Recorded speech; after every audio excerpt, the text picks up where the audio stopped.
highest level of support and service for all your personal protection equipment needs. For personalized demos, speak to a certified sales specialist. Call 631-777-5170 or visit. All right, here we are. Beautiful, beautiful day here in Hempstead. Getting set for what is... Attention, please. I'd like to get today's activity started. I'd like to welcome everybody. I'd like to introduce Assistant Chief Pete Lilly of the West Hempstead Fire Department.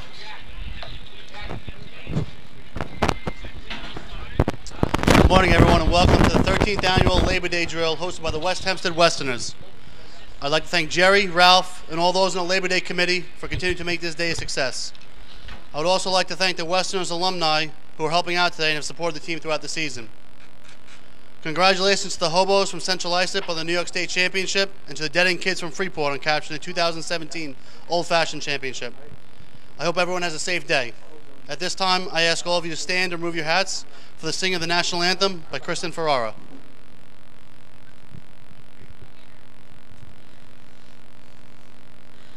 Oh, say, can you see by the dawn's early light what so proudly we hailed at the twilight's last gleaming, whose broad stripes and bright stars through the perilous fight o'er the ramparts we watched were so gallantly streaming, and the rocket's red glare, the bombs bursting in air, gave proof through the night that our flag was still there.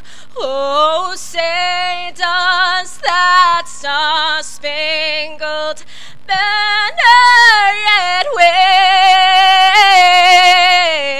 wave o'er the land of the free and the home of the brave?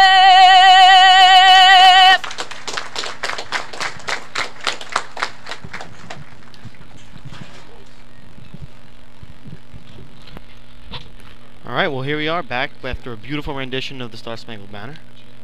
Beautiful day here in Hempstead, Labor Day tournament. Everything's just getting underway. Waiting for the first teams to get called up here. This is Phil Curry from Roslyn, by the way. I should be joined by a couple more people from West Hempstead in the next couple minutes. So, for now, you get this beautiful voice. Face doesn't match, but the voice, it's there.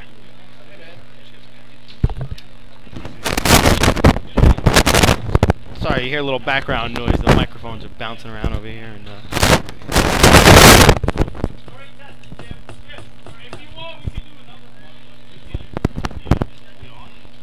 yeah. The first event today will be the three-man ladder event. The state record in this event is held by West Sayville with a time of 6.00. The first team on the line, number 4, the Carl Place Frogs. All right, and I'm joined here now by Mr. Klauman from West Hempstead as well. So we have a couple extra people up here. I don't have a pen though for it. Got a beautiful. All right, we're gonna start taking some times. We have Carl Place coming to the line first. Sean Brody to call him off. Pretty much the usual three-man team here. I know a couple kids went back to school, so it might be a little tough for a lot of teams out here. Labor Day, back to school. Yeah, you remember those days? No. No, exactly. I did high school. That was the extent of my expertise.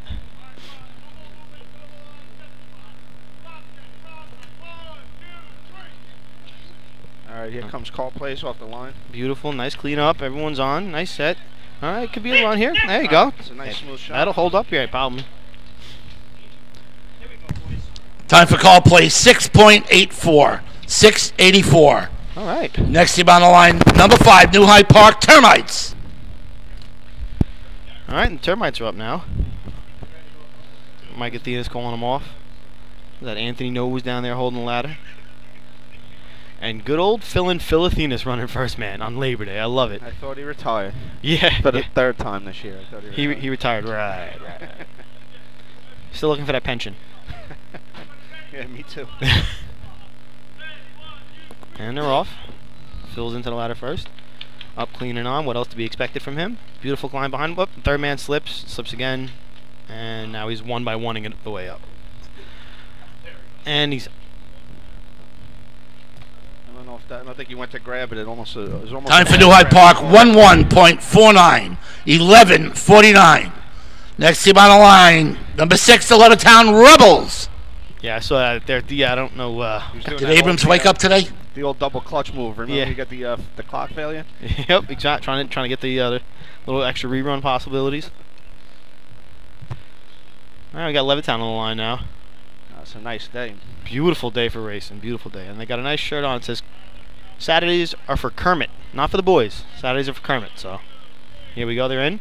The third man jumped a little early, but And the first man's up pretty smooth. Second man's slacking a little bit. Second man slips. And third man completes the run. He definitely left a little early, though, on the backside there. Time for Levittown, 9.89, 9:89. Next team on the line, the Port Washington Roadrunners, number 7. All right, well, here comes Port Washington. I think them and West Hempstead, are you two heavy favorites for today, or? yeah, I would say so. I like maybe Hicksville, North Belmore getting into the mix. There's not that many teams here. I think Oyster Bay can surprise a lot of people too. They've been doing it in the last couple of weeks in some Suffolk tournaments, taking points in both B ladder and other events. So I think Daryl's pulling something together over there, and they may be able to turn some heads here. Well, let's see. Call Place has their shot up in 3-man, so let's see if that holds up. And they're another dark horse. You know what? You just got to run those numbers today. You don't gotta break a state record. Just run those numbers. All right, here comes Port Washington. Donald calling off. Looks like a good leave. Loses up to the ladder first, followed by his brother. And here comes the following man. And that's a nice run. That's a nice run. Smooth run. Time for Port Washington, 6.82, 682. Just squeaking out call plays. Next team on the line, number 8, the Westbury Turtles. All right, here comes Westbury now. And Danny Cornell calling off. 1/100th of a second, huh? Two. Uh-oh. I see a Twan down there. Yeah. Is he coming? Because we can use a Twan up here at any day of the week. And here comes Westbury now. Off the ladder, here we come. First man looks like he jumped a little bit. A little bit. Rath's in, he's up. Third man's up. All right, finish run. That's all you got to do. Time for Westbury, 7.35, 7:35. Next team on the line, number 9, the new North Belmore Rinky Dinks. I don't think it was a half a second, but definitely that first man jumping probably. Yeah, oh yeah. See if everybody's awake. Well, we are now. Yeah, seriously. Thanks, Mike. Appreciate it. I mean, it's 10 o'clock in the morning on Monday of Labor Day. How do you think people are hanging out today? You think they're wide awake at 10?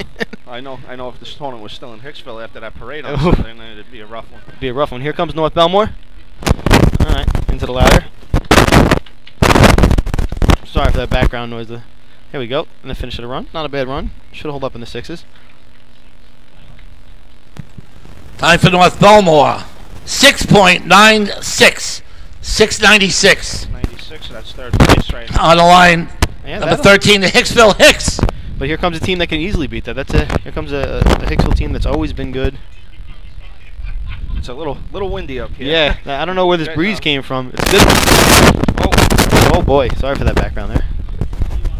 It's good for anybody running right now because the wind is at your back, giving you a little push up that ladder. Here comes Hicksville though. Clock set. And here we go, they're into the ladder. First man's up and clean. Second man's up. Dougie's right behind him. Here we go. This could be a run. There you That go. looks like first place. Yeah, it looks like with the runs that are up there. I'd say it's 6.5, 6.6. Time for Hicksville, 6.62, 662.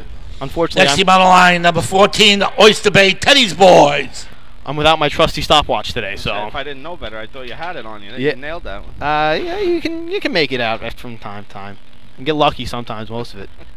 Pretend like I know what I'm talking about, but it really just pure BS. All right, now here comes Oyster Bay, who we were talking about earlier about being an upset. up. This is no good, actually. I can't see the light. But thank you. I will use that for BNC ladder and the other events. Here we go. Wesley up and clean. Not a bad run. That's a nice shot. That's going to hold. That's a 673. No watch. No watch. Time for Oyster Bay, 6.83. Oh. 683. Not bad, no watch, though. Next team on the line, your host for today's festivities, the West Hempstead Westerners. There you go. It's West Hempstead, the hometown team. But here's a little fun breakdown right now. First place is a 682. Second place, a 683. And third place, a 684. 0.03 of a second between each score right now. So, always a fun contest to watch.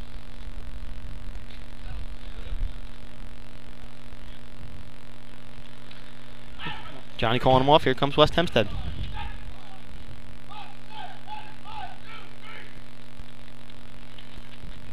All right, first man's on. Second man's up and clean. Craig's right behind him. Climbing a smooth shot.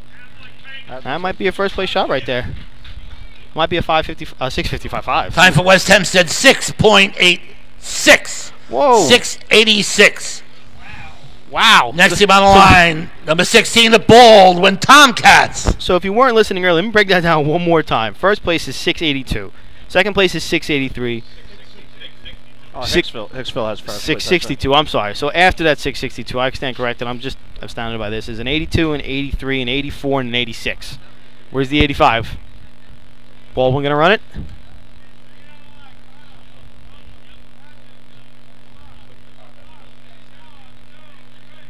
All right, here they go. They're in. First man's on and clean. Second man's up a little loose, but he came up. Third man slips, caused the second man to slip, and runs complete. I think. Time for Baldwin, 8.26. 8:26. Next team on the line, number 17, the North Merrick Stump Jumpers. If I'm not mistaken, I thought I saw Baldwin raced out in Hagerman Saturday. So yeah, they took a point. Some work in. Yeah, took a point and see ladder. Yeah, that was a good one. I looked on too. I was on the group me and saw some of the scores up there, and it's good to see a Nassau team out there. I think Port Washington usually goes out there, but I don't think they went this year. Try a new strategy. Save it all for. All right, here comes North Merrick, another team that can put up points.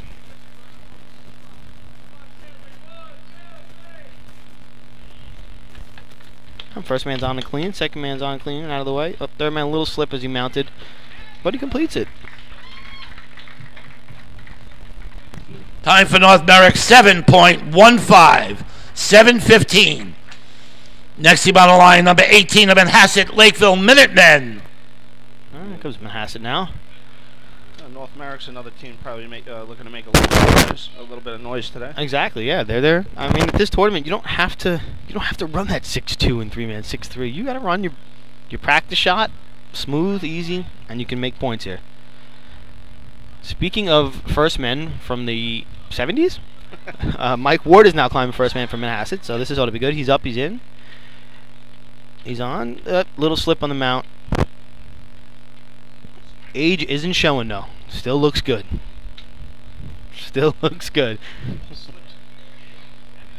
Time for Manhasset Lakeville, 10.17.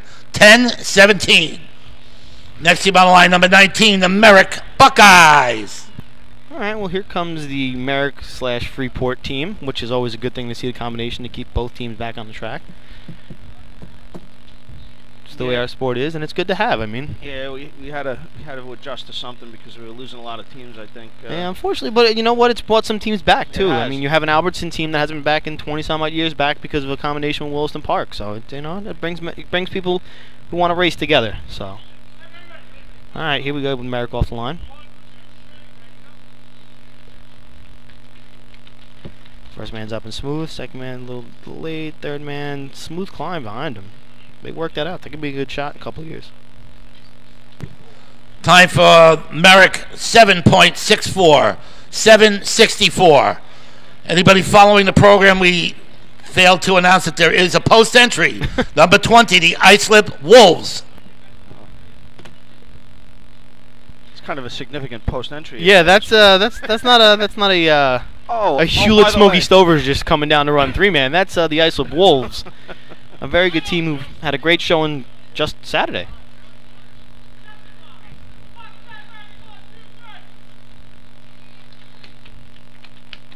All right, friend. Very smooth and up and easy. Third man's climbing through. Nice shot. I think that's going to be first place. Yeah, I think so.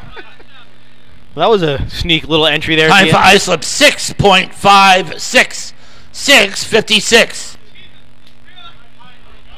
Wow. Well, didn't see that one coming. Now, how do they do the post entries? Do they? There's 3 spaces for it on the program. How do you end up whether you're last in the middle? Is it a draw? Is it a? I don't know how to get the actual position. Maybe one of the officials or Twan would know better. But I know there are 3 placements you can end up on the actual lineup to be put. I don't know if maybe Islip was running late and got here, and they were like, "Hey, is there a way we can get put to the back so that way we don't have to try to rush to get the guys out?" Crafty. I'm not saying I've done it before. I'm not saying Rollins maybe did it once last year, but we were able to get to the final post. It didn't make a difference for us. We weren't really coming out here to dominate, but.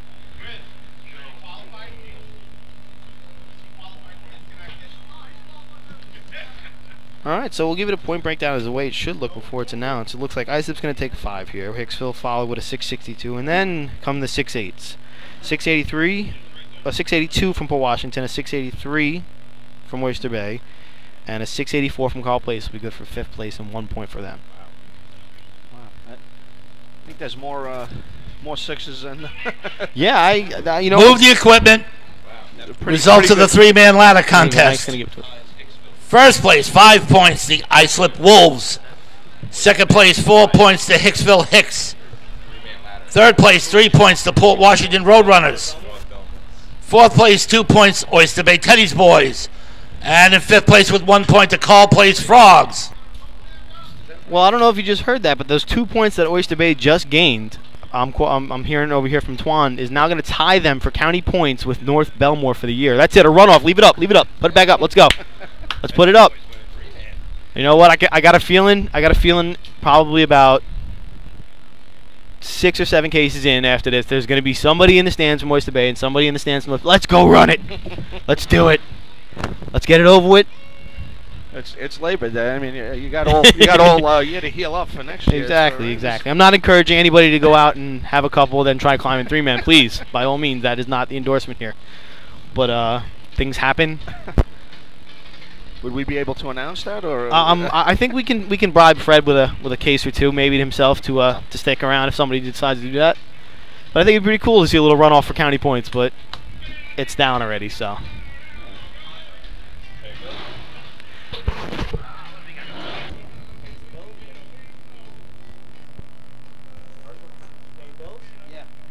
All right, well, we're going to leave here from 3-man, getting ready for B-Ladder, and Fred's going to take it away and pay some bills. The Bill Fox Company has been in business over 60 years, specializing in custom championship rings, watches, badges, pins, and awards. The Bill Fox Company has crafted championship rings for the past state champions, including the Westerners, Flying Dutchmen, Hobos, Wolves, and the Yellow Hornets, as well as the Firefighter Combat Challenge competition. Bill Fox Company is the recognized name in recognizing people. Check them out on Facebook, Twitter, and on the web at www.billfoxco.com. With over 25 years of service in the fire industry, High Tech Fire and Safety continues to be a proud sponsor of New York State drill teams. High Tech has been honored to serve as master distributor for Morning Pride products, including state-of-the-art bunker gear, USAR gear, EMS gear, helmets, gloves, hoods, and boots. In addition to Morning Pride gear by Honeywell, High Tech also provides quality products, including ISG thermal imaging cameras and CMC rescue products and Deuce rescue systems, providing your fire department with the highest level of support and service for all your personal protection equipment needs. For personalized demos, speak to a certified sales specialist. Call 631-777-5170 or visit hightechfirenewyork.com. Since 1973, Fire News has been a proud supporter of the time-honored tradition of New York State drill team racing. As they celebrate their 43rd year of publishing, they are honored to be the official publication and online coverage of the New York State drill teams. Look for ongoing coverage in Fire News on firenews.com and on Facebook, Twitter, and Instagram. Rosenbauer Fire Apparatus is proud to be named as the exclusive fire apparatus manufacturer of New York State drill teams. Rosenbauer is the #1 manufacturer of fire trucks on the planet and the industry leader in the next generation of reliable safety evolutions like the Smart Aerial Control System. If your department is considering an apparatus purchase, start the conversation with the local team at Eagle Fire Equipment and ensure top-notch service with their partners at Nassau Fire Apparatus. Call area code 855-222-1075 or like them on Facebook. 2018 Fire Rescue EMS Mega Show takes place February 17th and 18th at the Brentwood Sports Fieldhouse at Suffolk Community College. Check out the latest, most up-to-date turnout gear, thermal cameras, apparatus, and more. Hundreds of vendors will be present to explain and demonstrate their product lines and services along with the extrication competition. See you next February in Brentwood at the Mega Show. Integrated Wireless Technologies is proud to be part of the New York State Drill Team family as the exclusive Motorola dealer for New York State Drill Teams. IWT is the Motorola manufacturer's representative and offers the full line of Motorola products to fire department as well as David Clark headsets and sound-off signal emergency lights. IWT is your one-stop shop for custom-engineered radio solutions, licensing assistance, dispatch solutions, and top-notch reliable service with fully insured technicians. Start your next radio upgrade with IWT. Check out their website at www.goiwt.com.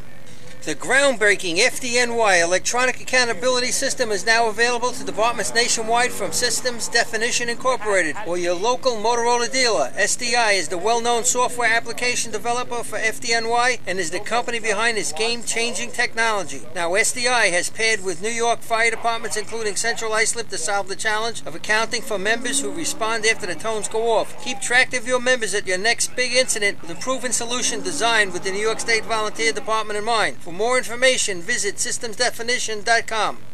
The Titan Group is your trusted name in the customizing industry. As a one-stop shop for all your racing team needs, we spent another off-season fine-tuning our skills and equipment to bring you limitless possibilities. As always, we offer all our in-house services including screen printing, embroidery, sublimation, and graphic design. Take advantage of our team ordering website system. Choose your products and logos and we'll do the rest. Members pay online and their orders separated and delivered. Need to see samples? Browse our vendor catalogs on our website, www.titangrouapparel.com. Follow us on Instagram at Titan Group Racing to see what every team is wearing this season, or visit s4apparel.itemorder.com to buy a Titan Racing shirt. Call us at 631-859-0075 or see Artie Seskine or Devin Robinson on the track. All late, all day. Gear up, get on the Titan Group.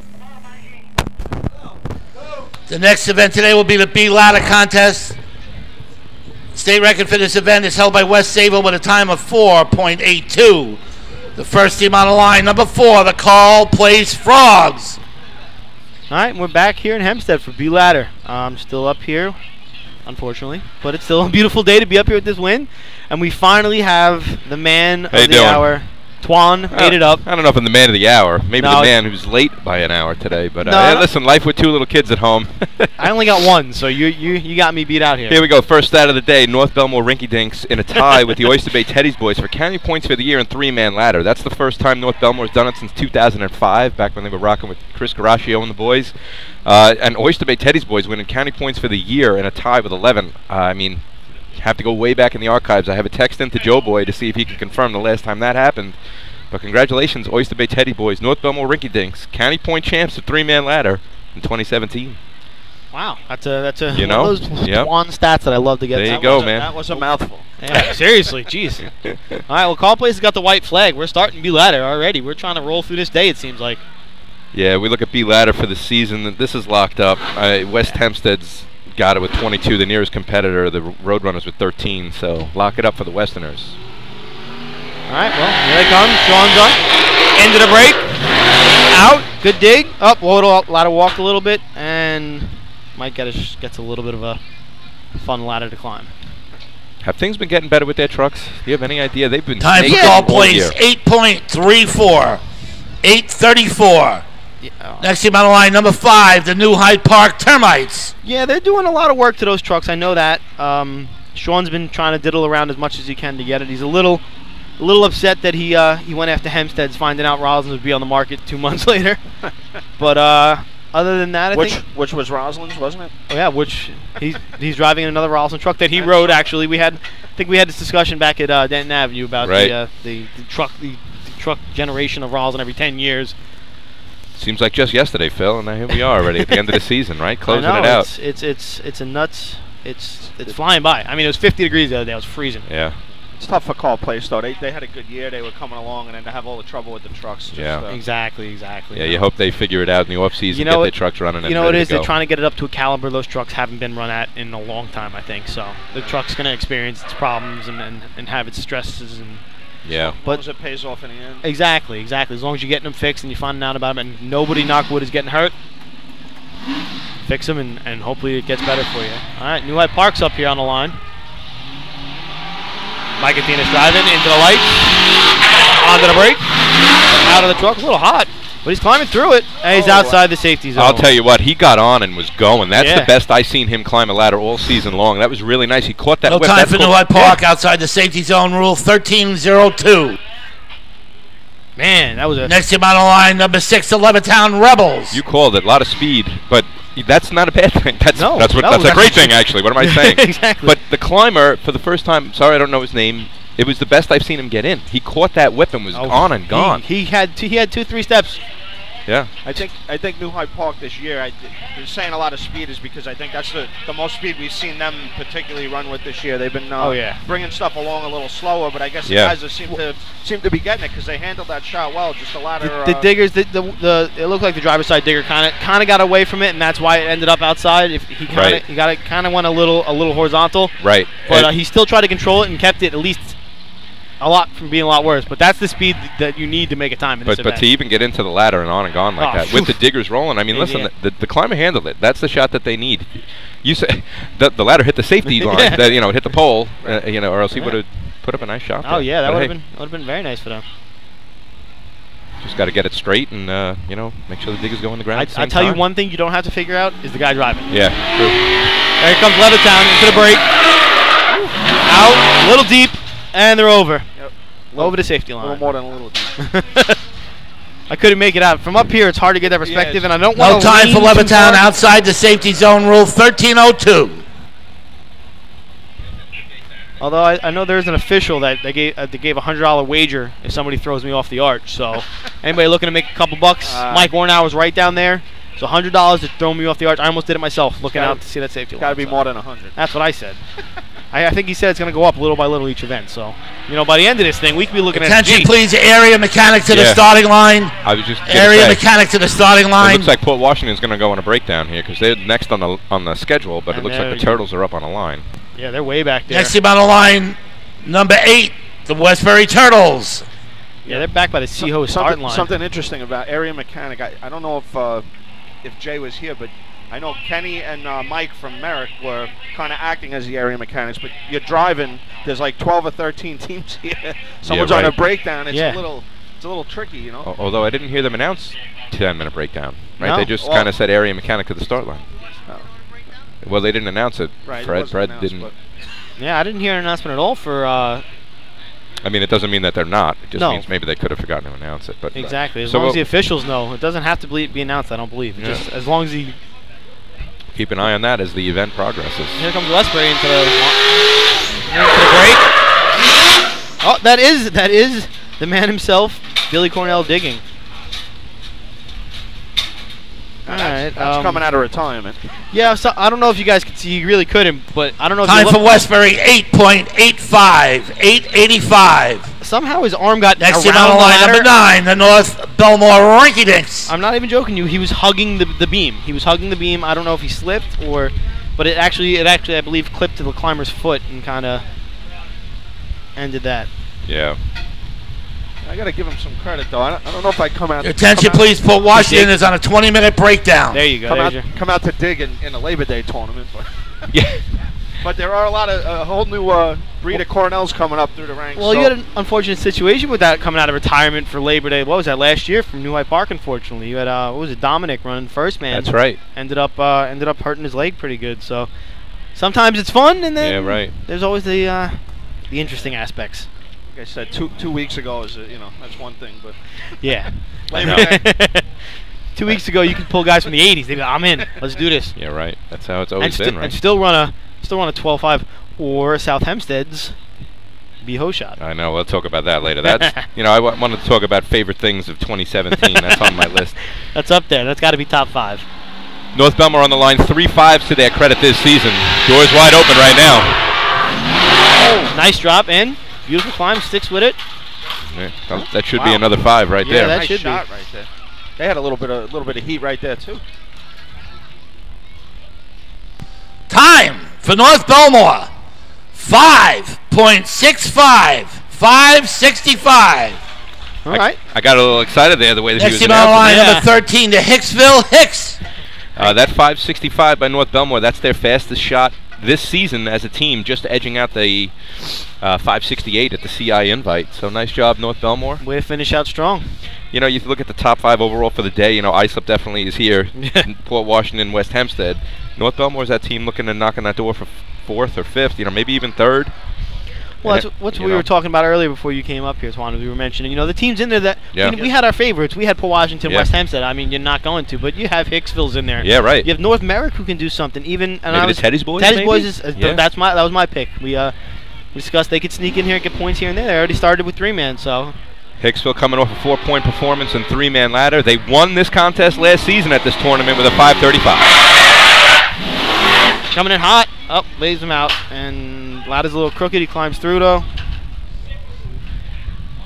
Yeah, that ladder was walking the entire way up. It looked like just immediately time for went Hicksville. left, 6.18. 618. Next team on the line, number 14, the Oyster Bay Teddy's boys. Here you go. I don't know what caused the ladder to get left. Did you see them kind of veering? As soon as they got off the truck, everything just went left. The one digger definitely beat him to the ground. The ladder really wasn't up too well in the back either, so it didn't give him that chance to really drop it in on him. Just blame the diggers. Don't. I always blame. Listen. Right? One of my most fun experiences in my life was having a guy unfortunately quit the team after North Belmore and having to learn how to dig by the state. And I dug in the state, and it was a good shot. But it's definitely an underrated position, and it does get a lot of the blame. But important though. I mean, very important. Probably the most important part of B ladder and C ladder. If you ask JoJo, I've talked to him many times about this. You need good diggers and a good tire wiper guy. Good diggers. The tire wiper guy. He is the most underrated man in this event. This and C ladder. All right, here comes Oyster Bay now. Into the break. Good dig. Here comes a climb. Climbs through it. Nice shot. That's a shot. Smooth. Just need a little more speed somewhere in there, but smooth. Yeah, time for Oyster Bay, 5.70. 570. Next team on the line, number 15, the host for today, the West Hempstead Westerners. Did a good job climbing through that slam action. He's hit been the arch pretty hard. He's been very impressive this season. Watching him, he's coming along. I really wish I knew his name, but I've talked to Daryl about him a bunch, and Daryl, a guy who's been racing for a long time, is very excited about him. Said he's got a lot of upside. Mm-hmm. One of those 5-tool players. Yeah. So we'll see how it works out for them next season. Hopefully they can, be another team, another name to add to that, that favorite list. Speaking of diggers and the whole ladder team, if you hold that ladder out for him a little bit instead of slamming it, he has a little bit of a smoother climb. Maybe he doesn't have to fight another tenth or two off. Doesn't have to fight through that little kick at the end there but definitely a team to be watching for next season, hopefully. So here we go with West Hempstead on the line now. 505 to their credit this season. Several 5-1s, couple 5-2s. That's all you got to run. You don't got to run anything. You don't need a 4 here. There is a thing with climbers about getting into that club, and I just wonder if Craig just says, "Let it rip, boys," and then see what happens. You know what? It's the tournament to do it. You said it. 2 weeks ago we're over, and here they come into the timing light, into the break, out. Good dig. Craig's got it. Oh, good baby! Oh, that's pretty. That's gotta pretty. That's got to be close. That's close. That's got to be close. That transition was beautiful. Time for West Hempstead, 5.19. And it's not close at all. 519. When you watch 5.6s and 5.7s, the 5.1 looks like a 4. Tomcats. That's it. That was still a great shot for them at the end of the season there. That's probably going to hold. I mean, depending on Port Washington's breakdown, that's probably going to hold up. So, I mean, from my vantage point, I can't really see them going to the ground. But from what I saw from Craig, beautiful. ate it up, Great grab. Where'd they lose the time? It looked to me, honestly, like he got into the ladder a touch late. Is the only thing I could see wrong. I mean, I couldn't see the diggers, but the diggers were good. Diggers were on their mark, went right down, didn't float at all. I'm saying a touch. I'm saying between a 5-1 and a. Yeah, no, I understand. I don't mean. It could be a matter of doing that little, Yeah, you know, but that that half step. Sometimes you need to do that half step before you get in because your feet aren't in the right spot. I don't know. Who Think knows? about how quick 0.2 seconds is to make that a 4. You can't even snap your fingers that fast. So any little thing can always help. That's what I love about this sport is literally you can't even look at what you're trying to fix. It's going so fast. All right, here we go. Baldwin's in. Baldwin and decent showing out in Hagerman. We discussed it. Into the break. Out. Oh, nope, they dug the safety line.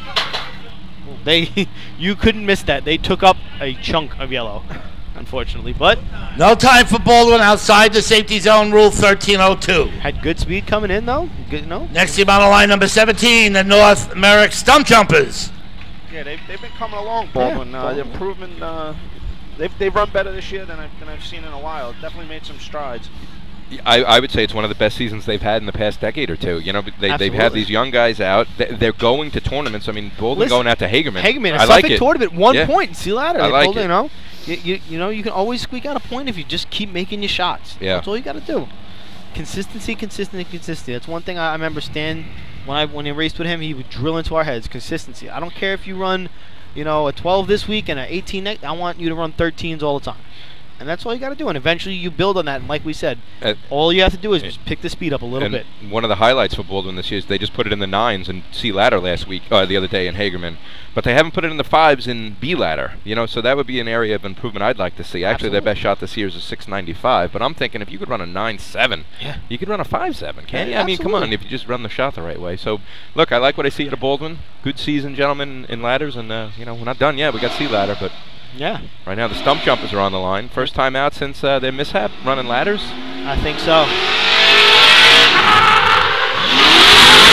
Dug the safety as well. Interesting that we're seeing a lot of teams come up short. This track grips for B ladder, and I'm curious to see what it'll be like today now that we've had a month or two of rubber on the No time for North Merrick. They're outside the safety zone, rule 1302. Also next team on the line, the Manhasset Lakeville Minutemen, number 18. Also curious to see how it handles for a C ladder, because that was the squirrely event, right? C ladders, C hose, more C ladder because of that crown. You talk to teams about that. Some teams say it's not an issue at all, and other teams think about it and they start on they pick their starting position in terms of the width of the road a little bit differently because of it. But I'm curious to see if it's a little bit better now that we've had a couple months on it. Yeah, I think it was. It was the state tournament. It was a new course. I think it was in people's heads a little bit. Oh, more of course. Right. It's always going to be, especially the drivers. When you're used to the old Hempstead, and you know the way it was and how it handled, and then you come here with a new surface and not as much rubber as you'd hoped. So Phil, you remember back at New Hyde Park this year, we were talking about Manhasset Lakeville. They're on the line right now, and how they have a new climber, and they put it in the 5s that day. Yeah, let's see if they can do it here. Can they do it again? I mean, they haven't. Yeah, but now would be the time. 587. Actually, they did it a couple times. 5.8s, 5.7s. There's the drop. It's Mike Ward climbing today, so they will not be putting it in the 5s. So that new climber is not so new. He's kind of a little old and but still good looking. Aged beautifully. Line for Manhasset Lakeville, 8.76. 876. Next team on the line, number 19, the Merrick Buckeyes. But for a first year, 587, 591, 589, 572. Decent. I like what I see at Manhasset Lakeville with their new climber, and hopefully next year they could look for that mid-5 range in this contest. Maybe he went back to college. Maybe that's why. Could be. We had this discussion earlier, Twan, about seeing Phil from New Hyde Park and Mike Ward climbing first man. Yeah. So it's that time of the year. You get kids, unfortunately they go back to, well, not unfortunately, it's fortunate for them, but fortunate for the teams, they go back to school, and unfortunately these kids go to college. Yeah, Jesus, why going to college? Come on. What are they thinking? What are they thinking? What are they going to be, school teachers next? Jeez. You should get your summers off. September racing. Exactly. Yeah, that's true. Well, now they'd be having to set their class. You set your classroom up yet, Twan? Of course. Beautiful. I'm good to go, man. You got his paper mache, got the collages up, don't you? All right. Well, West Hempstead 519, North Belmore 565, Oyster Bay Teddy's Boys 570, and then we drop down to a 618 Hicksville. No, and then an 8:34 by the Frogs, still holding up. We got 3 teams left.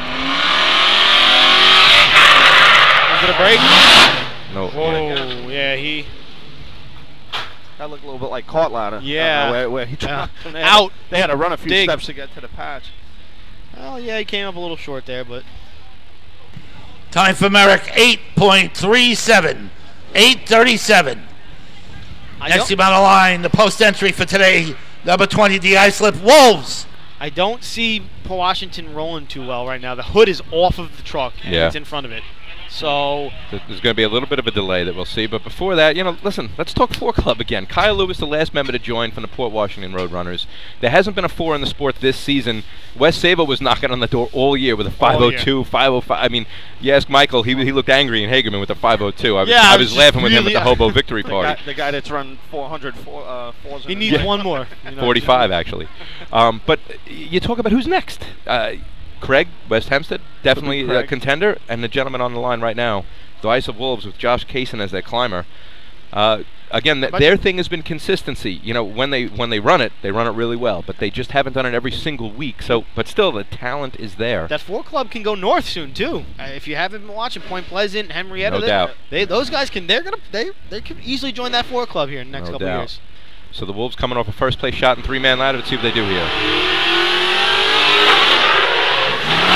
Into the ground, up the ladder. Oh, he's got it. I'll tell you what, he lost it at his grip. He may finish the shot, but he lost his mo in his last 2 steps, and that cost him maybe first place. Time for Islip, 5.40. Yep. 5:40. That's second place right now. I mean, that had to cost at least 2.5 to 3/10. I don't know what it was. Sometimes you just lose your momentum at the top. It looked really good up to that point. And a couple of things could happen. It could be the thrower holding the ladder back a little too much. That's happened to me before. It could be just your hands do something weird, or the ladder starts to veer and it takes away your momentum. Exactly. I don't know what exactly happened there on Josh Kaysen, the Ice of Wolves shot. But that's definitely what happened. It looked pretty all the way to the top. Final 2-3 steps. Momentum completely gone. We got about 7.5 minutes left on Port Washington's breakdown.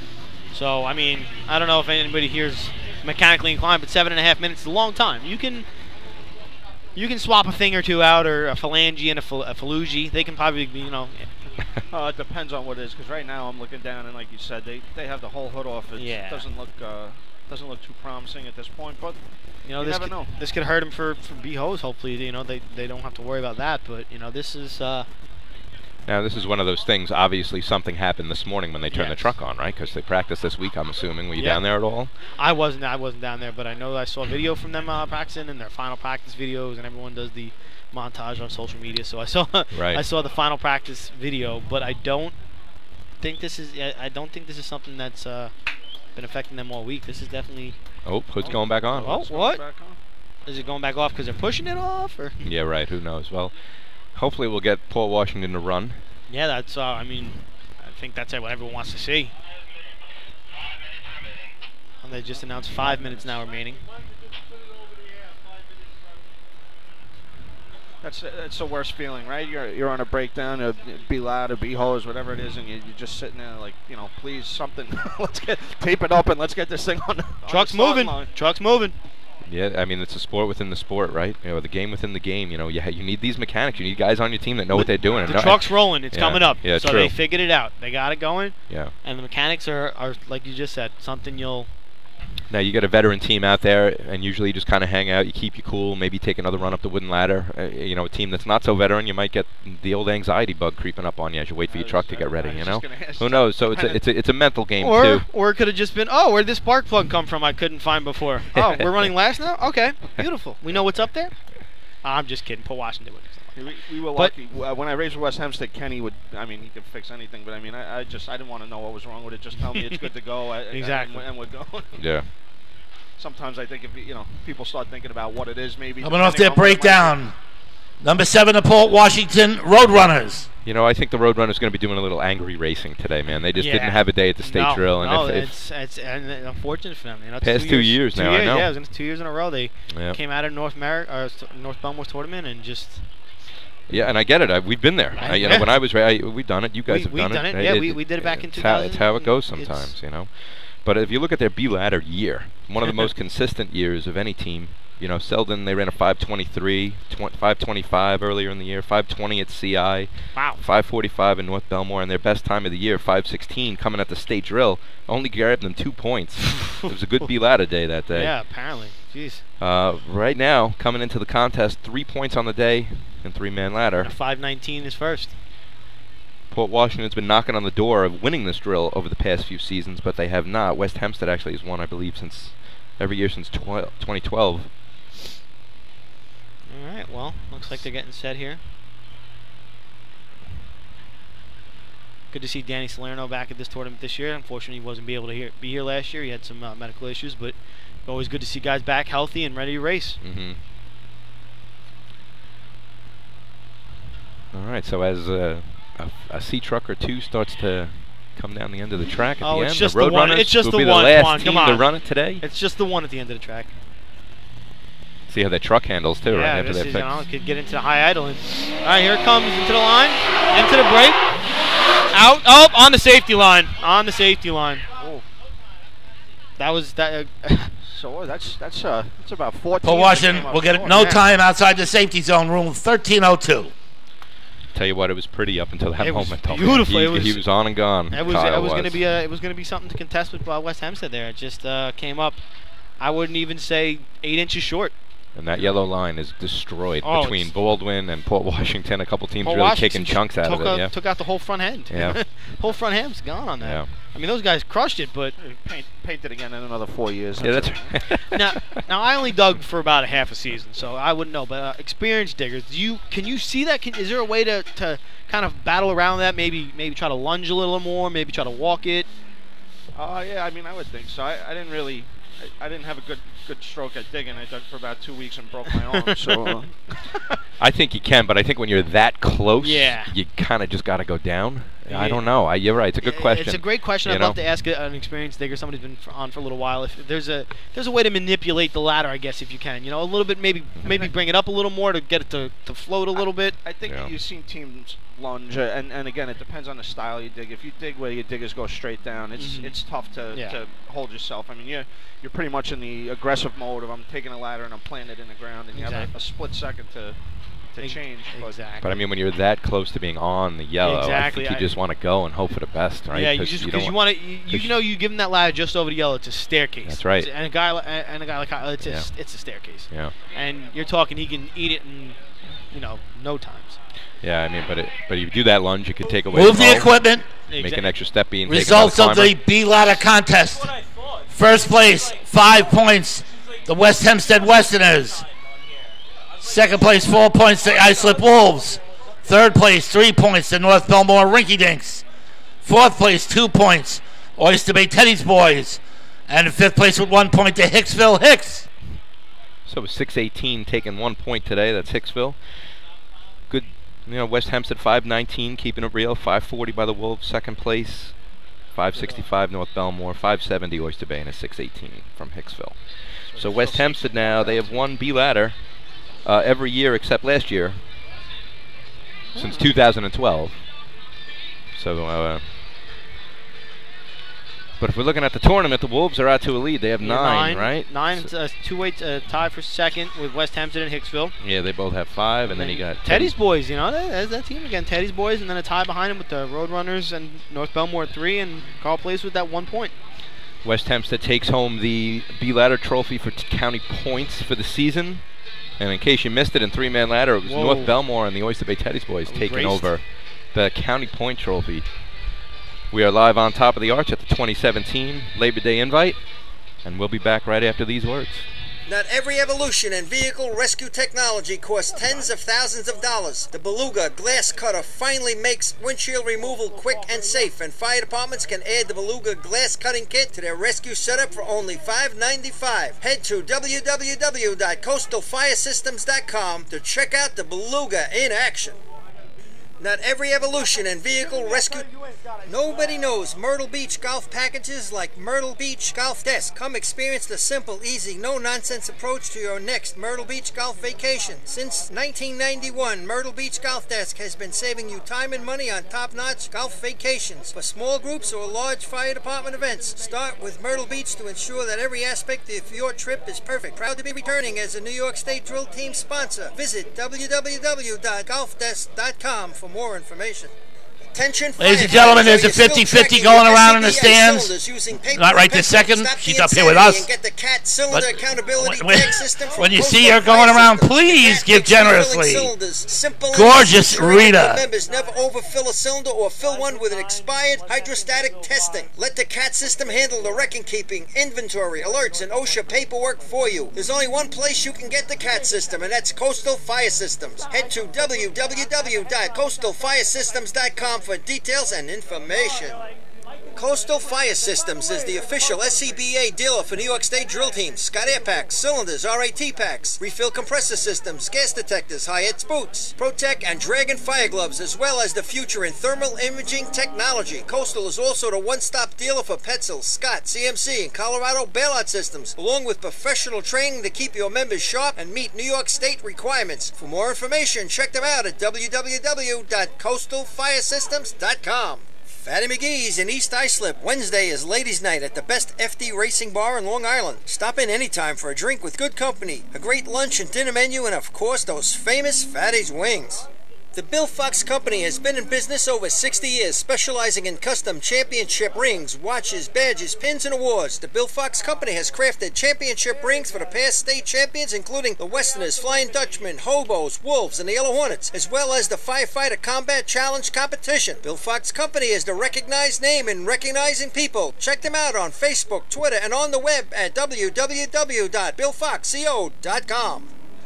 With over 25 years of service in the fire industry, High-Tech Fire and Safety continues to be a proud sponsor of New York State drill teams. High-Tech has been honored to serve as master distributor for Morning Pride products, including state-of-the-art bunker gear, USAR gear, EMS gear, helmets, gloves, hoods, and boots. In addition to Morning Pride gear by Honeywell, High-Tech also provides quality products, including ISG thermal imaging cameras and CMC rescue products and Deuce rescue systems, providing your fire department with the highest level of support and service for all your personal protection equipment needs. For personalized demos, speak to a certified sales specialist. Call 631-777-5170 or visit hightechfirenewyork.com.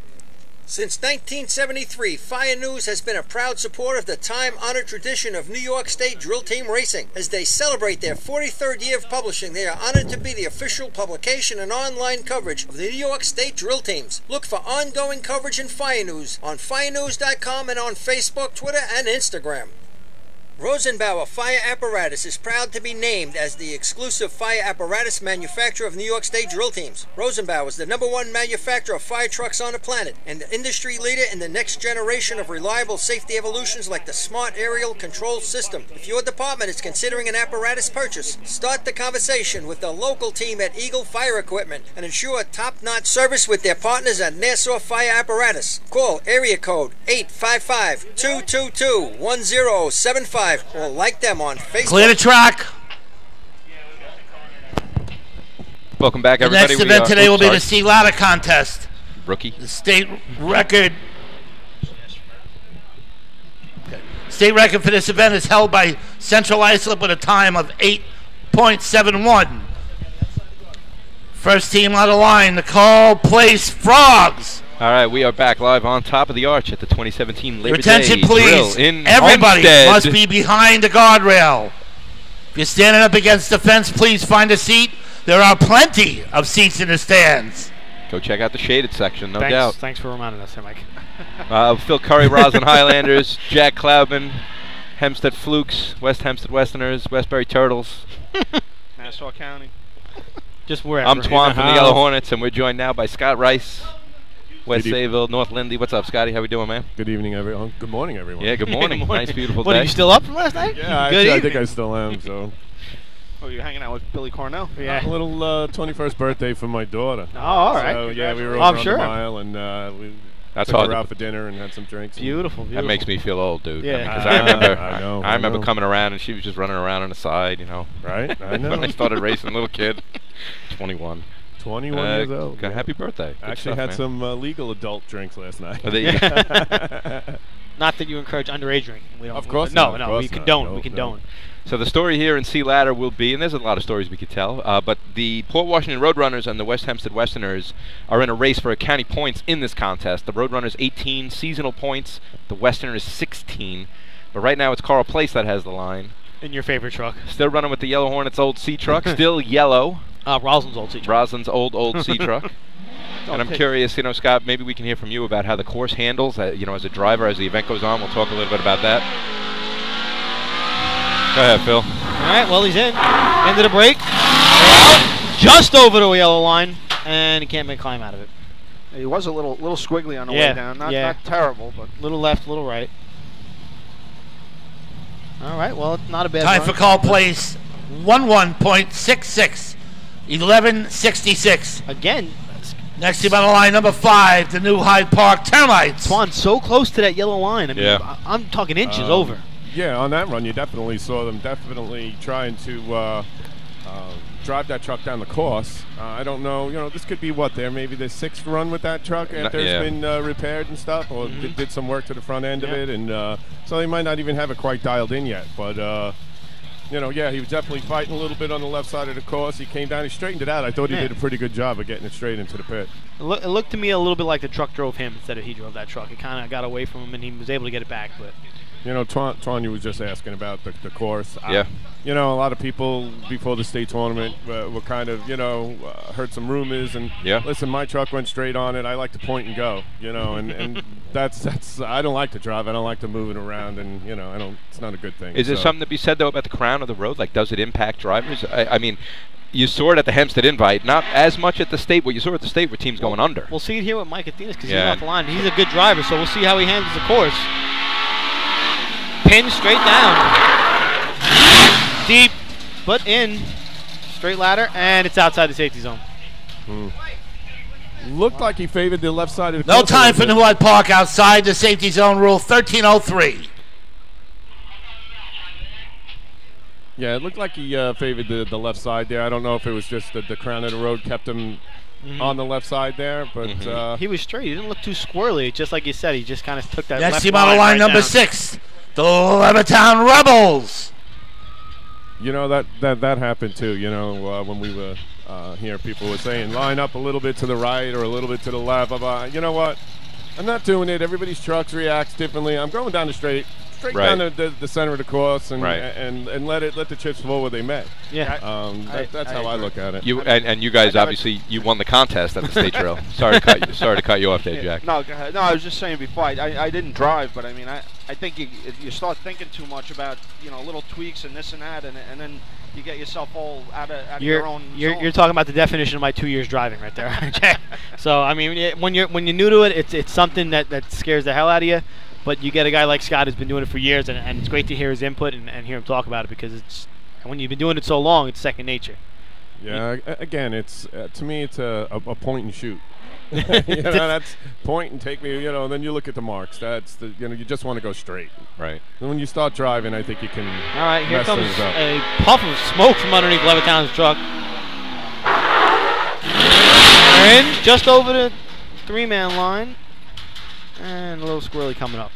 Definitely had some smoke, yeah. Yeah, I don't know if that was part of the performance or. Time for Levittown, 12.16, 12:16. Almost had a reddish color. I was going to to say it had that maroonish color of the C truck. I don't know if it was part of the show or exactly like a little pyrotechnics at the halftime. Next team on the line, number 7, the Port Washington Roadrunners. You did see though, once he got into his break, he started to fishtail to the left, or maybe just drift to the left a little bit. So like you were saying though, Scott, I wonder if it was just we got the new track, it's newly paved. How much of it's rumor? How much of it's true?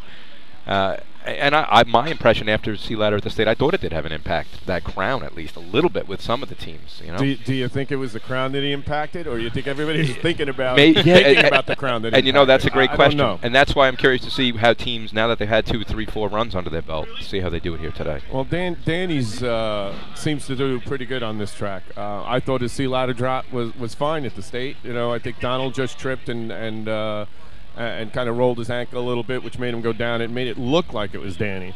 But, I thought it was a nice drop, and I said it that day. I watched Danny that day. Right. I know Mole got mad at me because I didn't mention him. You watched Mole, too. Don't worry, I always watch Mole, but he was like right in front of me, so I really couldn't watch him. But Danny did a great job. I thought he was out at the right spot, and I looked at him, and I said, you know what? I like that. That's how I'm going. You know, I didn't push the cone. I brought it to 160 or so, 165, and let it roll in and settle down. And at the time, the Roadrunners were coming off of an 884 at the HEMPSTEAD Invite, which is still, to this day, the fastest time of the season. But they've had a consistent year. If you just look at their numbers, 9.0, bunch of 9.2s, and like I said, that 884. No time at the state, though, due to a trip. And they're still looking to rebound from that. Again, they're winning Sea Ladder for the county points for the season. They're up 2 to West Hempstead, 18-16. All right, so we got something on the line here. Absolutely. I like that. Yeah, it makes for a more interesting event. Port Washington 3 points on the day so far. So is Blue Smoke going to come out of this one? Yeah, we'll see. I almost felt like it was dust on their tires. Yeah, I think where they park right over there is a very, very dusty area over there by the road. They park by the return road usually. It's probably got something underneath there. Track's clear for the Roadrunners. Let's see what Danny Boy does. Ready to come.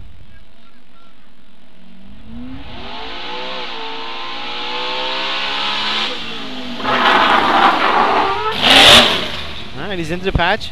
Climb's good. Stuck with it. Very nice, very nice. I don't make time here. Time for Port Washington. 9.22. 9:22. All right, that'll do something here. Next team on the line, number 8, the Westbury Turtles. So now West Hempstead has to beat them.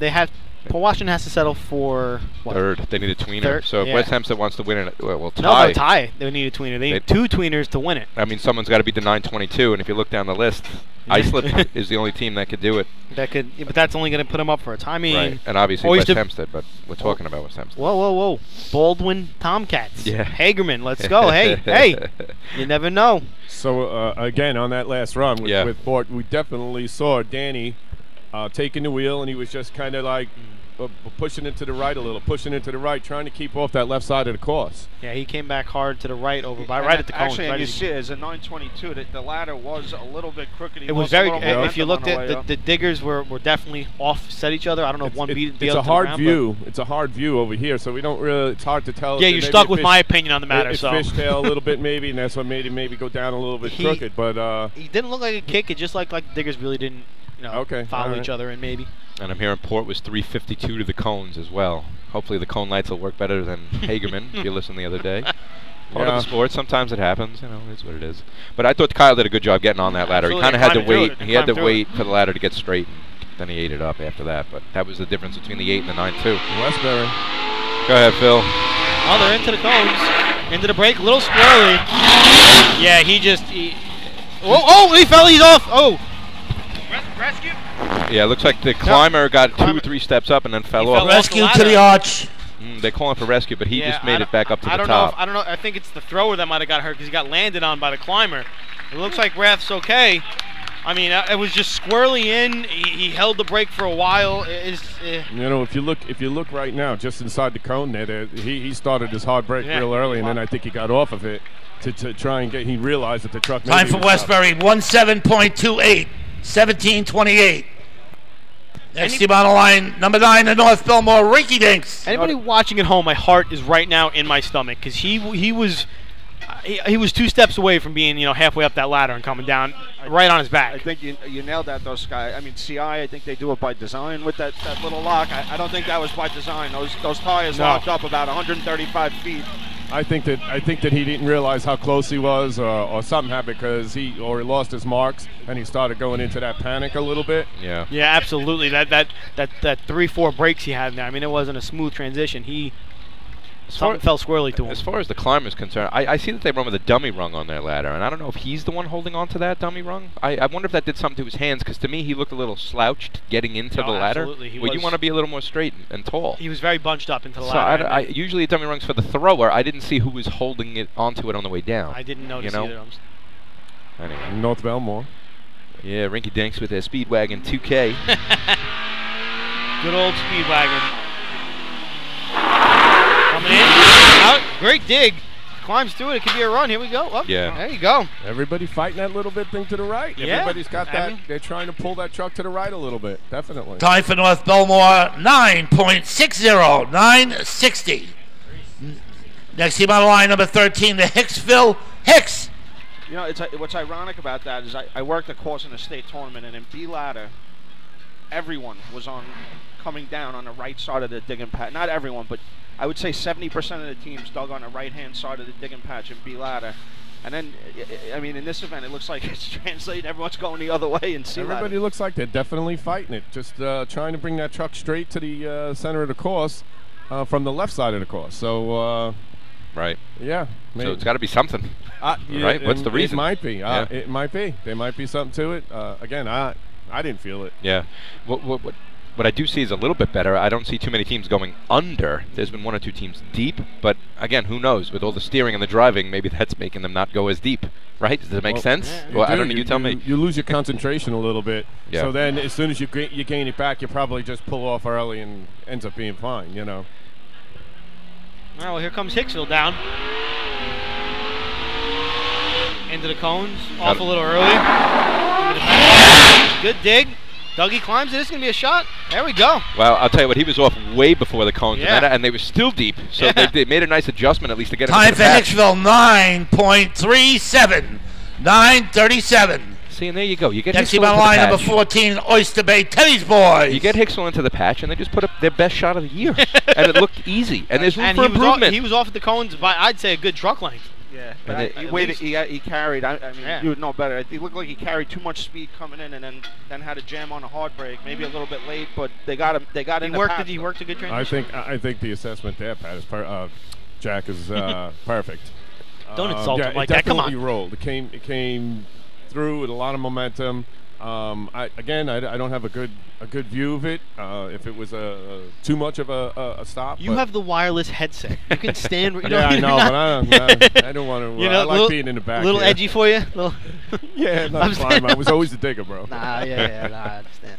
I never climbed. Actually, I never climbed speed. I did climb cart ladder in the old-fashioned tournaments. Are you a digger who drives? Is that the craft, or is driving your craft?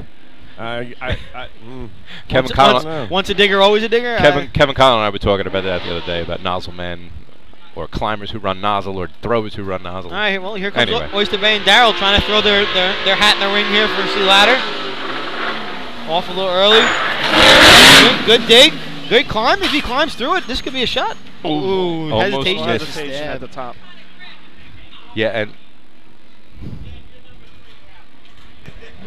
Time for Oyster Bay, 10.15, 10:15. Again, Jack, we saw Next that. team on the line, number 15, the West Hempstead Westerners. That double break. Yeah. Kind of CI-esque. You know, it's such a fine line with how much speed you carry to getting that pop and leave versus fighting the whole way, and C, it kills your momentum. I mean, B ladder is just the hard break and go. C ladder, there's so much more timing and speed and momentum involved. Yeah, and you got to know your truck. You got to know what the application of the brake on how much to set the truck down. And you do it too early, you're gonna have no momentum. Again, you do it too late, and right, it's all over. Yeah, and you saw that from Oyster Bay, climber losing momentum just before the grab. That ends their 3-week streak of putting it in the nines. Pretty decent C ladder year for the Teddy's boys, 970, 964, 969 respectively over the past 3 drills. And that's the difference between that 10-15 and putting in that upper 9.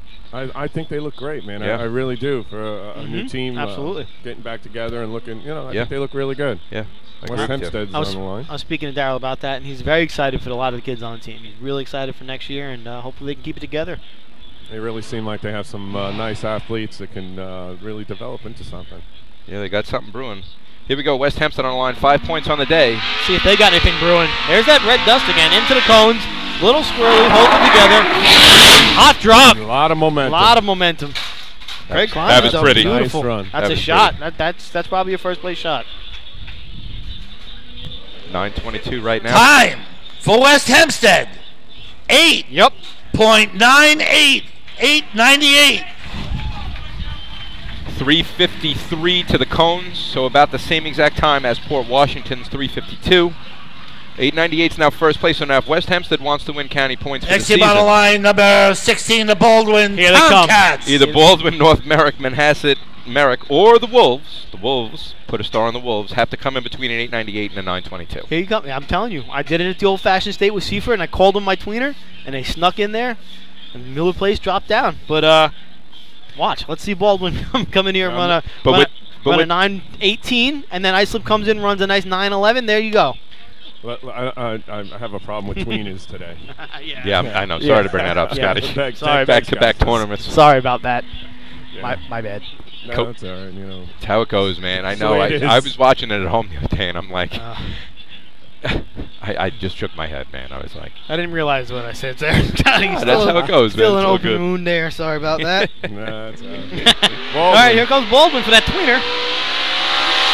Coming in with a lot of steam. Going right through. Yep. Well, they went for the tweener. Yeah, they were going for it. No time for Baldwin outside the safety zone. Rule 1303. Definitely going for it. Next team on the line, number 17, the North Merrick Stunt Jumpers. Another team that actually has some real nice athletes is Baldwin. Yeah. Sorry, I hope I Yeah. don't insult him. I don't remember the last That's been an issue all time his name. year on the radio. Very. We couldn't get the kids' Yeah, we name. need an up-to-date roster from I every think it's team Joey, by C-Hose, I please. think I Thanks. asked- Joey, I asked Jimmy, Mr. Fitz, something. Joey, Jimmy, something.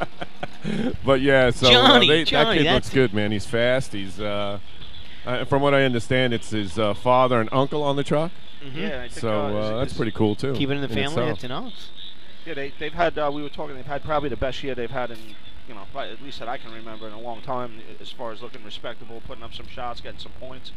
I mean, like we said, Hagerman, they went out there in a Suffolk tournament, took a point in Sea Ladder. I mean, The new website does have rosters. I see names here. I think one of the improvements will be to add their positions. So we got Johnny Coughlin, Joe Eberhardt. I told you it was Johnny. Johnny. Maybe it's Johnny Coughlin. Maybe that's his name. But North Well, America. here comes Yeah. North Merrick. A little squirrely into the cones. Trying to keep it together, keep it straight. Little left on the course, but he climbs it through. Makes a run out of it. and you know what? Good for North Merrick coming back to this track to run Sea Ladder. They got a little you have fan base down Time here. for They North do. Merrick, 10.32. 10:32. Look, Next team on the line, number 18, the Manhasset Lakeville Minutemen. reminiscent of Hobo Nation over there. A Stump Jumper Nation? Yeah, they definitely have a little gathering. I was That's trying for to sure. think of a good quip there, but I couldn't. Yeah, I had nothing. What do you think? I got nothing. I got I think the first sea ladder shot on this course Right, a little nerve-wracking. since they went a Yeah. little squirrely. So, I mean, that Yeah. had to be in their mind. But good for them. They just exercised the demon a little bit. They're back. And once you get that first shot under your belt out of the way at the course, I would think that makes it a little Gotta bit get easier on the moving horse. forward. Gotta get That's back it. on the horse, right? Yeah. I think that's a lot of people were telling them after that tournament, to get the guys back on the truck as soon as you can and get them going. I think Absolutely. the longer you wait, the worse it is. Yeah, you got to get the confidence back. Trust it- the mechanic. Trust the I've driver. taken a couple of falls in places where you wouldn't think you would really fall, like, and I'm like, do I have to get back on? It was like a B ladder fall, and I'm a digger. How does that happen, right, Vaughn? I'll Well, tell it happened, and it hurt, and I'm like, Kevin's like, get on the truck, we're going to run another one. I'm like, Okay. do I have to? I'll tell you, I fell off and I didn't get back on for a season, and I regretted it because it ate me up for a whole season. And next year I was even more scared. So get right back up and go. Otherwise, you're gonna hate yourself for it. Here goes Manhasset. Yeah, Mike Ward climbing. Right? Into the cone, stand keeping it straight. Slides a little bit. Digger looked like he rose. Whoop! Oh boy! Oh. Mikey Ward making his way to the Yeah, top after the officials are holding it up as Good best I'm as running they over can. here trying to hold it. I mean, No. it was No, don't even tell me this. Yes. yeah. Oh, no. Just as I was about to say, maybe they put it in the 9s, I remembered who was climbing today. Sorry, Mike, we love you, but you're not the young guy who went to college. That guy's got a lot of heart, boy. He does. Yeah, he really does. And he fought it all the way to the top on a perfectly, straight ladder, 90-degree angle. As it's moving to the right with every step he took. Listen, Your attention, please. Manhasset Lakeville will get a rerun electronic malfunction. Mike Ward is happy about that. Yeah, Mike Ward's head is down, shrugged his shoulders, and got a slap on the back of the head. Let's go. 19, the Merrick Buckeyes. That's what he just got. We witnessed it from up here. His shoulders dropped, his head dropped. He walked to the truck and got a slap on the back of the helmet. Let's go. West Hempstead 898, Port Washington 922, Hicksville 937, North Belmore 960, and then we go to the 1032. Nope, 10-15 from Oyster Bay. Thank you. 10-15 of the Teddy's boys is 5th place. So the story then, West Hempstead wants to win county points. The only way they could really do it is in a tie, it seems. It seems like, unless Merrick comes down and puts it between the two. Mike Ward suddenly gets 30 years younger. Right. So the window is 898 West Hempstead, 922 Port Washington. If Islip comes in between those two, then West Hempstead and Port Washington will be co-county champs in C ladder. Run off. No. And if that doesn't happen, Port Washington will take it home. Here we go. Merrick into it. Good break. A little lazy on the dig. One of the diggers didn't even get behind. Again, we got red smoke coming over. Yeah, again. It's got to be the angle of the sun with the dust. There's a weather balloon. Time for Merrick, 12.55. 12:55. Next team on the line, number 20, the Islip Wolves. I think it's the eclipse. Yeah, the eclipse had a effect on now. I blame Harvey. I'm going to go with, what's a school teacher think? That's what I want to know. It's Irma. It's Irma coming in early, all right? Yeah, what's the latest on that? Hey, We're getting it? We're missing it? We're same champion. Let's go to Ollie Williams with the weather. It's going to rain. But I don't know. There's that hurricane that we're all concerned about. I mean, we see what's going on down in Houston. Yeah. And hopefully everyone's all right down there. And no doubt. We're always thinking about the people down in Texas right now. Oh, yeah. Prayers to them. That's for sure. Absolutely. A lot of friends down there right now, FEMA and stuff like that helping out. So hopefully everything turns out down there and we don't have to deal with something like that here. All right. Islip on the line. So here we go. The window is 898 to 922 in terms of county points for the year. If they come in between those two, then West Hempstead and Port Washington tie for county points in C ladder. If that doesn't happen, then Port Washington will win it outright. If we talk about the tournament itself, Islip's got 9 right now. West Hempstead 5, sitting in first place. So this is a big shot in terms of the overall day. I feel like he's a little left on the course, but yeah, I don't know. It's Mikey Welton, so we'll see what happens here. He's off the line, into the cones, little surfing of the brakes, great drop. Climbs through it. That's a nice run. That's gonna tween him. Time for Islip, 9.15. 9:15. You're the tweener. There's the tweener. There's your tweener. West Hempstead and Port Washington. Not a good word today. Sorry. I forgot we got Scotty still in the air. No tweeners. I blame Scott and the Piston Knockers. Yep, that's what I'm saying. Hey, you still got Manhasset back there. Yeah, if I'm Mike, I'm saying that. That's it. Yeah, just you know what? Just give shut it down. Yeah. You know what? Yeah, I'm good. Thanks. We ran it. We're good. So West Hempstead and Port Washington are going to take home county points in a tie for the year. So congrats to both of those teams. Are we going to have the trucks back at the top of the track here or what? Let's do this. Come on. You want to run off the county point trophy? On the line for their rerun, the Manhasset Lakeville Minutemen. Has that ever happened? We had it in 3-man. I wanted to run off in 3-man. It didn't happen.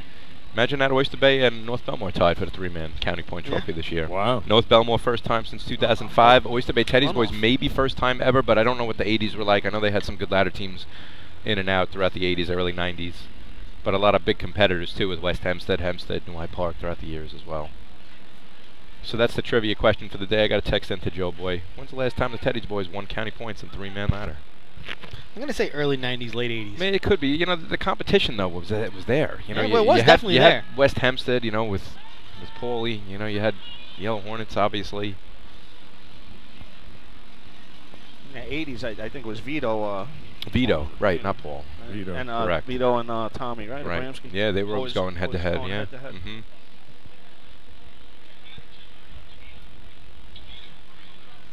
As you did say about the lineup, Scott, it is interesting, and we talked about it. These tournaments in Hempstead, I've never seen C trucks varied so much in where they start off on the line. You know, if you look at the line, do you see the line where it was paid together? Yeah. Everybody seems to be just a little on the left side of that line. Yep. And again, I don't know where I was when I lined up. I could have been there too. All right, here comes Stanton and hacks it down. All right, into the cones, off a little before the cones, into his break. Good dig, Mikey Nice Ward ride. getting up there. They're not giving him the whip. I don't know if they're holding him out on purpose or. That was a nice ride. Nice It and was. straight. Oh, great, beautiful. Time for Manhasset Lakeville, 11.77. 11.77. I think overall we've seen today in Sea Ladder that teams have gotten more comfortable with this track, and and it'll translate to next year. But I think all the jitters are gone. That was a well-driven event, I thought, with the exception of one or two teams. But I thought it was better than what we've seen. And I think also it's going to get better. We noticed that after CI and Hageman, Hageman and Ridge. Ridge, right? As they get older, they get better. Yeah. I don't know if it's just because it's new and the way it's laid out, and that especially this is going to be a road. Yeah, right. It's going to be opened up, and I think it's going to I think it's going to settle in, and that crown could even it's tar. It can settle. Yeah. Well, absolutely. All right. Well. All right, guys. That's gonna do it for the event. Let's see the breakdown. Local committee to the starting line. Local committee to the starting line. So with the blower. Local committee, bring a blower to the starting line. There goes that red dust, damn it. I'm going to head back down, but before I go, oh boy, just a little plug for the New York State dinner. Ooh. Right, November 4th. Everybody is welcome. I think it's $50 for the ticket. See your area rep. Myself, Jay Podowski, Jim Henry, and Jeff Champion. So come on out. It's a great time. Support your team. It really is. It's a lot of fun. You could come up on Friday night. We spend the weekend there. It's really a good time. So thank you guys for having me up here. I'm going to go down and watch some Seahos, and I appreciate it. Move the equipment. Beautiful. Thanks for being here, Scotty. Results of the Sea Ladder contest. First place, 5 points. The host, West Hempstead Westerners. Second place, 4 points, the Islip Wolves. Third place, 3 points, the Port Washington Roadrunners. Fourth place, 2 points, the Hicksville Hicks. And fifth place, 1 point, the North Belmore Rinky Dinks. Local committee, general judges, and the grievance committee set up for the water test. So when we get back, we'll play a little Seahos. Right now, the Wolves are out to a lead, 13-10 over West Hempstead. Then you go Hicksville 7, Port Washington 6, Oyster Bay Teddy's Boys 6, Rinky Dinks 4. So we have a race going between the Westerners and the Wolves. Roadrunners looking to get back in it. Can Hicksville hang through B and C hose? Can we go 458 water full Disney World mode here today? You're looking at my scorecard. You screwed up. Oyster Bay doesn't have the 6 there. They only have the 4. They didn't get anything in there. My bad. Don't look at my card. I take a little while. You're the teacher here, all right? Don't look at my math until I'm like 100% done. Because I'll redo it. Islip 13, West Hempstead 10, Port Washington, Hicksville 7, Port 6, North Belmore, Oyster Bay 4. There we go. Apologize to me for that. I'm sorry. Live on top of the arch. I have racers. We're live at the 2018 Fire Rescue EMS Mega Show takes place February 17th and 18th at the Brentwood Sports Fieldhouse at Suffolk Community College. Check out the latest, most up-to-date turnout gear, thermal cameras, apparatus, and more. Hundreds of vendors will be present to explain and demonstrate their product lines and services, along with the extrication competition. See you next February in Brentwood at the Mega Show. 2018 Fire Rescue EMS Mega Show. Integrated Wireless Technologies is proud to be part of the New York State Drill Team family as the exclusive Motorola dealer for New York State drill teams. IWT is a Motorola manufacturer's representative and offers the full line of Motorola products to fire department, as well as David Clark headsets and sound-off signal emergency lights. IWT is your one-stop shop for custom-engineered radio solutions, licensing assistance, dispatch solutions, and top-notch reliable service with fully insured technicians. Start your next radio upgrade with IWT. Check out their website at www.goiwt.com.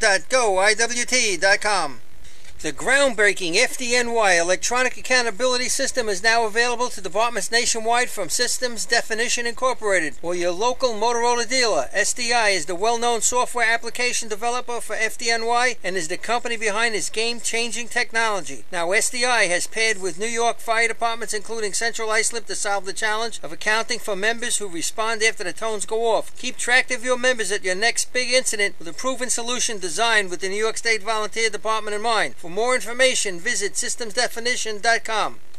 The Titan Group is your trusted name in the customizing industry. As a one-stop shop for all your racing team needs, we spent another off-season fine-tuning our skills and equipment to bring you limitless possibilities. As always, we offer all our in-house services including screen printing, embroidery, sublimation, and graphic design. Take advantage of our team ordering website system. Choose your products and logos and we'll do the rest. Members pay online and their orders separated and delivered. Need to see samples? Browse our vendor catalogs on our website, www.titangroup.apparel.com. Follow us on Instagram at Titan Group Racing to see what every team is wearing this season. Or visit s4apparel.itemorder.com to buy a Titan Racing shirt. Call us at 631-859-0075 or see Artie Seskine or Devin Robinson on the track. All late, all day. Gear up, get on the Titan Group. Not every evolution in vehicle rescue technology costs tens of thousands of dollars. The Beluga Glass Cutter finally makes windshield removal quick and safe, and fire departments can add the Beluga Glass Cutting Kit to their rescue setup for only $5.95. Head to www.coastalfiresystems.com to check out the Beluga in action. Nobody knows Myrtle Beach golf packages like Myrtle Beach Golf Desk. Come experience the simple, easy, no-nonsense approach to your next Myrtle Beach golf vacation. Since 1991, Myrtle Beach Golf Desk has been saving you time and money on top-notch golf vacations. For small groups or large fire department events, start with Myrtle Beach to ensure that every aspect of your trip is perfect. Proud to be returning as a New York State Drill Team sponsor. Visit www.golfdesk.com for more information. Attention firefighters, are you still tracking your SCBA cylinders using paper and pencil? Stop the insanity and get the CAT Cylinder Accountability Tag System from Coastal Fire Systems. The CAT makes refilling cylinders simple and easy, ensuring that your members never overfill a cylinder or fill one with an expired hydrostatic testing. Let the CAT system handle the record-keeping, inventory, alerts, and OSHA paperwork for you. There's only one place you can get the CAT system, and that's Coastal Fire Systems. Head to www.coastalfiresystems.com for details and information. Coastal Fire Systems is the official SCBA dealer for New York State drill teams. Scott Air Packs, cylinders, RAT packs, refill compressor systems, gas detectors, Hyatt's boots, Protec and Dragon fire gloves, as well as the future in thermal imaging technology. Coastal is also reminder to everybody in the stands, the 50/50 is going around. Systems, along with professional selling training to keep red your members tickets, sharp and meet New York State requirements. $20 for More 16 raffles. Check them out at There's also food and drink available going around in the stands. Fatty McGee's in East Soda and Islip. Wednesday is Ladies' Night at the best FD Racing Bar on Long Island. Stop in anytime for a drink with good company, a great lunch and dinner menu, and of course those famous Fatty's wings. The Bill Fox Company has been in business over 60 years, specializing in custom championship rings, watches, badges, pins, and awards. The Bill Fox Company has crafted championship rings for the past state champions, including the Westerners, Flying Dutchmen, Hobos, Wolves, and the Yellow Hornets, as well as the Firefighter Combat Challenge competition. Bill Fox Company is the recognized name in recognizing people. Check them out on Facebook, Twitter, and on the web at www.billfoxco.com. With over 25 years of service in the fire industry, High-Tech Fire and Safety continues to be a proud sponsor of New York State drill teams. High-Tech has been honored to serve as master distributor for Morning Pride products, including state-of-the-art bunker gear, USAR gear, EMS gear, helmets, gloves, hoods, and boots. In addition to Morning Pride gear by Honeywell, High-Tech also provides quality products, including ISG thermal imaging cameras and CMC rescue products and Deuce rescue systems, providing your fire department with the highest level of support and service for all your personal protection equipment needs. For personalized demos, speak to a certified sales specialist. Call 631-777-5170 or visit hightechfirenewyork.com. Since 1973, Fire News has been a proud supporter of the time-honored tradition of New York State drill team racing. As they celebrate their 43rd year of publishing, they are honored to be the official publication and online coverage of the New York State drill teams. Look for ongoing coverage in Fire News on firenews.com and on Facebook, Twitter, and Instagram. Rosenbauer Fire Apparatus is proud to be named as the exclusive fire apparatus manufacturer of New York State drill teams. Rosenbauer is the #1 manufacturer of fire trucks on the planet and the industry leader in the next generation of reliable safety evolutions like the Smart Aerial Control System. If your department is considering an apparatus purchase, start the conversation with the local team at Eagle Fire Equipment and ensure top-notch service with their partners at Nassau Fire Apparatus. Call area code 855-222-1075 or like them on Facebook. 2018 Fire Rescue EMS Mega Show takes place February 17th and 18th at the Brentwood Sports Fieldhouse at Suffolk Community College. Check out the latest, most up-to-date turnout gear, thermal cameras, apparatus, and more. Hundreds of vendors will be present to explain and demonstrate their product lines and services along with the extrication competition. See you next February in Brentwood at the Mega Show. Integrated Wireless Technologies is proud to be part of the New York State Drill Team family as the exclusive Motorola dealer for New York State drill teams. IWT is a Motorola manufacturer's representative and offers the full line of Motorola products to fire department as well as David Clark headsets and sound-off signal emergency lights. IWT is your one-stop shop for custom-engineered radio solutions. Attention please, today's water time will be 4.61 measured in hose of 144 and 2 inches, website at www.gowitwt.com.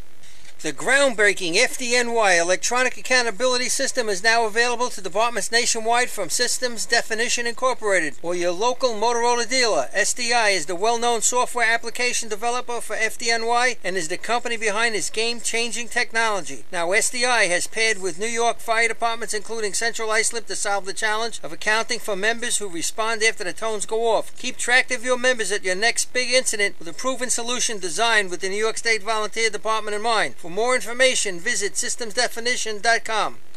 The Titan Group is your trusted name in the customizing industry. As a one-stop shop for all your racing team needs, we spent another off-season fine-tuning our skills and equipment to bring you limitless possibilities. As always, we offer all our in-house services including screen printing, embroidery, sublimation, and graphic design. Take advantage of our team ordering website system. Choose your products and logos and we'll do the rest. Members pay online and their orders separated and delivered. Need to see samples? Browse our vendor catalogs on our website, www.titangrouapparel.com. Follow us on Instagram at Titan Group Racing to see what every team is wearing this season. Or visit s4apparel.itemorder.com to buy a Titan Racing shirt. Call us at 631-859-0075 or see Artie Seskine or Devin Robinson on the track. All late, all day. Gear up, get on the Titan Group. Not every evolution in vehicle rescue technology costs tens of thousands of dollars. The Beluga Glass Cutter finally makes windshield removal quick and safe, and fire departments can add the Beluga Glass Cutting Kit to their rescue setup for only $5.95. Head to www.coastalfiresystems.com to check out the Beluga in action. Nobody knows Myrtle Beach golf packages like Myrtle Beach Golf Desk. Come experience the simple, easy, no-nonsense approach to your next Myrtle Beach golf vacation. Since 1991, Myrtle Beach Golf Desk has been saving you time and money on top-notch golf Attention vacations. please, local committee to the hydrant. Local committee to the hydrant. Myrtle Beach to ensure that every aspect of your trip is perfect. Proud to be returning as a New York State Drill Team sponsor. Visit www.golfdesk.com for more information. Attention firefighters, are you still tracking your SCBA cylinders using paper and pencil? Stop the insanity and get the CAT Cylinder Accountability Tag System from Coastal Fire Systems. The CAT makes refilling cylinders simple and easy, ensuring that your members never overfill a cylinder or fill one with an expired hydrostatic testing. Let the CAT system handle the record-keeping, inventory, alerts, and OSHA paperwork for you. There's only one place you can get the CAT system, and that's Coastal Fire Systems. Head to www.coastalfiresystems.com for details and information. Coastal Fire Systems is the official SCBA dealer for New York State drill teams. Scott Air Packs, cylinders, RAT packs, refill compressor systems, gas detectors, Hi-Ets boots, Protec and Dragon fire gloves, as well as the future in thermal imaging technology. Coastal is also the one-stop dealer for Petzl, Scott, CMC, and Colorado bailout systems, along with professional training to keep your members sharp and meet New York State requirements. For more information, check them out at www.coastalfiresystems.com. Fatty McGee's in East Islip. Wednesday is Ladies' Night at the best FD Racing Bar in Long Island. Stop in anytime for a drink with good company, a great lunch and dinner menu, and of course those famous Fatty's wings. The Bill Fox Company has been in business over 60 years, specializing in custom championship rings, watches, badges, pins, and awards. The Bill Fox Company has crafted championship rings for the past state champions, including the Westerners, Flying Dutchmen, Hobos, Wolves, and the Yellow Hornets, as well as the Firefighter Combat Challenge competition. Bill Fox Company is the recognized name in recognizing people. Check them out on Facebook, Twitter, and on the web at www.billfoxco.com. With over 25 years of service in the fire industry, High-Tech Fire and Safety continues to be a proud sponsor of New York State drill teams. High-Tech has been honored to serve as master distributor for Morning Pride products, including state-of-the-art bunker gear, USAR gear, EMS gear, helmets, gloves, hoods, and boots. In addition to Morning Pride gear by Honeywell, High-Tech also provides quality products, including ISG thermal imaging cameras and CMC rescue products and Deuce rescue systems, providing your fire department with the highest level of support and service for all your personal protection equipment needs. For personalized demos, speak to a certified sales specialist. Call 631-777-5170 or visit hightechfirenewyork.com. Since 1973, Fire News has been a proud supporter of the time-honored tradition of New York State drill team racing. As they celebrate their 43rd year of publishing, they are honored to be the official publication and online coverage of the New York State drill teams. Look for ongoing coverage in Fire News on firenews.com and on Facebook, Twitter, and Instagram. Welcome back, ladies and gentlemen. We are live on top of the arch at the 2017 Labor Day invite from beautiful Disneyland. Yeah, and we have Disneyland today. Yeah, Disneyland will be in effect. Not Euro. 460 water is what was just announced. I'm Twan Simone, the Yellow Hornets. Phil Curry, Roslyn Highlanders. Jackie Cloudman is joining us from the West Hempstead Westerners, and Lenny Gompert's getting his headset on. He's going to play a little C and B hose with us today. Got to do a little correction. You know, the website was hacked a little bit earlier this month. Sorry about that, guys. On the group me, apparently I did it. Russian spy. Your attention, please. The next event today will be the Sea Hose Contest. I'll get back to that in a second. The state record for this event is held by East Islip with a time of 11:93. Ladies and gentlemen, you're asked to get behind the guardrails. Everybody must be behind the guardrails. The first team on the line, number 4, the call plays Frogs. So anyway, thanks to Adam Kaline for texting me. The 3-man ladder County Point trophy does not go to Oyster Bay and North Belmore in a tie with 11 points as previously broadcasted No today. runoff. You know what? I'm done. But actually, it's the Hicksville Hicks who win it with 12 points. So thank you for that correction there. The spreadsheet I had was bad, but everything else was good today. West Hempstead winning B ladder. West Hempstead and Port Washington tying for county points in C ladder. Still waiting for that runoff. Lenny, welcome. Hey, good morning, fellas. Sorry I'm a little late. I had to take care of the honey-do list. Yeah. So you can do list. You know what I mean? I hear you, man. You got to play on Saturday. You got to do the work on Monday, man. Exactly. Just to bring everyone up to speed, the Islip Wolves are out to the lead. They have 13 points. West Hempstead second place with 10. Hicksville has 7. Port Washington with 6. And then you have North Belmore and Oyster Bay with 4. The Frogs are also on the board with a point. 460 water. Disneyland. That's what we like here. So, makes for a happy day. And see what teams like West Hempstead, Port Washington, Islip, they can do at times like that. I used to love walking around and talking to other nozzle men. As soon as you heard that 460, trying to get them psyched out a little bit, saying, "Oh my gosh, 460 here! This is going to be rough." See if you could get in their heads a little bit. I remember running a 12.4 here, and Lenny coming up to me and interviewing me, and I think my eyes were still closed when you came up to me. And I took you through it. So. Hey, that's my line. I know, I love it. One of my favorite lines to hear. Seahose County points for the year is already locked up. West Hempstead 16.5. The nearest competitor, according to what I have in front of me, is 4 by Westbury. It doesn't seem right, but here comes Carl Place into the cones. Sorry, the Roadrunners. Off of the little cones. Mike McCann crossed it at the hydrant a little bit. It's on. All right, they got water coming. Missed it a little left on the target, but it's a time.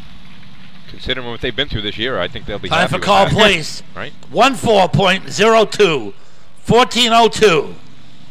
Next team on the line, number 5, the New Hyde Park Termites. Truck was on the road, stayed on the road. Yeah. the way they've had this year with their truck. Yeah. Well, I think it'll all be taken care of in the off season. I mean, there's nothing like trying to have to put a truck together every week to change it the next week to put it back together in the week after. You know, when you have that off time and you're able to really dial it in, you probably come back next season with something that's a lot better. Yeah, you'd like that to be your steady, yeah, or your trucks, and then you're working on everything else. Exactly. But, it doesn't always work out that no. way. 841 on the stick there for car play, so again, they're still struggling with that truck a little bit. Yeah. Just to clarify county points for the season, West Hempstead 16.5 in C-Hose. Second place would be Port Washington with 8. So it's locked up for the day, considering you can only gain 5 on a team. So there's no 9 points for breaking a state record, or no, you get a little bonus point. 460 water, you can't get a 10 point. You can't get a couple extra points added on somewhere. Come on, you're the teacher. Hand out some bonus credit. Let's go. I need a little extra credit to get me graduated. How many more times are you gonna call me to teach it today? That's like the probably. I know it's back to school. Probably gonna remind you about 10 times, so you make sure you wake up in the next couple days. I know and I have to go to work tomorrow. If you want to make them feel important, call them an educator. Sounds a lot more. A youth educator. Youth educator. I taught summer school. It's not like I just sit around all summer doing nothing. I've seen that movie before, I think. Beautiful day here in Hempstead. Beautiful. Actually, Termites have been running some good C-Hose too with Absolutely. 460 water. Let's see what kind of number they can put up. Yeah, if we look at having a Wi-Fi issue, I'll get back to that after that shot. Go ahead. All right, well, here we come. Into the cones. Off a little after the cones. Nice drop at the hydrant. He's on at the hydrant. Oh, he blew off at the hydrant. All right, well. You know, it looked a little unorthodox the way he hit it, which was 719. He probably got water through the first length, and then you could just tell he wasn't comfortable with it, and it popped off. I was going to say, I couldn't tell if it was the handle grab or what it was, but he definitely looked a little out of sorts. Time for New High Park with penalty, 21.46.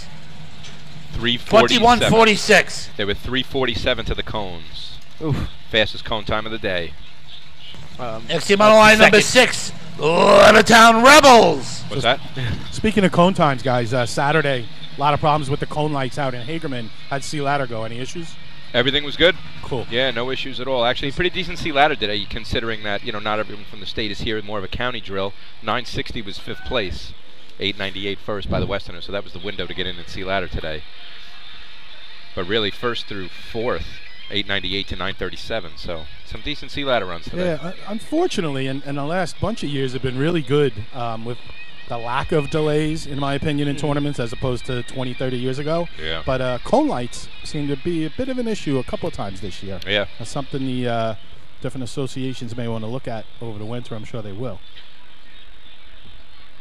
But I heard Paulie talking about it. You guys were talking about how it's been like a good thing for the sport, though, too, in terms of getting the parity out there with the C trucks. I really do agree. Yeah, you agree. Yeah. I really do agree. Again, I'm around the sport for maybe too long, yeah. But I think we all said, and Danny Jackson had a lot of good things to say about it too. That these trucks were going faster and faster, and at some point we needed something to get them under control. And it's never going to be 100% safe. Right. But hate. We're at a limit now where teams aren't trying to go faster and harder and creating even more of a hazard. Right. As good of a thing as it is, you just hate to see a team lose their time as a result of it. So that's obviously a negative effect of it. But that's like anything else in the sport. It happens. You have your 3 buttons at the top. Sometimes they're not in intolerance, so it's part of the sport.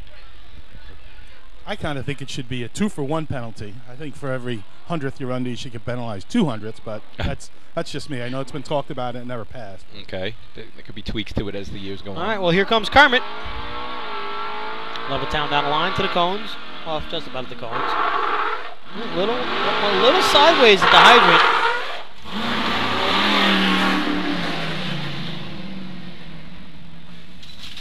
I'll finish the run.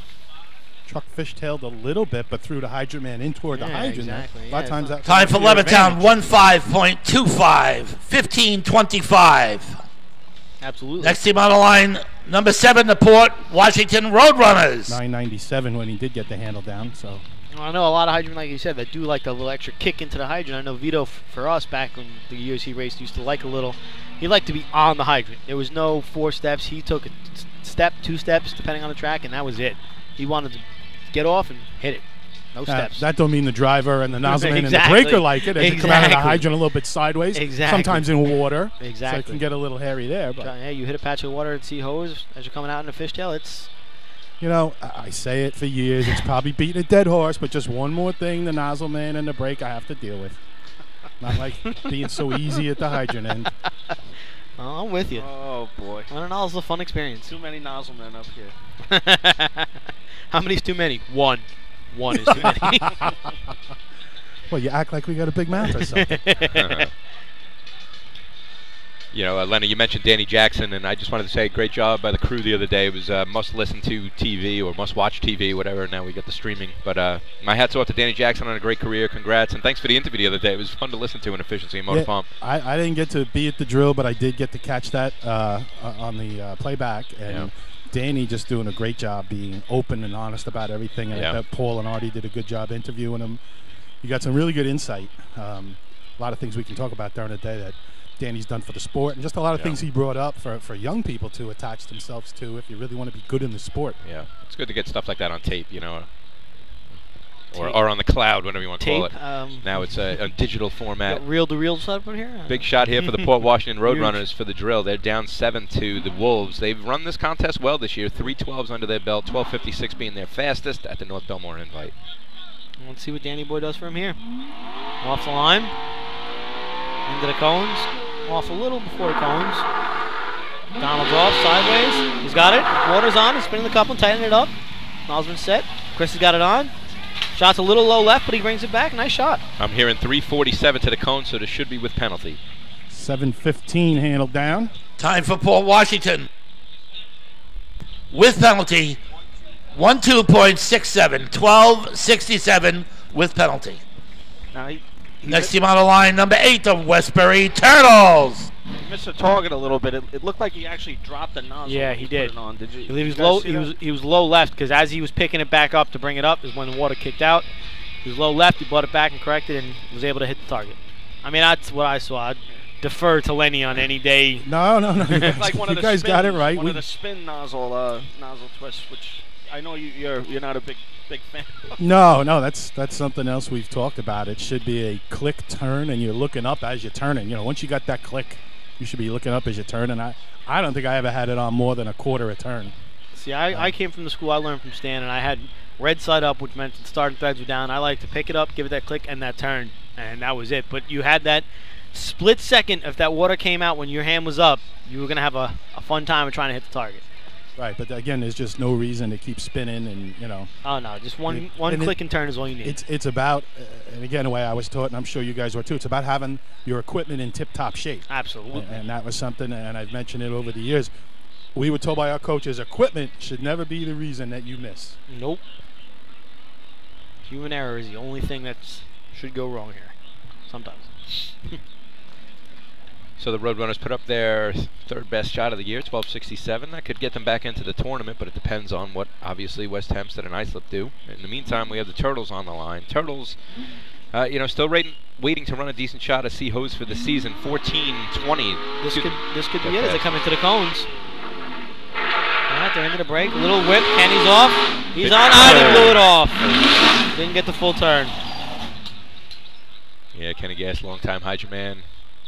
Getting a little wet right there. He looked like he was stumbling a little coming off, but he was stumbling at the hydrant, which again, might have worked to his advantage. He got that whip we were talking about before, that little kick at the end. Yep. Another time for Westbury with penalty, 22.82, 22.82. I'm hearing a 3:47. Next team on the line, number 9, the North Belmore Rinky Dinks. So 3:47 to the cones for the Termites, Roadrunners, and Turtles. Identical cone light times, identical penalties of 3/100ths of a sentence.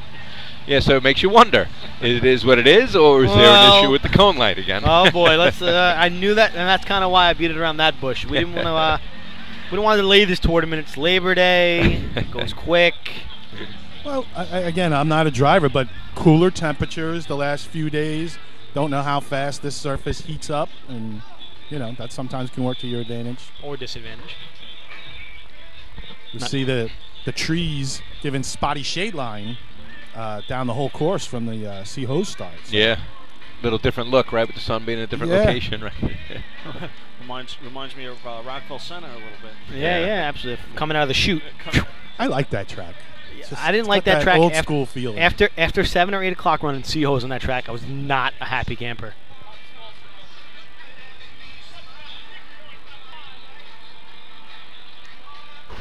Yeah, one of the oldest arches out there, correct?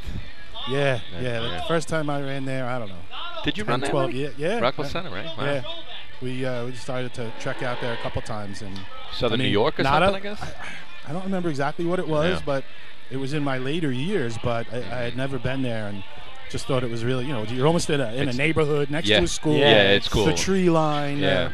Not huge facilities. I mean, I'd love to see them run bigger drills there. Obviously, they're limited in their space. That arch is got to be old. Tough. I mean, it's it's high. It's not just high. It's been there for years. Yeah. I mean, I've seen pictures of that arch from the 20s. I think. It's a real different feeling. But it is like you said. It's cool to be nestled back in that little area, and nobody really knows you're back there, and then you just hanging out with the boys on a Saturday. Now, when that track does get damp, I remember not being able to drive real good because of what you guys just said about the tree line, and they had moss growing and everything else. Oh yeah. Oh yeah. But Old school racing. yeah, that was not a cookie cutter track. No, not at all. The North Belmore Ricky Diggs come to the line with 4 points on the drill. Fastest time in this contest this season, 13:67 here. 12:67 right now by the Roadrunners is first. Then we go into the 15s. Excuse me, the 14s. There's North Belmore a little squirrely off the line into the cones. A little out at the hydrant. He's going to have a bit of a sidestep to get to that. Oh, here we go. Nolsman's on. Man, he's still waiting on water. Yeah, truck looked a little squirrely coming down, and it kind of threw the hydroman off there. He had to sidestep, like 3-4 little sidesteps to get over to that hydrant. That causing an 8:05 handle down. That'll do it. Little delay on the time here, making me a little nervous. Yeah, like we might hear. Time for North Belmore, 13.64. 13:64. I was nervous. Positive. So that's second place right now. 12:67 Roadrunners, 13:64 North Belmore, and then we go to the 14:02 of the Frogs. And a 15:25 of the Levittown Rebels, fourth place at the moment. Next team on the line, number 13, to Hicksville. Hicksville can run a time and see that. What do they got so far this year, Twan? You got that up? Or? Yeah, just give me a second. I got to switch pages, and when I switch pages, it does the reload thing. Oh, that damn fangled new technology. Where's paper and a pen when you need it? Doesn't take long. There we go. Twan's answer with penalty. Yeah, right.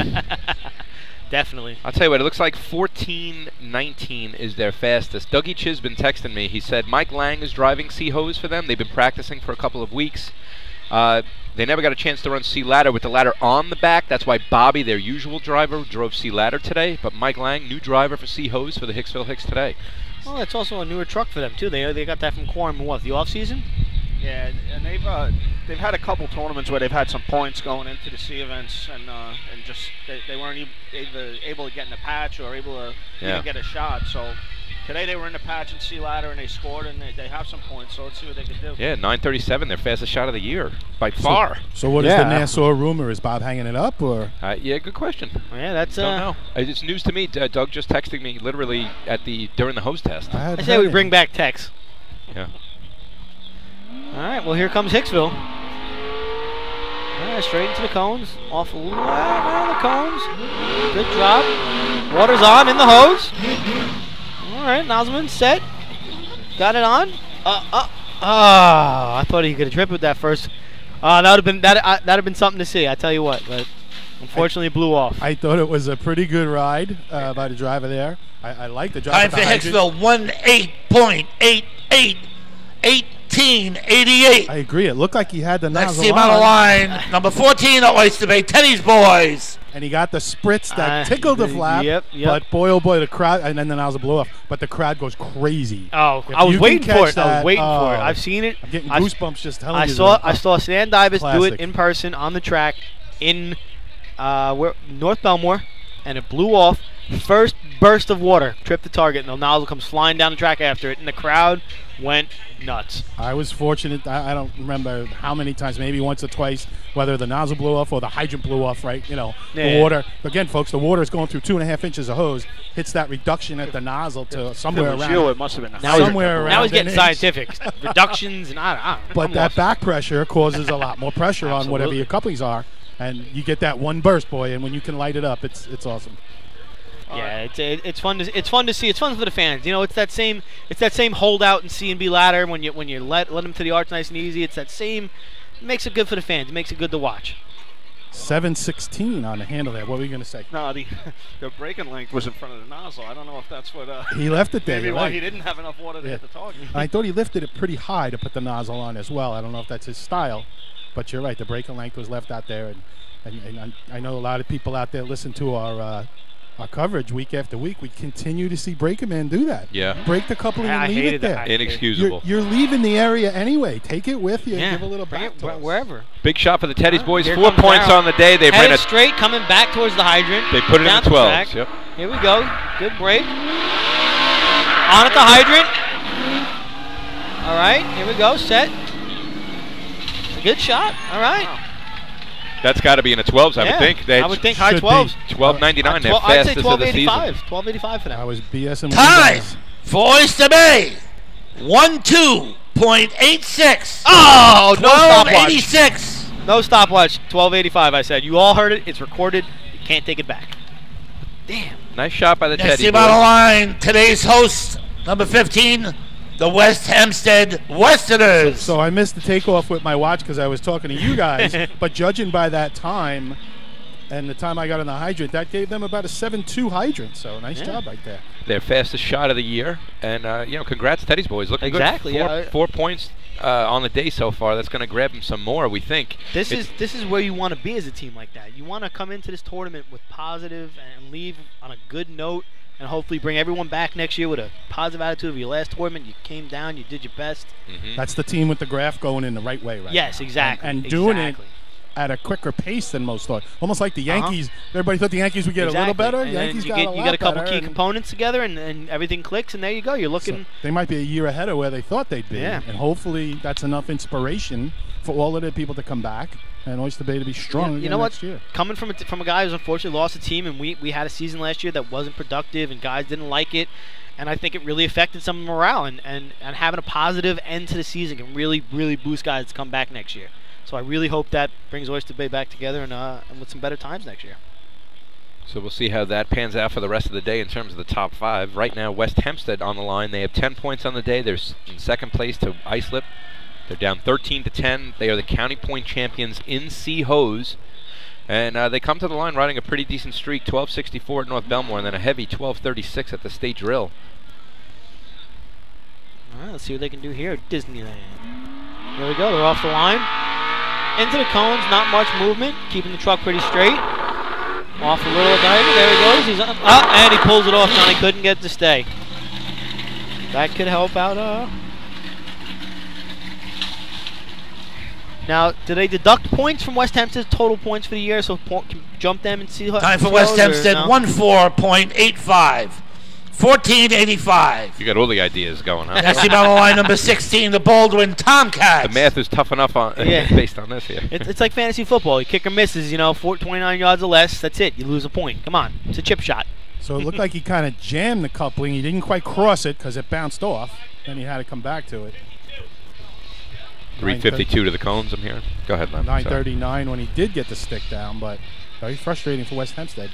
Looking to stick with Islip in this drill.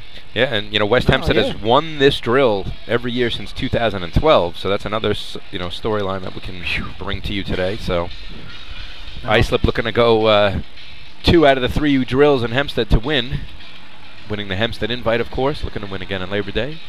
Don't typically get too many Suffolk teams out here. I don't know when the last time does Islip always show up here? I'd say like pre-2012. I think that you got North Lindy. I'd expect right? North Lindy. They come out here, they practice. I expect them maybe to show out, something like that. But see, Islip out here was a little. Especially we didn't really hear about it till literally they were on the line at 3-man. I was talking with Mike Welton the other night at the CI victory party, and he was just kind of like they were all kind of just sitting back at their camp after Hageman, and I think one guy said, "Hey, I'm going to go out to Hempstead to watch" or something like that. And then it turned into, there goes the snowball. Let's just race. We're all free. Jack, you don't remember seeing them here a lot, right? No, I was surprised they were here. I think, like Twan was saying, I think maybe pre-2012 I remember seeing them a couple times, but there hasn't been many Suffolk teams here the last couple of years. Yeah, well, here comes Baldwin a little out towards the center of the track, working their way back to the hydrant at the cones. A nice break in. A lot of steps for the Hydra Man, but misses the first wipe, misses the second, and washes the course. Baldwin had three weeks in a row where they put it in the mid-13s and the low 13s. That's what I was going to bring up in a second. But again, that nozzle, that dead length, sitting right in front of them. The coupling pushed back, but the length is right in front of them. I don't know about Time you, for Lenny. Baldwin, 21.87. 21.87. As a nozzleman, I hated seeing Next that. team on the line, the North Merrick Stump Jumpers. Maybe on this video broadcast, we're more full of ourselves. Maybe people don't listen to this stuff. No, and they're yeah. not You know taking what? any coaching. That's it. Take this to heart. All right, all you breakers out there. Now, what do you do with that? Do you try to shoot through? Do you try to lob over? Aim over. I mean, it depends on the pressure, what track you're at. It's got a lot. I mean, Lenny can answer better than I can. I was fortunate enough that, again, it was taught in St. James you don't do it. So when it did happen, I would probably hit it with the stream if it was there. Yeah. Because I was, again, click, turn, and I was set in a position. So, but I think had about a that lot time of loss. breakers over the years, and they were taught from square one. You got really 3 jobs. The first 2 are the most important. Break it and get it out of my way. If you get behind me as the 3rd job, that's a bonus. But I'll tell you that there's some great breakers out there that are underrated and you never really knew about it. I'll tell you, Donald Smallwood, when he raced for Roslyn with Stan, was one of the better ones that I've seen. And unfortunately, I mean, his breaking talents have gone now up to the top to Lenny's so said easy side. well, he went to the easy spot when he got older. And, we get a little older, you can't all do it, with the guys down at the low end do, that tough stuff. So he moved up to the hydrant to help out for Washington when he went there. But I know in Roslyn, Scott Gilday was one of the better breakers I've seen in my time. He was always squarely slide down, get that coupling out of the way. And I can't think of any job Smallwood didn't do at least adequate, if not very well. Donald, yeah. When it comes to racing, he's one of those guys you can go to like a Phil Athenis. I don't know if hopefully he doesn't have to try to go that long, but Phil Athenis is one of those guys who can just kind of slide into any position and make sure the team does a good job of whatever he's doing. And I think a lot of that is being into it, showing up, studying film, Absolutely. Knowing what's supposed to happen is half the battle. You ever been to Donald's house? Seen some of the videos? No. I've heard about the collection. Yeah, it's quite magnificent. All right, here we go. Down the track comes Merrick. Sorry, North Merrick. A little squirrely at the hydrant. He's off sidesteps, misses the coupling. Back towards the left side of the track, and he whips out of the nozzle. Looks like he was yelling at his Dragon Man right there. Yeah. Help him out, right? You saw that? And he blew up. There's your fan pleaser, just not in an event. Just as he hit the target to blow off the hydrant, but Twana, I agree. Time for North Merrick, 16.09, 16.09. Next team on the line, number 18, the Manhasset Lakeville Minutemen. I can only guess that he got tugged by the anchorman. I mean, he was yelling. As soon as he missed the coupling, he didn't even drag it back yet. It looked like he was yelling. Then he put it on, and he continued to yell at him. It definitely looked like he got tugged if you were watching. That's a classic experienced hydrant man, right? That you just start yelling at your drag. Damn right. Whether he tugged you or not. It's your fault. No, they had a couple things going on. Though. It looked to me like the hydrant man actually got off and his hands were still on the truck. If you saw that. And then he started sidestepping hard to get over. When he stepped over, the dragger stayed up the street, and it did look like it yanked him. Yeah, it looked like it. Like you said, the hydrant man had gone towards the hydrant, and the dragger decided he was going to continue down the road a little bit. So didn't really follow him in like you're supposed to and give him that slack. And again, those guys will work that out. That's frustration at the moment when you think you got a shot going. And North America's another one of these teams, just like Baldwin. And, we talked about Baldwin making a lot of progress. Oyster Bay making a lot of progress. So good to see Nassau, a couple of these teams really bouncing back and getting competitive. We're going to see, I'm going to guess. Yeah, it looks like Manhasset, right? Yeah, but I'm going to say we're going to guess. We're going to see Mike Mikey Ward Ward. Yeah. Are we going to see Nozzle? Are we going to see Mikey Ward running nozzle? Or is he going to be at the other end? Or maybe he's driving and Stan's running nozzle. You know what? That'd be the safer bet. You're almost guaranteed a 12 when Stan runs. It doesn't matter what truck, what team he's on. Yeah. The target knows. Before he even gets off the truck, it just goes up. It doesn't want it. It doesn't need it. Doesn't want it. Well, with 2 teams left to go, we have a 12.67 by the Roadrunners in first, 12.86 by the Teddy's Boys is in second, 13.64 by the Rinky Dinks looks like third. Is it me or is it very wet? 14.02 Carl Place, and then a 14.85 by the West Hempstead Westerners is holding in for 1 right now. So the window is there. Manhasset Lakeville is going to have to, run one of their best shots of the year to get in the mix. They put it in 14-12 at the state drill. Is it me or does it look a little moist there at the hydrant? A little bit. It doesn't A lot of hydrant men blown off today. Yeah, I'm just looking at like almost, I'm not saying stagnant puddles, but all right, here comes Stan into it. into the cones. He's out in the middle of the track a little bit, coming back towards the hydrant. Hydrant man's off. Spun him out of the hydrant a little bit. That is Mike Ward running nozzle. Drops right on the coupling. He couldn't hold it on. You could see that. You can see it in his hands, Lenny. There. He was crossed. He was holding for dear life for that shot. And he never even looked up. He crossed it, Yep. and he stayed looking at it like, I got to hold this thing. Well, hopefully it stays together. Manhasset, Lakeville, 21.81. 21.81. Please. Next team on the line, number 19, the Merrick Buckeyes. Not helping him at all was, you guys talked about the moisture at the hydrant. Absolutely. The wheels did break loose. You could hear it, number one. And then Mike did go about a half a step past it. So those things working against him. He did probably try and rush it a little bit, and hence the cross thread. You could definitely, you could hear that truck get into that high end right as it got out of the hydrant from that moisture. So I don't know if it's, it's ultimately on your adapter to really clear that course, correct? That guy can, kind of hold them off and keep pushing if he wants, but, Yeah, there should be an official out there with them, exactly. Which I really don't see. I see a towel by a coupling area or something, but, that area's starting to dry up now with the sun, but there was a heavy amount of moisture there from Manhasset. It's a little cooler today because the invite and the state tournament, you barely saw any water on this course. It dried up almost instantly. I was just going to say that this course has never really been like that. So, like I said, with the cooler temperatures in September now, and the tree cover coming in a little bit, you can see some of the spots where the sun's not getting to it. But again, that little bit of extra moisture we see is a little bit past the hydrant, so it shouldn't necessarily affect the hydrant man, but possibly the truck's getting out of it. It's definitely the truck getting out of it when he gets on that, and that rear spins and he doesn't get that grip and he sits there for an extra half a second till eventually they lock and go. That's where you lose that little extra time that, the nozzleman could use at the end. White flag's been given to the Merrick Buckeyes. That's why it's so much harder for nozzlemen. You lose a lot of time up there. I bit my tongue on that one. I try not to say anything. People are getting sick of me talking about it. Merrick's put it in the 13s 3 times this year. 13-10, their fastest. Here they come into the cones.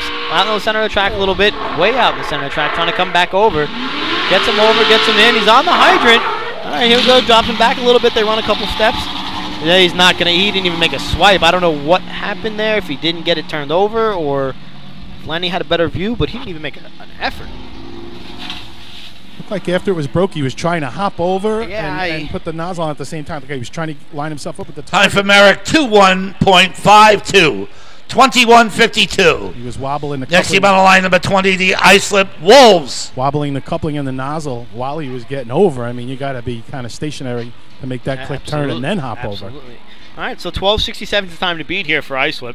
You got a 12.67, a 12.86. Yep, 13.64 North Belmore. And then a 14? Yeah, I got 14.02 by Coral Place for 4th.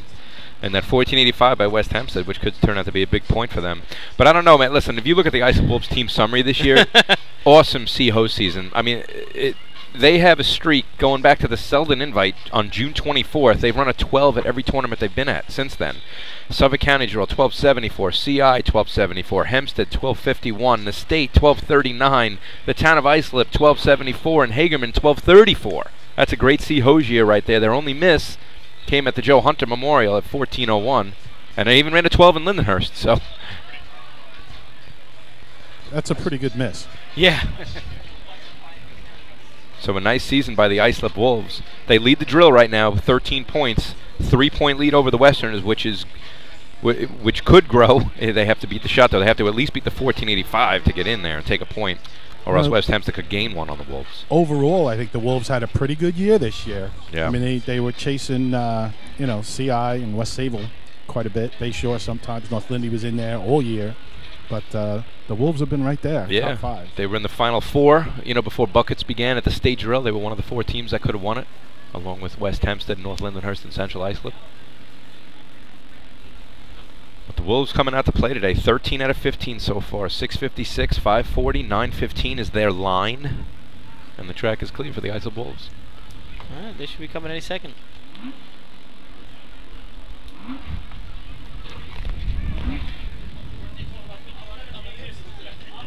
All right, here comes Mikey and the Islip Wolves down the track. Staying pretty straight to the cones, off a little to cones, out a little bit on the track, but not too bad. Hydrant man's over, hits.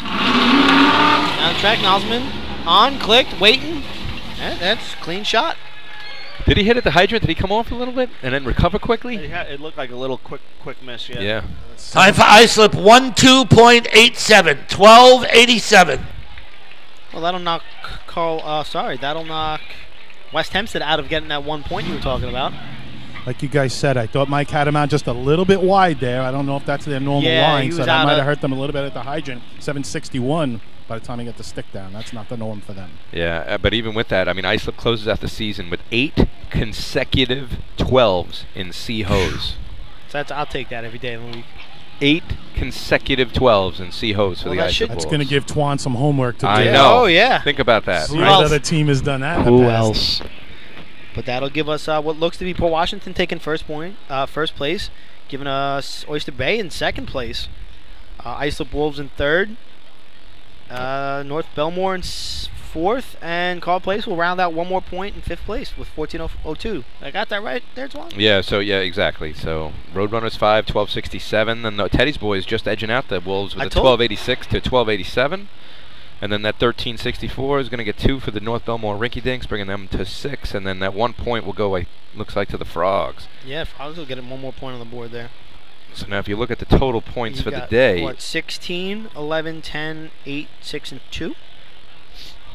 7 for the Hicks. Oh, I missed the Hicks. I'm sorry. So you got 16 for Islip. The Roadrunners just jumped into second place with 11. The Westerners stay at 10. They're in third. The Teddy's boys are in fourth with 8. Hicksville in fifth with 7. You got the Rinky Dinks with 6. And the Frogs with 2. And no one else has scored. Now, listen, if you look at total county points. Move the equipment. I'll get to set that up for B-Hose. The winners of the C-Hose contest. First place, 5 points. The Port Washington Roadrunners. Second place, 4 points. Oyster Bay Teddy's boys. Third place, 3 points. The Islip Wolves. Fourth place, 2 points. The North Belmore Rinky Dinks. And in fifth place with 1 point, the Call Place Frogs. So if you look at total county points for the season, West Hempstead right now has a 10.5 point lead over the Port Washington Roadrunners in terms of total county points for the season.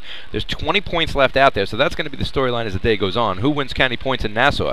Port Washington's got some work to do. It's not easy to overcome 10.5 points with only 20 points out there, but that will be the storyline as we continue with the Labor Day drill. Absolutely, and there's still a great dogfight. I mean, with the exception of Islip being up 5 points, it's a close-knit fight for the rest of this tournament. And I think that's going to continue on as a trend the rest of this tournament. But it should be a good finish after B-Hose here. So when we get back, we'll have some B-Hose live on Top of the Arch. 2017 Labor Day invite. Peace out. The Bill Fox Company has been in business over 60 years, specializing in custom championship rings, watches, badges, pins, and awards. The Bill Fox Company has crafted championship rings for the past state champions, including the Westerners, Flying Dutchmen, Hobos, Wolves, and the Yellow Hornets, as well as the Firefighter Combat Challenge competition. Bill Fox Company is the recognized name in recognizing people. Check them out on Facebook, Twitter, and on the web at www.billfoxco.com. With over 25 years of service in the fire industry, High-Tech Fire and Safety continues to be a proud sponsor of New York State drill teams. High-Tech has been honored to serve as master distributor for Morning Pride products, including state-of-the-art bunker gear, USAR gear, EMS gear, helmets, gloves, hoods, and boots. In addition to Morning Pride gear by Honeywell, High-Tech also provides quality products, including ISG thermal imaging cameras and CMC rescue products and Deuce rescue systems, providing your fire department with the highest level of support and service for all your personal protection equipment needs. For personalized demos, speak to a certified sales specialist. Call 631-777-5170 or visit hightechfirenewyork.com.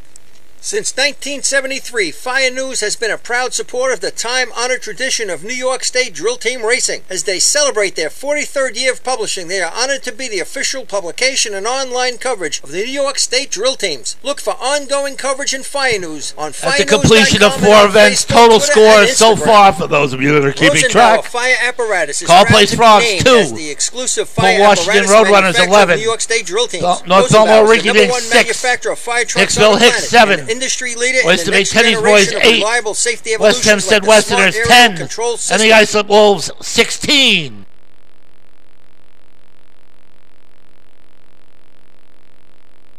If your department is considering an apparatus purchase, start the conversation with the local team at Eagle Fire Equipment and ensure top-notch service with their partners at Nassau Fire Apparatus. Call area code 855-222-1075 or like them on Facebook.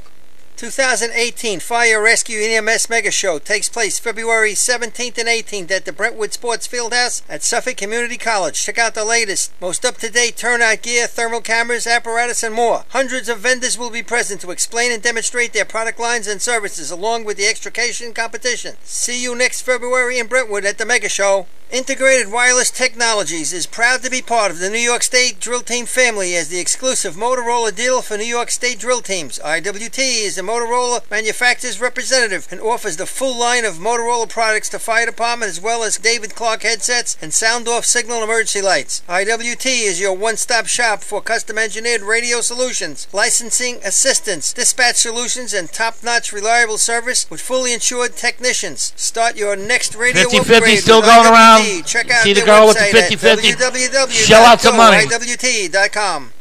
The groundbreaking FDNY electronic accountability system is now available to departments nationwide from Systems Definition Incorporated or your local Motorola dealer. SDI is the well-known software application developer for FDNY and is the company behind this game-changing technology. Now SDI has paired with New York fire departments including Central Islip to solve the challenge of accounting for members who respond after the tones go off. Keep track of your members at your next big incident with a proven solution designed with the New York State Volunteer Department in mind. For more information, visit systemsdefinition.com. The next event today will be the Bee Hose Contest. State record for this event is held by West Hempstead with a time of 7.55. The first team on the line, number 4, the call plays Frogs. Welcome back, ladies and gents. Live yes, on top Laurie. of the arch. We are at the Labor Day Invitational out in Hempstead, the last drill of the year in terms of major motorized invitationals. And right now, the Islip Wolves are winning 16 points. Second place, Port Washington, 11. Third place, West Hempstead with 10.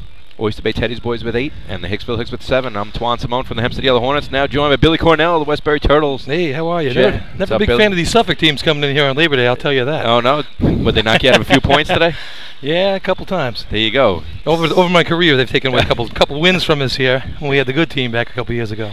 Billy Cornell, Jackie Cloudman. We got Lenny Gombert going down to do the track interviews and the sideline stuff. If we look at B-Hose county points for the season, we got a race. Port Washington has 15, West Hempstead has 13. So it's the second time today that Port and West Hempstead will be going at it in a singular event.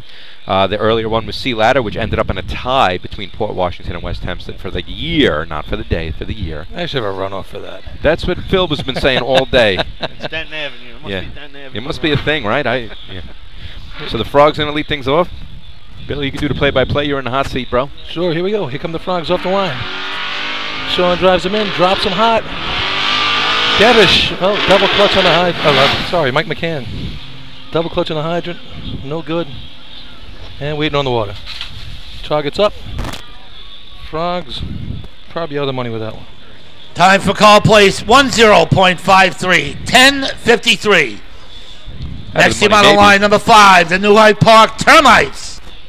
Was it here 2 weeks ago, or that looked a little squirrely too for B-Hose, and I think it was 2 weeks ago here. The same thing. The B truck was almost sideways. Merrick a couple weeks ago, you remember they went right up on the curb. It was Merrick. He stayed hard on that, and it was Merrick. Said there was oil on the track afterwards, but whatever, he definitely didn't get off of it. He gave them the full run, and hey, they still should have scored with that one. They had it on and missed the target. Yeah, true. Have the Termites on the line now. Yeah, New Hyde Park still waiting to get on the board for the day. Yeah, 2 safety zone infractions in the ladder contest didn't help. Correct. And then if you look at their season in B-Hose, 8:56 is their fastest of the season. Other than that, it's been a bunch of 12s and overtimes. So not the year that we're accustomed to seeing at a New Hyde Park. Let's see if they can end on a good note, though. We got Phil out there running today. I didn't see host for them. I did not pay close attention to that. Sorry, don't know the answer. Did you notice Phil, Jack? And the reason I notice is because it freaks me out. Every time they come about halfway down, he lifts his elbow back over the bar, and I noticed it on the way down. Well, that and the 2 rolls of duct tape that he puts on his legs before every contest. You know, you see him racing. If you had a duct tape contract, you might want to go invest some more, buy some more stock in that one.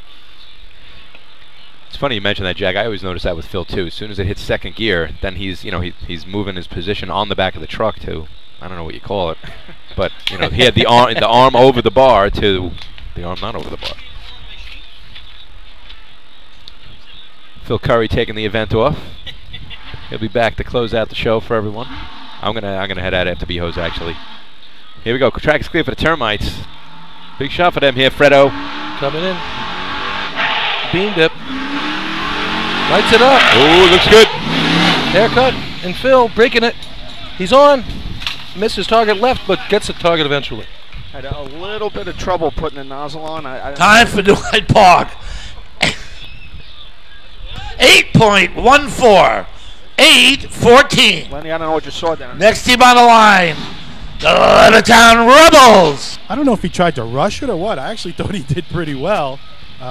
Usually got really clean hands, so I didn't think it was that bad. I thought the Hydra Man looked like, you guys probably know his last name, and I saw him again last year. Remember Bobby that used to run with them? Thin little Hydra Man, probably back in the 80s. No. Not ringing the bell? With New Hyde Park? Yeah. I know. I remember Mike. Bobby in the 80s is a little before me, Leno. Okay. So he looked like a little bit to me, but yeah, couldn't quite catch the flap there. So it's a low 8, but with this water. Well, they used to have a big Mike that used to race for him. That doesn't ring a bell to you, Dan? Yeah, Big Mike, right. Big Mike. He wasn't little in the end. Yeah, right. Mike Levy. Levy, thank you. Couldn't remember his middle name. Listen. He always had the pitter-patter steps, right? He had those little tiny... Good hands, though. Great hands at the end. Listen, one of the best ever. Sure. Yeah, I mean, the guy's got the numbers to prove it, too. He ran some heavy shots. Yeah, back then. They're in the 7-4s and B-Hose. One of 4 teams to do that. 12 O's. Yeah. Yeah, Mike Levy was a very good Hydra man. No doubt about it. He always had a big back brace on. That's what I always remembered him. Right, towards the end, right? Yeah. And he was still getting it done. Yeah, look at the haircut just a little bit low to the left there with that shot. You had time to make a better effort on that, I thought. Never readjusted for the shot. All right, here they are. Your last year's Labor Day hose champions. They just missed in C hose. Right, they won B. Do I have that right that they won B hose last year with a 903? 903. Yeah. And they took 3 or 4 in C hose last year as well.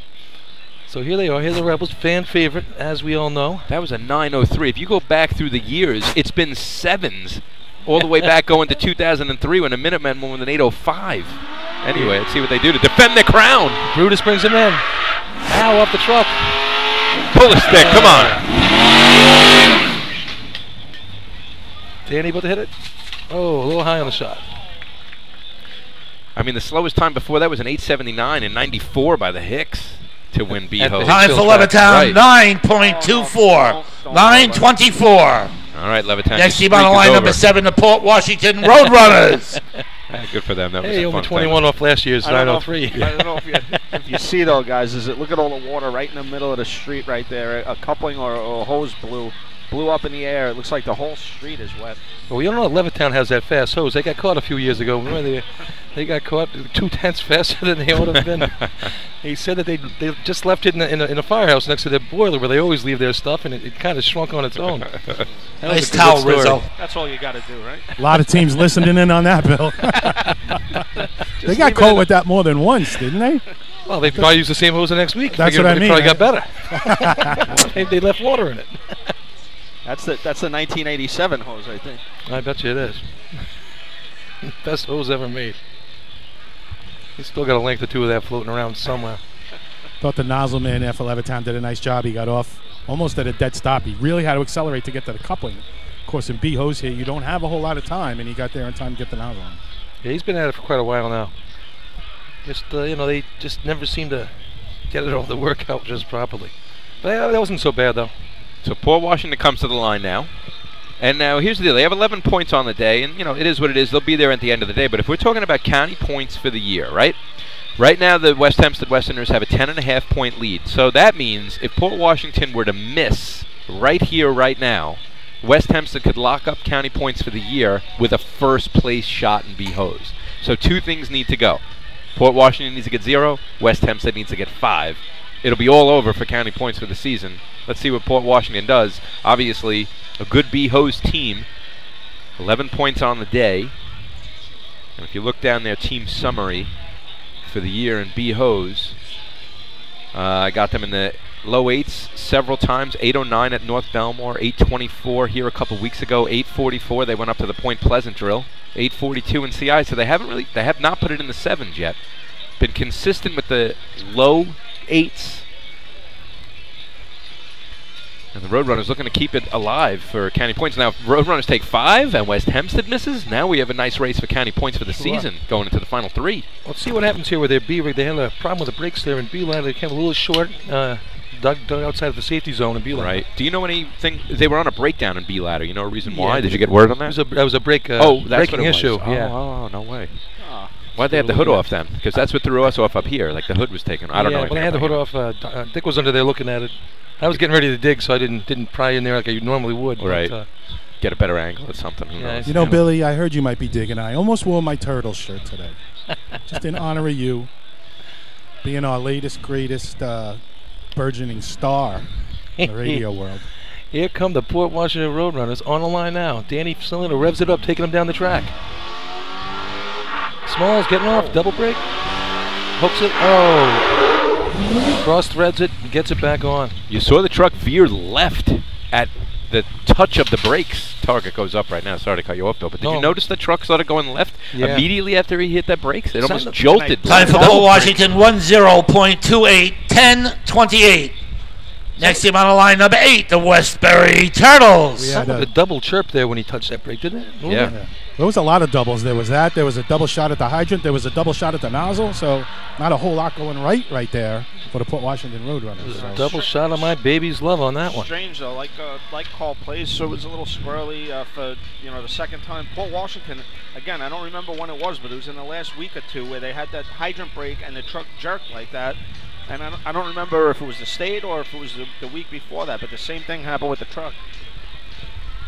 Yeah, not too happy with that one there. Now, so right now the 1028's third. Okay, so West Hempstead needs another team to beat that 1028, and when they get on the line, they're going to have a chance to lock up county points for the season, but they'll need to run a first place shot in order to do so. Right now the first place shot's at 8:14. So again, what we're looking for, we need another team to beat Port Washington's 1028. And then when West Hempstead goes, they have a chance to lock it up. Well, here comes a 785 right here from the Turtles. I feel it coming. We got Kenny Gass out there. I don't know what happened before in C-Hose. I was watching him. He had it on. The water was in the hose, and then it blew off when he went back to tighten it. We went over in the pits, took a look at it. Everything looks fine. I don't know what happened there. Yeah. Merck driving like a madman. We finally got a penalty. We've never had a penalty in our lives, I don't think, as Turtles. Good to see that truck moving down the track. Yeah, it was 3:47. It was a 3/100th of a second penalty. Actually, that happened also to Port and New Hyde Park with the same exact number. Yeah, that truck's been running very well this year. Pretty rare to see a fast turtle. 8:63, their best of the season. Do they better it, Billy? Kenny's got it. Oh, baby. Oh, baby, that looked good. Oh. Hey, Rath gets it all by himself. Sorry, I didn't know who was doing a play-by-play there. Sorry. The breaker man slid by. The nozzle man had to brake on his own. 8.34, 8:34. Next team on the line, number 9, the North Belmore Rinky Dinks. 256 on the hydrant down there for Kenny. You could tell he was trying to make up for C, Dan. He just attacked that thing. Yeah, the breaker got off in the water a little bit. He slid by the nozzle, and Rath, doing his best Danny Cornell impersonation, breaks it in two. Gets it on a little right, brings it back, and finishes with an 8:34. Nice job for Rath up top. Yeah, he did a nice job breaking himself, getting it on. Now handling the pressure here by yourself, getting that first water on the flap. That's the challenge. I tell you, the conversion to Catholicism helped him. It was an up and a down, a right and a left. It wasn't the pointed star thing that he usually does. That's why you make the big bucks, Billy. And 8:34. I need you to explain that one to me.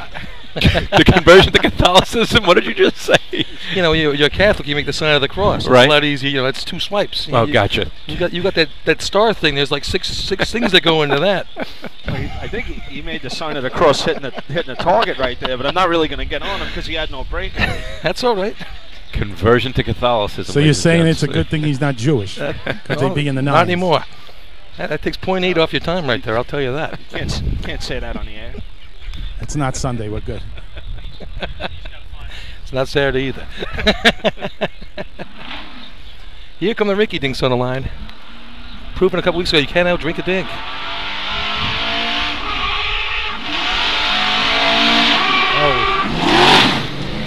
right, looks like we have a miss at the hydrant. Still at the hydrant. Yeah. Sorry. No, go ahead, Bill. You do. You're in the seat, man. No, my bad. I got Sorry. too happy watching them. Nice drop there. Time for North Belmore, 10.15. 10-15. Really wanted to see him like Next that. team on the line, number 13, the Hicksville Hicks. So listen, what that 10-15 does now is that moves Port Washington into 5th place. So now the West Hempstead Westerners will have a chance to win county points for the season. When they run B-Hose, they're going to have to come in 1st place. And that is because if they take 5, that'll give them 115.5 county points for the season. Port Washington will be stuck at 100. And with only 3 contests left, that's it. So it could be over by at closest, it'll be a half point. So the West Hempstead Westerners going to have a chance and they also to lock it up. They have to beat the Target Smasher, who's waiting in the wings. Last team to run the night. That's true. And that's what's good about Isla being here. You said you didn't like him being here. That no, could have an it's impact. A little drama for something like this. But now, Jack, has West Hempstead won county points every year since 12? I believe so. Yeah, I believe so. 5 years in a row? Right, I don't know. Port Washington didn't sneak in there at all for any of those years. And last time the Yellow Hornets won was 11. Yeah, I was going to say if it's been since 12, then no one has beaten them. Right. So I was actually wondering if they won in 12 or not. Was the only question. I kind of 13, like a 14, Hempstead 15, thing, keeping 16. that title over here. Before Hempstead was a New Hyde Park, I guess would probably be the us in New Hyde Park used to battle it out in the early 2000s. Sure. Roslyn getting it Here in come 2000. the Hicks. Hicks are off the line. Randy Schmidt up. Hooks it up. He crushes the hydrant. Water's in the hose coming up. Truck dies. Nozzle man looking for it. Oh. Blows his brother off at the nozzle. And the target's up. It was a nice looking shot there by the Hicksville Hooks up until the very end. Time for Hicksville, 12.72. 12.72. Next team on the line, number 14, the Oyster Bay Teddy's Boys. 263, handled down. Thought the guys at the nozzle end stopped a little hard coming off the truck, and that cost them a step or two getting there.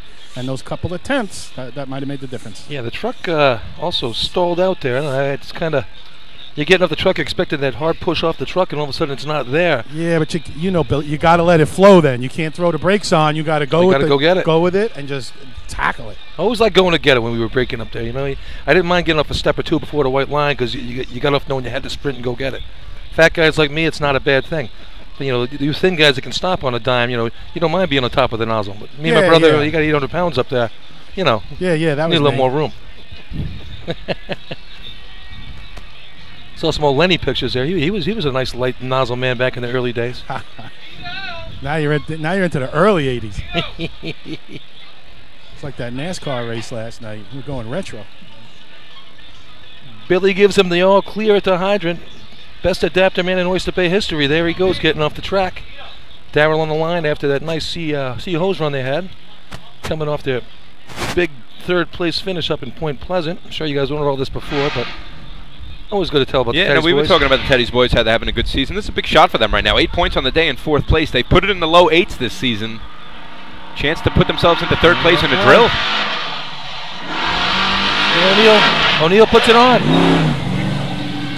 Brother O'Neill on top. Breaks it. It's a target. This is going to be a problem, guys. This is going to be a problem. There's a red flag. The coupling broke itself on the track. Exactly right. No time for the Teddy's Boys. Flagged by a native Oyster Bayer, Lori, with the... Lori was licking her chops, that Rough Rider woman. You know she wanted to get those Oyster Bay Teddy's Boys. So that's the Rough Riders coming out in her right there. Is that right? She's Rough Oyster Rider? Bay gets a no time.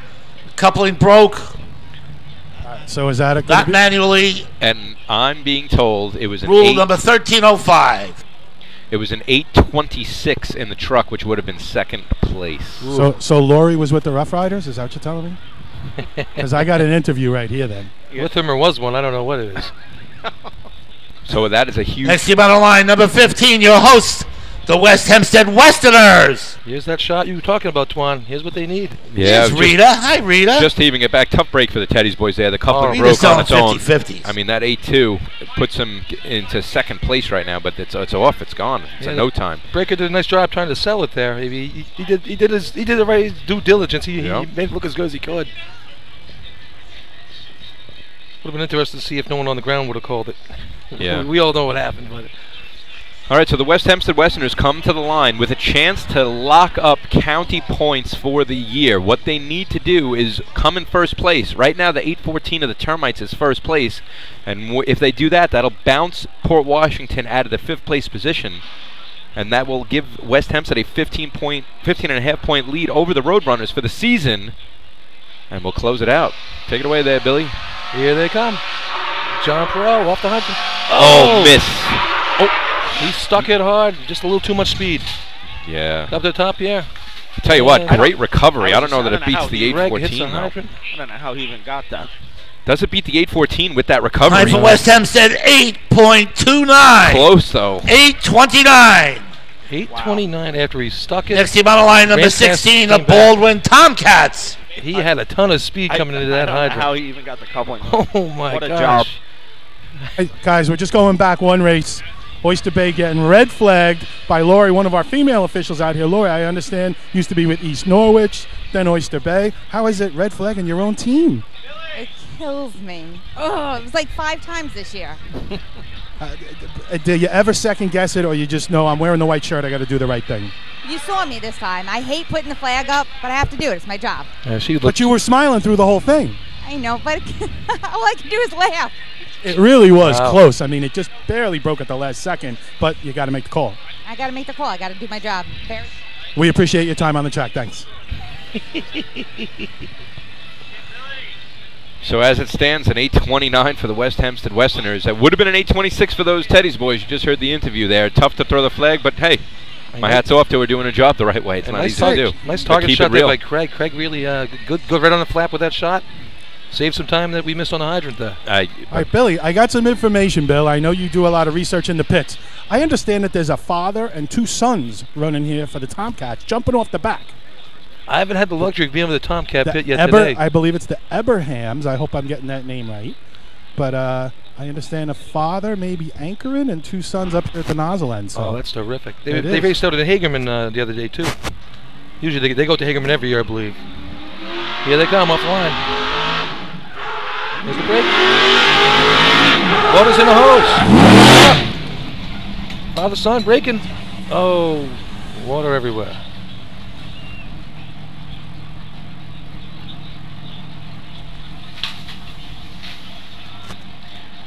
Well, we'll have to look into that one. I'll find out about that for you later. It looks like I got it here. Time for Baldwin, 15.45. Youngest looking dad I've ever seen. 15.45. Looks like it's Matt and Joe Eberhardt. Time. Eberhardt. Sorry about that. Next team on the line, number 17, the North Merrick Stump Jumpers. Is that like Braveheart? Eberhardt. According to the website, Joe Eberhardt been racing since 2003. Matt joining the team in 2015. Oh, good. So, but that is that father and son though? 12 years apart when they start racing. I mean, did they transfer from West Virginia or something? Unless one guy started really late, right? Red shirt sophomore. I tell you, we got the North Merrick Stump Trekkers on the line. They gave us all we could handle at the party that night. And, you know, they do claim to have been here later than me, which they were. They took a video, but there was no beers in their hand, which, yeah, guess what? The party's over. You should still be drinking. Oh, wow. But when the village tells us to go home, that's the end of the party. So who ended up winning? We called it a tie between us and the Stump Jumpers with a close third by Oyster Bay Teddy's boys. We finished the night with a little Bohemian Rhapsody. All right, let's get back to racing. I am here with father Doug Eberhardt. There he Doug, is. what's it like running with your 2 sons? It's the best thing that the father could ask for, being a volunteer fireman, to come up in this sport and to be able to hand it down to them. It's very special. If you don't mind me asking, how many years you got on you? I was in Point Lookout for 15 years, and I've been here for 21. So you don't want to talk about total age? Yeah, I'm old. Thanks. Here comes We the Stump appreciate Jumpers up the line. Here's the hard break. Coming in. Water's in the hose. Nice job by the hydrant man. Nozzle man puts it on. Looking for the shot. Little right. Brought it on and got the target. And that might beat that 880, their fastest shot of the season. I believe so. Time for North Merrick, 8.62. There you go. 8.62. They got to be happy with that. Good job. Next by team the on the Stump line, Jumpers. number 18, the Manhasset Lakeville Minutemen. Minutemen on the line. Big stand. getting it done today. Now, according to the website, that might be a team record for the North Merrick Stump Jumpers. Now, I know they were a team in the early 90s. Those stats are not available. But, however, it looks like 862 at least is the best with the current team that's running. Is it a team record? That's the question that North Merrick will have to work on their own. Could very well be with the new B-rig they have. That thing runs down the track nice. Whose B-rig that used to be? That thing looks familiar, Lenny. Whose truck do they run with? Which truck? I don't want to talk about it anymore. It really hurts. You guys are killing me. And then when I talk about it on the air, I hear about it back in my firehouse. So listen, I remember christening that B-rig when you guys brought it up seat the first time. Listen, Lenny. Good night that night. Lenny, it's Phil from Ralston. Trust me, I'm right there with you right now. So it's hurt. It hurts. You guys, Phil.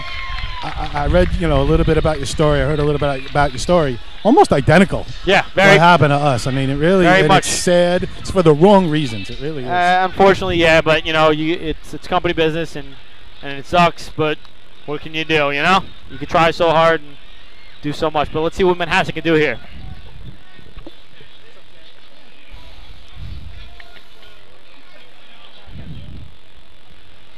I was really hoping they'd go right then. It would have been a great segue, but that's okay. We got Manhasset on the line here.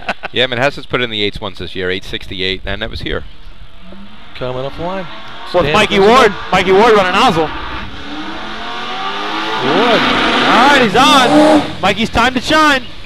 Is that Mikey? No, not Mikey. Mikey runs C. The breaker and the nozzle man did not play nice there, and water came out before the nozzle went on. If that's Mikey, he found the Fountain Youth. Yeah.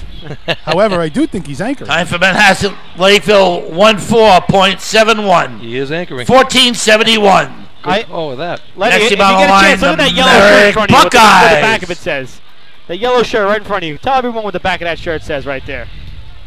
We are all Highlanders. That's what it's about. I appreciate that up here. From up here, I really it makes me feel good to see stuff like that. How much more can you say, Phil, about moving forward? I know we talked about it early, June. You made it a point to say it's company business, but any new development that you can talk about in terms of next year, or is it still a private matter? Next year is probably out of the books. It don't even look to see a motorized Rosslyn team next year. And then you mentioned earlier on the broadcast, C trucks for sale. That's official, or is it a rumor? So far, it's going to stay in the rumor mill because it hasn't left the company floor to be auctioned or bid on by any outside agencies. Gotcha. In our department, we give it to our membership first if anybody wants to make a bid on it. Could that be like an eBay or something?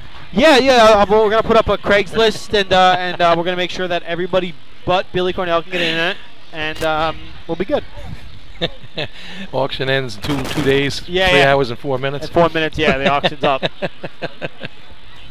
But what I can tell you is that Roslyn will be keeping all other equipment besides the trucks. So there'll still be a possibility of a motor on a old-fashioned team, and the possibility of maybe one day regaining trucks. But for now, it's unfortunate. Phil, I can agree with what you're saying, or I can feel with what you're saying with these other teams wearing those shirts in support of you guys. I do remember this drill in 13, I believe it was. I think the Westerners won, had one of our T-shirts taped to the front of their truck. New Hyde Park rode on their trucks for the state parade. Bring back the Wildcats. So it's nice to see the support. Absolutely. It's great in this sport. Let's see what Buckeyes will do. Double clutch on a hydrant. Yeah, a little trouble up there. Now the man breaks it. Got it on. And water's target's up. The nozzle man just kept spinning it and spinning it. Time for Merrick 11.47. 11:47. Lenny, take him under Next your team wing. on the line, number 20, the Islip Wolves. Show him the ways, Lenny. Show him the ways. Big shot here in the tournament right now. We got the Islip Wolves, 16 points coming into the event. Yeah, and right now the contest looks like this. New Hyde Park first place with an 8:14. That shot by West Hempstead with the recovery of an 8:29 is in second. Yeah, that was a great shot by Johnny to keep the composure and get that shot. No doubt about it. Westbury 8:34 is third. And then we go to the 8:62 by North Merrick for fourth. We think that's a team record for them, at least with the current team that they're running with. Then fifth place looks like that 9:24 by Levittown. Levittown looking to go back-to-back years scoring at B-Hose at this drill. Last year they won the event, yeah. But it's the Islip Wolves on the line right now, guys and girls, and so these big boys can play. They have 16 points on the day. They've scored in every contest.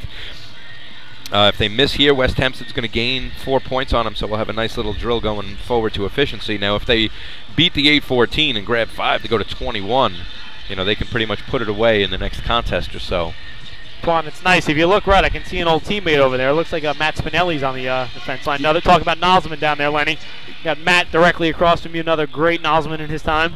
Yeah, he's hanging out with Spats and Luke over there. Yeah. We're going to do the old barbecue thing. You know, we talk about party champs. There's no doubt about it. The South Hempstead Rascals are by far the best barbecue you can find at the end of a drill. I know Bayshore has something to say about that. I'm sure there's some other teams out there. I'll put my money on South North Hempstead. Lindy's got something to say about it, no doubt. But South Hempstead, they got the gyros. We got a little surf and turf going down Little there today. gyro? Little gyro? Yeah, Okay. some gyros. I missed the lobster bake after the end of the tournament. They're doing that today. You see the pot out there over on the barbecue? I see so, it. yeah, Oh, boy. Looks like I'll be... Here come the Wolves on the line. All right, baby, if you're listening at home, I won't be home anytime soon. Big shot here for the Wolves. Mike Welton takes him off the line. Coming in hard. Hard break. Heavy gets off. Pushes hard. Heavy lights it up. He lights it up. Water to the hose. Here it comes. Here comes Rodden. Down to the Puts line. it on. Got it. What a shot. Just to the right and brought it back to the left and got it. It's going to be a good shot. Time for Islip 8.34. 8:34. Okay, and that is going to tie them with the Turtles for third, yeah. Still gives them points. Keeps the day moving forward for the Islip Wolves. And Neway Park finally getting on the board here. You know, Twan, before you leave the booth up there, you got a big shout out. I guess there's a fraternity of state champions out there. Okay. So you got a shout out from Gary to the Sponge from CI. He said make sure to say hello to you. So, oh, what's up, Kay? You know, some of us aren't in that fraternity, right, Bill? I'm with you too, Lenny. I think it's just me and Bill up right. here. Sorry, Bill. Yeah. We were close. We were. Yeah, I don't that like. Story's getting a little old, Phil. I don't like the guy to my right so much. A lot of people think close. One point. After the last few weeks, tell North Lindy about being close. Yeah, half a point Saturday, 1 point a week ago. Yeah, that's and Copeg of all teams to knock them down on the last run of the season for Suffolk County out there. Yeah, and buckets at Hagerman. Yep, that's exactly what happened. I tell you, I'd like to. You know, that's good thing that the last 4 drills we've had have been the last team pretty much on the track with a chance to put it away or affecting the outcome of the drill. That's the way you want it. What a good, great racing season. The first few drills this year were blown out early, but hey, I tell you, we finished this last month strong. Great competition. Yeah. Yeah, well, I mean, West Sable was running away with them early in the year, and it just kind of evened out a little bit. Obviously, they had some misses more than just the evening out, but that's kind of how it went down.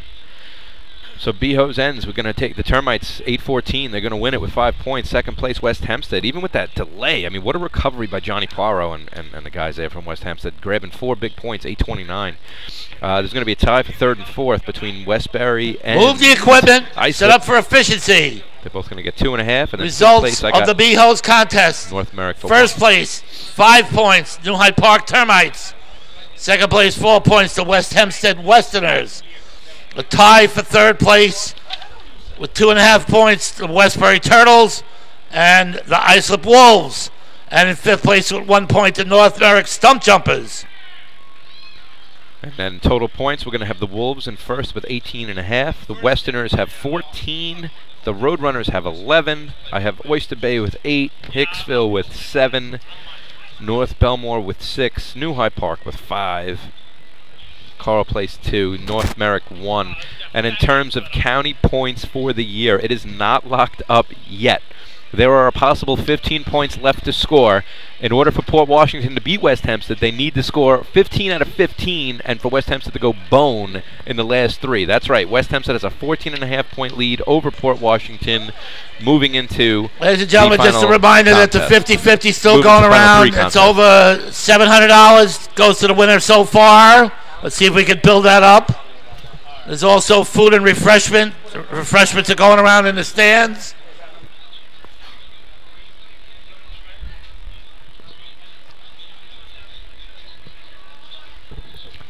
Well, if you're listening out there, just remember, like Mike said, the 50-50 is going around, benefits the West Hempstead Fire Department, and keeps this drill going every year, which we have a great time at. I'm sure all proceeds will be appreciated. It looks like I'm staring at Twan and Fred trying to do some mathematical equations here. Yeah, Fred, you got Hicksville. Hicksville got 4 in 3-man ladder, not 1. Yeah, that's your mistake. Yeah, that's. Fred went to my school. He went to my school of see, pencil and eraser. Pencil and eraser.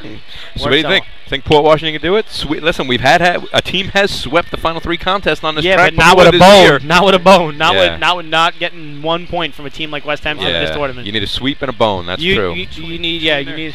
It sounds like a movie I once watched. Bad memories for a couple people. Where you going, Wes? Yeah. Of course, the CI Hobos sweeping the final 3 contests at this year's state drill at this track. First team ever to sweep the final 3 at a state drill. But of course, like you're saying, North Lindy didn't go bone in the final 3 contests, and so they didn't win that way. And that's what Port Washington needs to do in order to become county point champs. Twan, we have one question here from Devin. When's the last time an 8 took first place at the Hempstead drill? At the Labor Day drill. Well, last year a 9 won it. Yeah, I was gonna say by Levittown. Levittown won it with a 9. So before that, it was 7s down to at least 2000. Yeah, so exactly. But I got it right here. So yeah, we're talking Levittown about definitely won it with a 9 last year. So an 8 just won B-Hose to set the table for those of you at home, and last year's 9, call that the anomaly. But before that, the last time an 8 won the contest, you have to go back to 2003. Manhasset Lakeville Minutemen ran an 8:05 to win B-Hose. And then if you go back before that, 8:20 by the Yellow Hornets in '97. So it's like the third 8 to win in the past 20 years. And then the 9 last year was just crazy. So Fredo, we want to throw it to commercials for a little bit before efficiency starts. Looks like Carl Place is getting ready to go. We got the blowers running. But we'll pay some bills real quick, and then we'll come back. All right, live on Top of the Arch, 2017 Labor Day invite. Will you be back, Twan, or? Twan's going to leave us, ladies and gentlemen. The Bill Fox Company has been in business over 60 years, specializing in custom championship rings, watches, badges, pins, and awards. The Bill Fox Company has crafted championship rings for the past state champions, including the Westerners, Flying Dutchmen, Hobos, Wolves, and the Yellow Hornets, as well as the Firefighter Combat Challenge competition. Bill Fox Company is the recognized name in recognizing people. Check them out on Facebook, Twitter, and on the web at www.billfoxco.com. With over 25 years of service in the fire industry, High-Tech Fire and Safety continues to be a proud sponsor of New York State drill teams. High-Tech has been honored to serve as master distributor for Morning Pride products, including state-of-the-art bunker gear, USAR gear, EMS gear, helmets, gloves, hoods, and boots. In addition to Morning Pride gear by Honeywell, High-Tech also provides quality products, including ISG thermal imaging cameras and CMC rescue products and Deuce rescue systems, providing your fire department with the highest level of support and service for all your personal protection equipment needs. For personalized demos, speak to a certified sales specialist. Call 631-777-5170 or visit hightechfirenewyork.com. Since 1973, Fire News has been a proud supporter of the time-honored tradition of New York State drill team racing. As they celebrate their 43rd year of publishing, they are honored to be the official publication and online coverage of the New York State drill teams. Look for ongoing coverage in Fire News on firenews.com and on Facebook, Twitter, and Instagram. Rosenbauer Fire Apparatus is proud to be named as the exclusive fire apparatus manufacturer of New York State drill teams. Rosenbauer is the #1 manufacturer of fire trucks on the planet and the industry leader in the next generation of reliable safety evolutions like the Smart Aerial Control System. If your department is considering an apparatus purchase, start the conversation with the local team at Eagle Fire Equipment and ensure top-notch service with their partners at Nassau Fire Apparatus. Call area code 855-222-1075 or like them on Facebook. 2018 Fire Rescue EMS Mega Show takes place February 17th and 18th at the Brentwood Sports Fieldhouse at Suffolk Community College. Check out the latest, most up-to-date turnout gear, thermal cameras, apparatus, and more. Hundreds of vendors will be present to explain and demonstrate their product lines and services along with the extrication competition. See you next February in Brentwood at the Mega Show. Integrated Wireless Technologies is proud to be part of the New York State Drill Team family as the exclusive Motorola dealer for New York State Drill Teams. IWT is the Motorola manufacturer's representative and offers the full line of Motorola products to fire department as well as David Clark headsets and sound-off signal emergency lights. IWT is your one-stop shop for custom-engineered radio solutions, licensing assistance, dispatch solutions, and top-notch reliable service with fully insured technicians. Start your next radio upgrade with IWT. Check out their website at www.goiwt.com. The groundbreaking FDNY electronic accountability system is now available to departments nationwide from Systems Definition Incorporated or your local Motorola dealer. SDI is the well-known software application developer for FDNY and is the company behind this game-changing technology. Now, SDI has paired with New York fire departments, including Central Islip, to solve the challenge of accounting for members who respond after the tones go off. Keep track of your members at your next big incident with a proven solution designed with the New York State Volunteer Department. The next contest will be the efficiency contest. The state record for that event is held by Central Islip with a time of 8.40. The first team on the line, number 4, the Call Place Frogs. All right, well, welcome back here to Hempstead. This is Phil from Roslyn. I'm joined still by Jack Klauman. I believe Lenny's somewhere out there. You out there, Lenny? Crickets? Crickets? Maybe not. Maybe not. Maybe he stopped for a beverage and a bite. But Lenny has the headset somewhere, and he may be joining us at some point during this broadcast. So just be alert for a third voice in this conversation. Call Place is on the line now, doing their checks. Walking down the line, calling them off. Some green hose. I think that's a little Jolly Tinker special. Here goes Sean Brody running hydrant. Here we go, they're off. Sean's headed hydrant. He's on, water's in the... Oh, he pulled the stick back. I don't know if he thought he was off or what, but he hit it twice. It was a good shot, though. Still made something of it, but that double stick pump might have... Time for Call Place 8.97, 897. Wow, with the stick... Next team on the line, number 5, the New Hyde Park Termites. With a stick down, back up, down, back up. That's a shot. Leave the stick down. You talk about it, 8.887. Sorry, I missed you guys. I was getting some more inside information. I understand there's going to be an elderly Cornell running efficiency here. Is Billy still up there? Is there any other Cornell? He's actually on the guardrail walking on his way. Yeah, it looks like he's coming back up here. He's got his stat sheet. Oh boy, he's got a book and a loose. Oh boy, he's got it all now. See, he's embarrassed he didn't have that Baldwin information. Oh God, here we go. You know, when a Suffolk guy gets better Nassau information than the new Nassau guy, he gets all bent out of shape. Yep. Well, Lenny, did you watch that efficiency run? Did you see the turn-on man turned it on, thought it was loose maybe, then turned it back off? No, I didn't see it. I was on the side of the arch there talking to some people. So. Oh, okay. The Lenny fan club. A new update. That is actually Billy's bringing up the Old Testament. Yes. Remember, well, we saw in the group meet that Chad was preaching the New Testament the other day out in Hagerman. So Billy figured he'd bring the Old Testament back. Really, the thunder and fire, lightning kind of stuff, rain from the heavens kind of thing. You guys got to remember, I have insiders that get me information, and I can't be seen on all of Fred's cameras getting it. I got to hide behind the arch to talk to these people. 100% understand. Ambiguity is huge. Ambiguity. Here comes New Hyde Park. Ambiguity. That's your SAT word of the day. New Hyde Park washes at the hydrant. Can't make the connection. If you can't spell it, you can't use it in a sentence there, Phil. I'm with you, Billy. He's got to be able to spell it now. And hold on, let me get my phone out real quick. What's this? Words with Friends? Well, no, I you know what it was is I saw Billy come up here. I immediately thought of the ambiguously gay duo from SNL. Time for New Hyde Park, 16.59, 16:59. Now we'll let you get away with it. Next team on the line, number 6, the Levittown Rebels. You'll never catch me racing a combination drill ever. Well, at least you don't have a battalion that makes you do it. You used to. The only beneficial thing that came out of this season for me is I didn't have to run the 5th Battalion. I'll tell you that running that is old-fashioned is great. Don't get me wrong, but it really takes a toll on you. Yeah, but a battalion's a little bit different because you're racing against your friends and your bragging rights. Yeah, and I never minded doing that so much. So if it's a one-time thing, it's okay. Did I just start Billy Cornell on old-fashioned? Oh boy! How many battalion championship tattoos? Talk about the ambiguous gay duo. I have a tramp stamp on my lower back. Wait, what? Talk about that ambiguous gay duo. I'm Schwarzenegger, and that's DeVito. We're twins. Yeah, baby. Wait, no way you're Schwarzenegger, man. Come on. Compared to you? At least the fans at home will be getting a good laugh in between teams here. So, Billy, before Fred would count a Schwarzenegger next to you there, Phil. Billy, before you got back on the mic, I was raising the fact that I got some information that there is a senior relative to one of you guys on the arch, and I'm not talking about Cloudman Sr., is going to be running the efficiency contest. Oh, we have a senior guy. He's coming out. You'll wait till you see this. Oh, boy. Why are you sitting here, then? I had the B ladder today. Oh, that's right. This is like an old-fashioned event. I broke my hand once. I mean, I can't do it again. Now, Levittown set on the line here. Koloff's going. They're off. Down they go. Turn-on's on. There we go. It's on the connection. Pretty good. Right. 3-3. Hose lays a little sloppy, but not too. Oh boy. This could.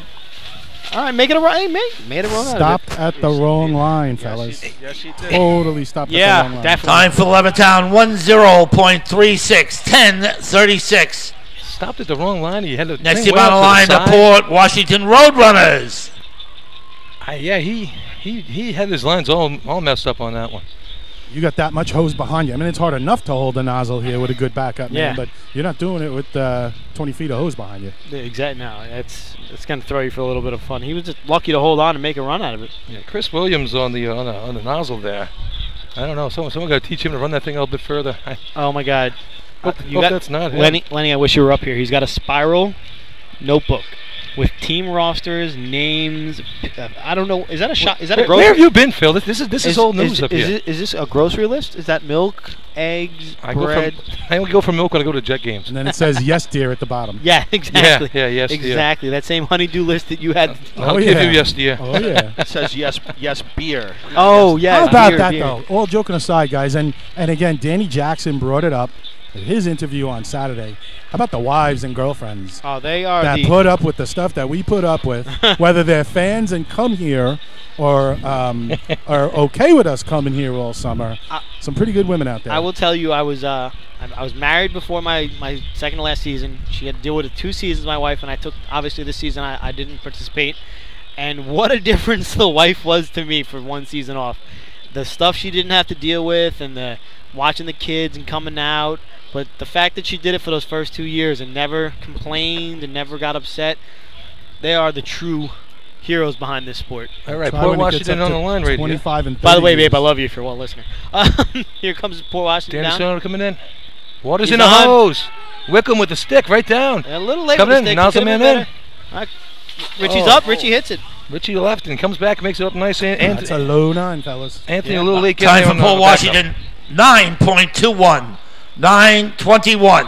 And that just puts next team on the line, number 8, the Westbury Turtles. That just puts Carl Place's run into perspective. I mean, Port Washington's run looks smooth, nice and easy, and it was a 9:21. And Carl Place runs at 8:97 with, I mean, what looked like it was going to be a 10 or an 11. But they blapped the target. The target shots everything. Exactly. I think the backup man cut over late. Yeah, it looked like he pushed him across, back across the other Anthony way. a little late getting there, and we got there, gave him a little shove. That was all the difference. 3 feet left. All right, coming up here for the Turtles. Wow. This guy used to grace the polo grounds back in the old days. Wow, there's age all over there. Look at the guy in the nozzle. He's on the hydrant. He's no spring chicken either. Is that Kenny Gas running nozzle? It's Kenny Gas on the nozzle. We got Bernie Cornell on the hydrant. Where's Munch running? It's a trifecta. Danny Cornell. Danny's driving. Where's Gas Senior? Gas Senior's watching my kids over the pits. Literally. That's the man behind the sport right there. Let's get the ambulance now, fellas. Yeah. Listen, I'll tell Start them the to car. open the back door. Start the car. Couple 9-3s in practice with this team on the track right here. Let's see what happens. Whose watch? Hey, we had a 9:20. Water out. 9:24 at the States here for the Turtles. All right, here we go. And they're off. They're off. Water's in He's the hose. Get it out, Kenny. Pulling it out. Kenny coming in. Oh, it's a mid-9. Backup man ran into him. It's a mid-9, but it still wasn't bad for. Time for Westbury, 9.58. 9:58.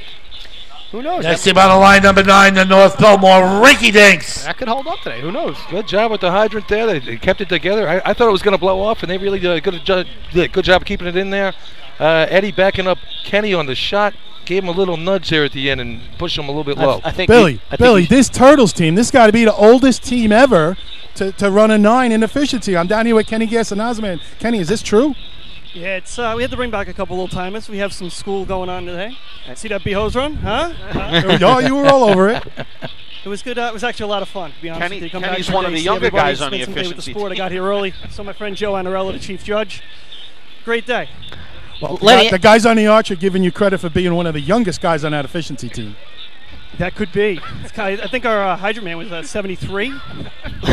Lenny, just let him know that they have the oxygen out in the real ambulance. nice shot. The oxygen is right down by the ambulance if you need help. Good job by the Turtles, putting a team out there, running a 9. How Yeah, about, these how about college Bernie? kids. How about Bernie Cornello, like riding a bike, huh? Comes in and lights it up. What? First- low left. First efficiency hydrant he's run since the 90s. Well, you know what? 1890. That just tells me something right there. That just tells me something right there. Kenny Gass, who doesn't run efficiency nozzle regularly, came up and asked where was the nozzle shot. He still was concerned, even though he wasn't running that shot next week or next week's after that. Tournament's over. He still wanted to know where he missed. All right, Rinky Dinks are on the line here. Always one of the better teams to watch out there. George Service giving them a call. After going with the stick man today, they've gone back to that. They fooled around with it a couple times this year, both ways with that. Well, here we go. Coming in. He's in. Water's He was a in little the hose, hesitant. so stick man misses. I don't know if the stick man missed or if he crossed a little, but the water's in the hose. Wow! Oh, first shot. There's a blap. Great job by the backup Wow. man, closing right at the end. He's Time for North Belmore, 9.02. 9:02. All right, that's going to set him Next up team for on the day. line, number 13, the Hicksville Hicks. Now, here's a team who can run efficiency. Always has been, always will be a team that can run efficiency. That's a 9:02, and the stick Yeah, man didn't and throw the he stick. was slow on the stick. You're right, Jack. Yeah, That he could lost have it. really been a solid 8. Solid 2-3 on the stick right there. I mean, Sean was waiting and waiting and waiting for him to put the stick down. If he grabbed it himself, he'd have done better. Maybe now we know what they don't run No with a way. stick man. He should have stuck to the single stick. Anyway, good shot there. Great target shot, and that saves the day for the North Belmore Rinky Dinks. That puts them in the money. Well, just put in perspective, last year, team that won this contest is on the line right now with an 863. So they can easily come down and put up a number here. They get water in the hose. They're a dangerous team in this contest Very right dangerous, here. very dangerous. And I think they're right in the mix of everything too. Yeah, they have the points. They have 7 points. I mean, I don't think it's going to be enough to really help them try to get past Islip, but that definitely puts them in here for the at least 3rd, possibly 2nd. So I mean, this event, you know. I don't have the county points breakdown for efficiency here. Classically, with the exception of 2013, this event's been won with an 8. So I mean, back to Hey guys, just really quick, I'm trackside with Donald Smallwood. Oh, great! No, don't put him on. Don't. Donald, you know what it's like to run both ends, nozzle and hydrant. Tell us about how the nozzle man saved the hydrant man right there. Oh, well, hit a first water there, it looked like. Hang on a second. Hey, wait, hang on. Here comes Hicksville. Here comes Hicksville. Hicksville's on. Oh, We'll get missed back at the to that. hydrant. Missed at the hydrant. Missed the hydrant. Yeah, he's just running it out now, getting the water in the hose. And they finish the contest.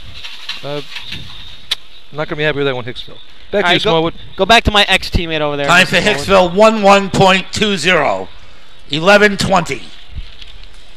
Next team on the line, number 14, the Oyster Bay Teddy's Boys. So again, the question was about a nozzle man being able to save the hydrant man with a good hit.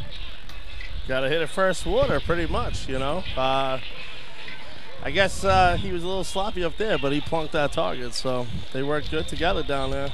Not a drop was wasted, I don't think.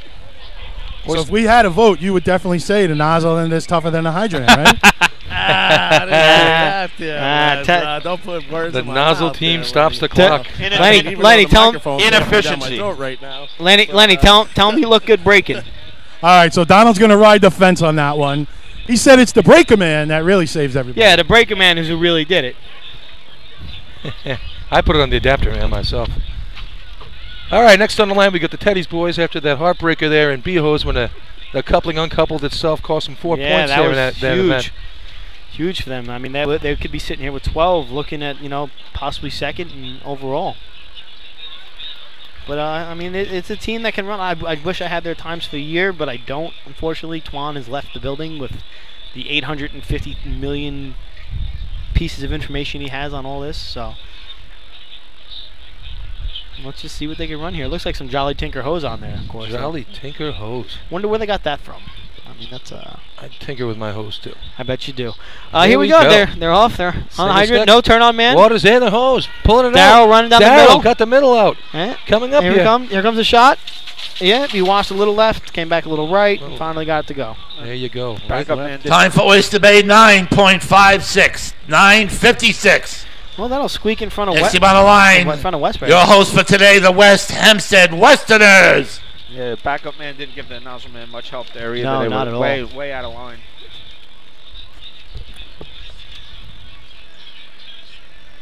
But still, Oyster Bay still having a good day. Now it's a big shot for West Hempstead. I think, what are they, down 5 to Islip coming into this event? They are down 4 and 1 4 and 1 half. So they need a big shot right here. Looking for a shot here to tighten this game up and send it to buckets with the game on the line like the last 4 weeks we've had. Yeah, no, there's been some pretty impressive finishes. Oh, count Point Pleasant last week too. I forgot about that. Yeah. That was another drill. Came right down to the very last bucket of the day, as Henrietta well knows. You know, Washington pulled off that victory, didn't they? Well, they tied. Oh, that's right. It was a tie. Henrietta was up 4 with a 24 in the bank upstate, and ended up getting 1 point out of that with Port Washington winning. Port Washington ran their best time of the year, actually. Yeah, 21-6. They took a couple of tweeners from the Teddy's boys with a 23-8 and a Car Place Frogs with a 24-3 and a Main Transit to sneak in there as well. They knock Henrietta down to 5th place. And are we allowed to say tweener again? Yeah. Scotty Rice is gone. We're allowed to say tweener, right? Well, here come the Westerners on the line coming off. Here we are. Plowing in. Waters in the hose. He crushes it. Sticks down. Running it out. Craig backing him up. Sets him perfect. Oh, he washed a little low left, but he got back. Low left and comes back. Nice job. Time for West Hempstead, 9.14. 9:14. You know, we get next a better team on the line, number 16, the Baldwin Tomcats. We get a better call on a 9:56 than we do on a 9:14. I mean, we got to talk to some of these people doing this announcing up here. I think he needs to go to Rouse 101. Yeah, Rouse, exactly. I mean, at 8.97 is just like that run of the mill for the Frogs. Just 8.97. 9:14. Big run there for the Westerners. If Islip doesn't follow suit, that's going to tighten this game right up. Here come the Tomcats from Baldwin. Actually, Baldwin, I think, has run a couple. They run a couple good shots this year. Too. Always a threat in the hose contest. They go to enough tournaments. They go everywhere. Good to see them out there every year, as usual.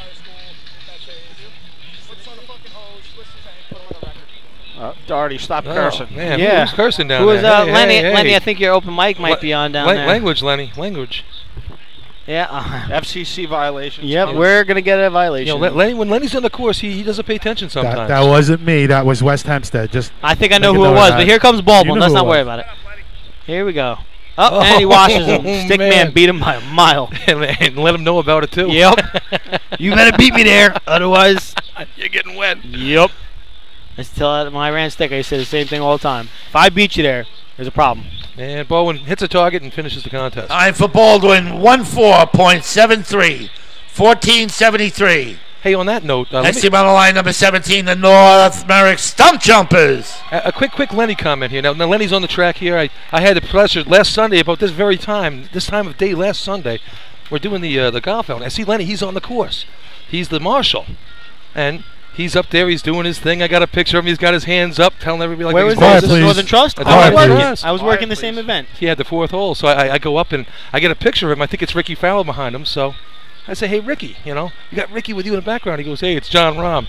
He says, "Well, maybe you should go online and check out, John Rahm online." As I'm doing that, as he's talking to me, John Rahm's standing right behind him with his flag that he holds out and says, "Here, maybe you want this." And Lenny was a little embarrassed there. It's pretty funny. Wow. Golf. trying to clue in my friends. That's all. Well, hey, don't see me later on for the rest of the story. Don't be upset with Lenny. I volunteered for that same event, Oh, Lenny. Lenny was terrific out there. We caught him all day out there. I wish I would have ran into you, Bill, but I was. Anybody wants to know what I was talking about? Go on John Rahm's website, and you'll know what I was talking John about. Rahm's website. Must see for all you racing fans out there. Not John Ram, right? Because Rahm, same thing. Ramrod? Car Ramrod. Ramrod? Ramrod. I put it on the paper. All right, here they come. Here's the North Merrick also Stuff run Jumpers. some decent efficiency this year. They ran a heavy number at the state tournament, right? Yeah, they had scored a in nice state. number. Yeah. Yeah, they're an up-and-coming team, just like Oyster Bay is. They got a lot of potential. So let's see what they can do here in this event. Got it right here. They challenged you at the party championship too. Yes. I think. Oh, they Yeah, did. they put on a heavy. good show from what I heard. Here we go, off the line. On the way to the hydrant. Missed at the hydrant in Washington. Oh. Well, they just run it out and make a time and hope for the best. The rest of those guys were pulling that hose down the track. They know what it's yeah. like to get a straight hose. And Yep. miss the hydrant, it's not worth it anyway. So Exactly. You can feel it right away once he misses. Yeah, they had an 886 last Time week. for at the North States. Merrick, 13.66. 13.66. Next team on the line, number 18, the Manhasset Lakeville Minutemen. Yeah, you throw up an 886 at the state tournament, you really want to better that number here today. It's the last tournament of the year that counts. And they were going after it hard there. Just a little miscue on the hydrant. But good season overall for the stump jumpers on the track. Can't hang their heads. They've scored a bunch of points this year. Not at all. They are definitely a turnaround team and one of those teams to be looking for most improved at the county dinner. Oh, definitely. They got that one in the bag. They always have their good crowd. They always hang out here in the bottom left-hand side from us from the arch. Always filling that first set of stands up. As far as party champions, And I got to call them eight people here. It wasn't just one or two. the best uniformed team. All wearing the exact same uniforms, hats, everything. The white belts, so if you're wearing the tidy whities, you don't notice if they're sticking up or not because that white belt just brings it in there. They really look professional out there. I got to give the stump jumpers a lot of credit. Now, you see them versus a team like Merrick and who's with them, the Nighthawks. Not one guy matches. They don't know the definition of the word uniform. You know what? What do you need the uniform for? They race for two different teams. That's right. Now, here comes the Manhasset. Look at these guys now. We got Big Stan. We got Sean. You got some heavy hitters right there at the hydrant. We got the heavy hitters on the hydrant. Mr. Softy is waiting for this event to be over. But you're talking about 3 different jerseys among, 8 guys? Yeah. Oh, yeah. Ralston used to do it, and Lawson used to get real angry. Here they come off the line. Big Sean hooks it up. Stanley crushes it. All right, let's see. Get the hose layout. Hose layout not looking bad. They got to get closer to Nozzleman. Oh! Good shot. All right, that'll put him up there. That's going to maybe just make the board, guys. Time for Manhasset Lakeville, 9.24. Maybe 9.24. Solid in there. All right, that's in there. Next team on the line, number 19, the Merrick Buckeyes. For now. Merrick's another team, yeah. I know it's a combination, but Knocks Westbury down. Sorry, Bill. Darn it. Gosh darn. Puts Port Washington into the lucky dog spot. Now, just go back to 2015 at this track. That was only two years ago. Merrick won this event with an 886. So, new team here. They got a whole bunch of new guys. but that's not a bad thing. They've added in aspects of Freeport, which is a dominantly Nighthawk, they've got old-fashioned team. This team ran efficiency. They've got some state championships, state champions out there on that team. They got their tattoos to prove it. Absolutely. like Merck. Oh, here we go. You got to get it in there while you can. Exactly. It's the end of the year. It's the last one of the year. Exactly. Just it's trying efficiency. You're dragging here. Trying to cram those in there. I mean, I want to talk about those uniforms. We just mentioned them. They got. Let's see, white pants, black pants, maroon pants, shirts, hats. It's all over the place. All right, well, just as this event's about to finish out in the last 2 teams, we'll break down that now West Hempstead has won Nassau County points. There's Here no... they come. Oh, sorry. Here comes... Water's in the hose. Merrick, Single stick. Freeport. Running it out. Backup man gets there. He gives him a nudge. He watched the target a little too much. Running with 7 guys there. Yeah, I saw that too. Yeah, motor pumps. Time for Merrick, 10.28. 10:28. Motor pumps an event. Next team on the line, number 20, the Islip Wolves. There we go. This should be a shot to watch. But like I was saying, now West Hempstead has locked up Nassau County total points because they were only up, I believe, they only needed 1 point to lock them in, and they have now a 9-14. And the team in second that was chasing them, Port, has a 9-21 in the event. So that gives them that 1 point over Port Washington, no matter where they fall, to win Nassau County points. Here we go. So did we get Twan's stat file on the efficiency county points or no? Efficiency county points I'm staring at right now. Is it just the Suffolk County? I have West Hempstead at 10, and North Merrick was at 9. So North Merrick put up a 13.66. They're out of the money. So West Hempstead will be your efficiency county champions. What's Carl Place got in there? Anything? Carl Place only had 5. And they're winning this no, contest. Sorry. Carl Place, yes, only had 5 points in efficiency. All right, well, here comes Islip now. Big shot here for the drill on the day. Yeah, this is more for the drill than any of the county points we're mentioning. Robbie Allen coming in on the hydrant. What a good pickup from the Brentwood Tigers out there. And they're off. Josh chugging up there. Water's in the hose. Oh, wow, they crush it. Best stick of the day. Josh coming in. Lines it up. Washes right, left.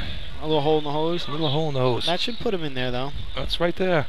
Hole in the nozzle. Time for Islip 9.08. 9:08. Third place. Hole in the nozzle length. Hole in the middle length. 2 holes. They got holy hose. Holy hose. Batman. Call places here? Oh, not that Batman. Batman. 318 on the stick there. All right. So the way it's going to break down, it looks like Call Place is going to take first place in this event with the only 8 on the board, followed closely by North Belmore with the 902. Got 908. more shoe glue on that than the whole damn factory. There's glue on what now? 908 will take third place from Islip. I believe a 914 from West Hempstead will take fourth, and Port Washington will squeak out 1 point with a 921. A little discussion on the track there. Let's not just jump to any conclusions just yet. Wait for the official word.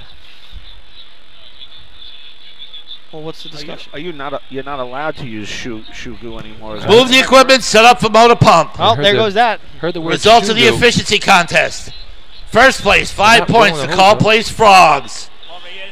Second place, 4 points to North Belmore Rinky Dinks. No, they're just going to use their hose for the wall. Third place, 3 points to Islip Wolves. Fourth place, 2 points to West Hempstead Westerners. And in fifth place with 1 point, the Port Washington Roadrunners. And that does lock it up for the yeah, county points for the year. All right, I think, well, we're going to go set up for Freddie, you ready? Or? Motor pump. We'll do the total points quick. I'll give you the total breakdown, no problem. Islip currently leading the tournament with 21.5 points, followed closely in second by, well, not really closely, but followed by West Hempstead with 16. You have Port Washington with 12, North Belmore with 10, Oyster Bay with 8, a tie with 7 at Hicksville and Call Place. A nice run in efficiency. New Hyde Park with 5, and North Merrick with 1 point. Rounds it out. I tell you, Islip, again, points. They've pointed in every contest today so far. A good day for the Islip Wolves. Absolutely. You know, speaking of Islip, Billy, did you know AJ was calling him off in that run? I didn't get a chance to talk. We were talking about something else there. Of course I know AJ. Well, I mean, did you notice he was calling off? He's like that backup call-off man. That might have had something to do with their good shot. Yeah, I don't know what happened to Chad. I think he maybe hurt a vocal cord. I think he ate a whole chicken finger in one shot, and Chad it hurt is something. tired from reading the New Testament the other day. But I guess we're going to Let's go to Fred and go pay some bills. All right, we'll be back shortly here with Motor Pump at Hempstead Labor Day The Drill. Titan Group is your trusted name in the customizing industry. As a one-stop shop for all your racing team needs, we spent another off-season fine-tuning our skills and equipment to bring you limitless possibilities. As always, we offer all our in-house services, including screen printing, embroidery, sublimation, and graphic design. Take advantage of our team ordering website system. Choose your products and logos, and we'll do the rest. Members pay online, and their orders separated and delivered. Need to see samples? Browse our vendor catalogs on our website, www.TitanGroupApparel.com. Follow us on Instagram at Titan Group Racing to see what every team is wearing this season, or visit s4apparel.itemorder.com to buy a Titan Racing shirt. Call us at 631-859-0075 or see Artie Seskine or Devin Robinson on the track. All 8, all day. Gear up, get on the Titan Group. Not every evolution in vehicle rescue technology costs tens of thousands of dollars. The Beluga Glass Cutter finally makes windshield removal quick and safe, and fire departments can add the Beluga Glass Cutting Kit to their rescue setup for only $5.95. Head to www.coastalfiresystems.com to check out the Beluga in action. Nobody knows Myrtle Beach golf packages like Myrtle Beach Golf. Total results after 6 events. Easy, no nonsense approach. Call Place Frogs, 7.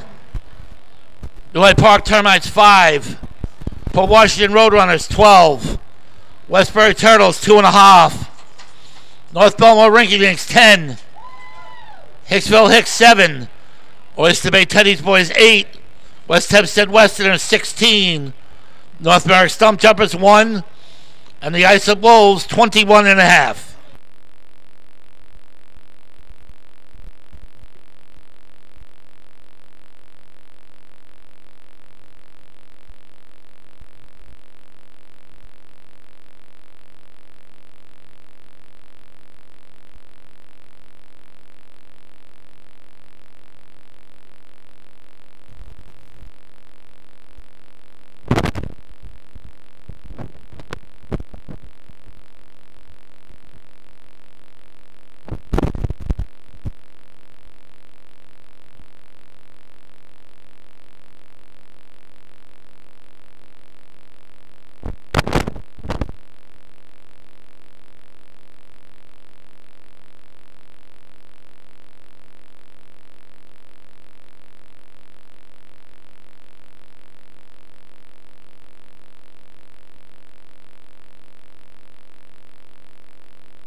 And we're back here. Just having a nice conversation with some of our racing guys up here. Donald, you want to get on? Anyway, here we are at Labor Day, getting ready for the motor pump contest. Our producer Fred heading down there to take up his spot, doing that most important thing that he does for the New Hyde Park Termites, making sure that that water gets out there through the pump. So how was your season here, Jack? What'd you say? We saw some good stuff this year. Now we got a couple minutes to talk about this. Some different stuff, actually. It's again, it's good to see some new teams that are old teams that are now new teams coming back out. The last couple of years, we've seen a lot more teams come back on the track, actually, which I know we spoke about.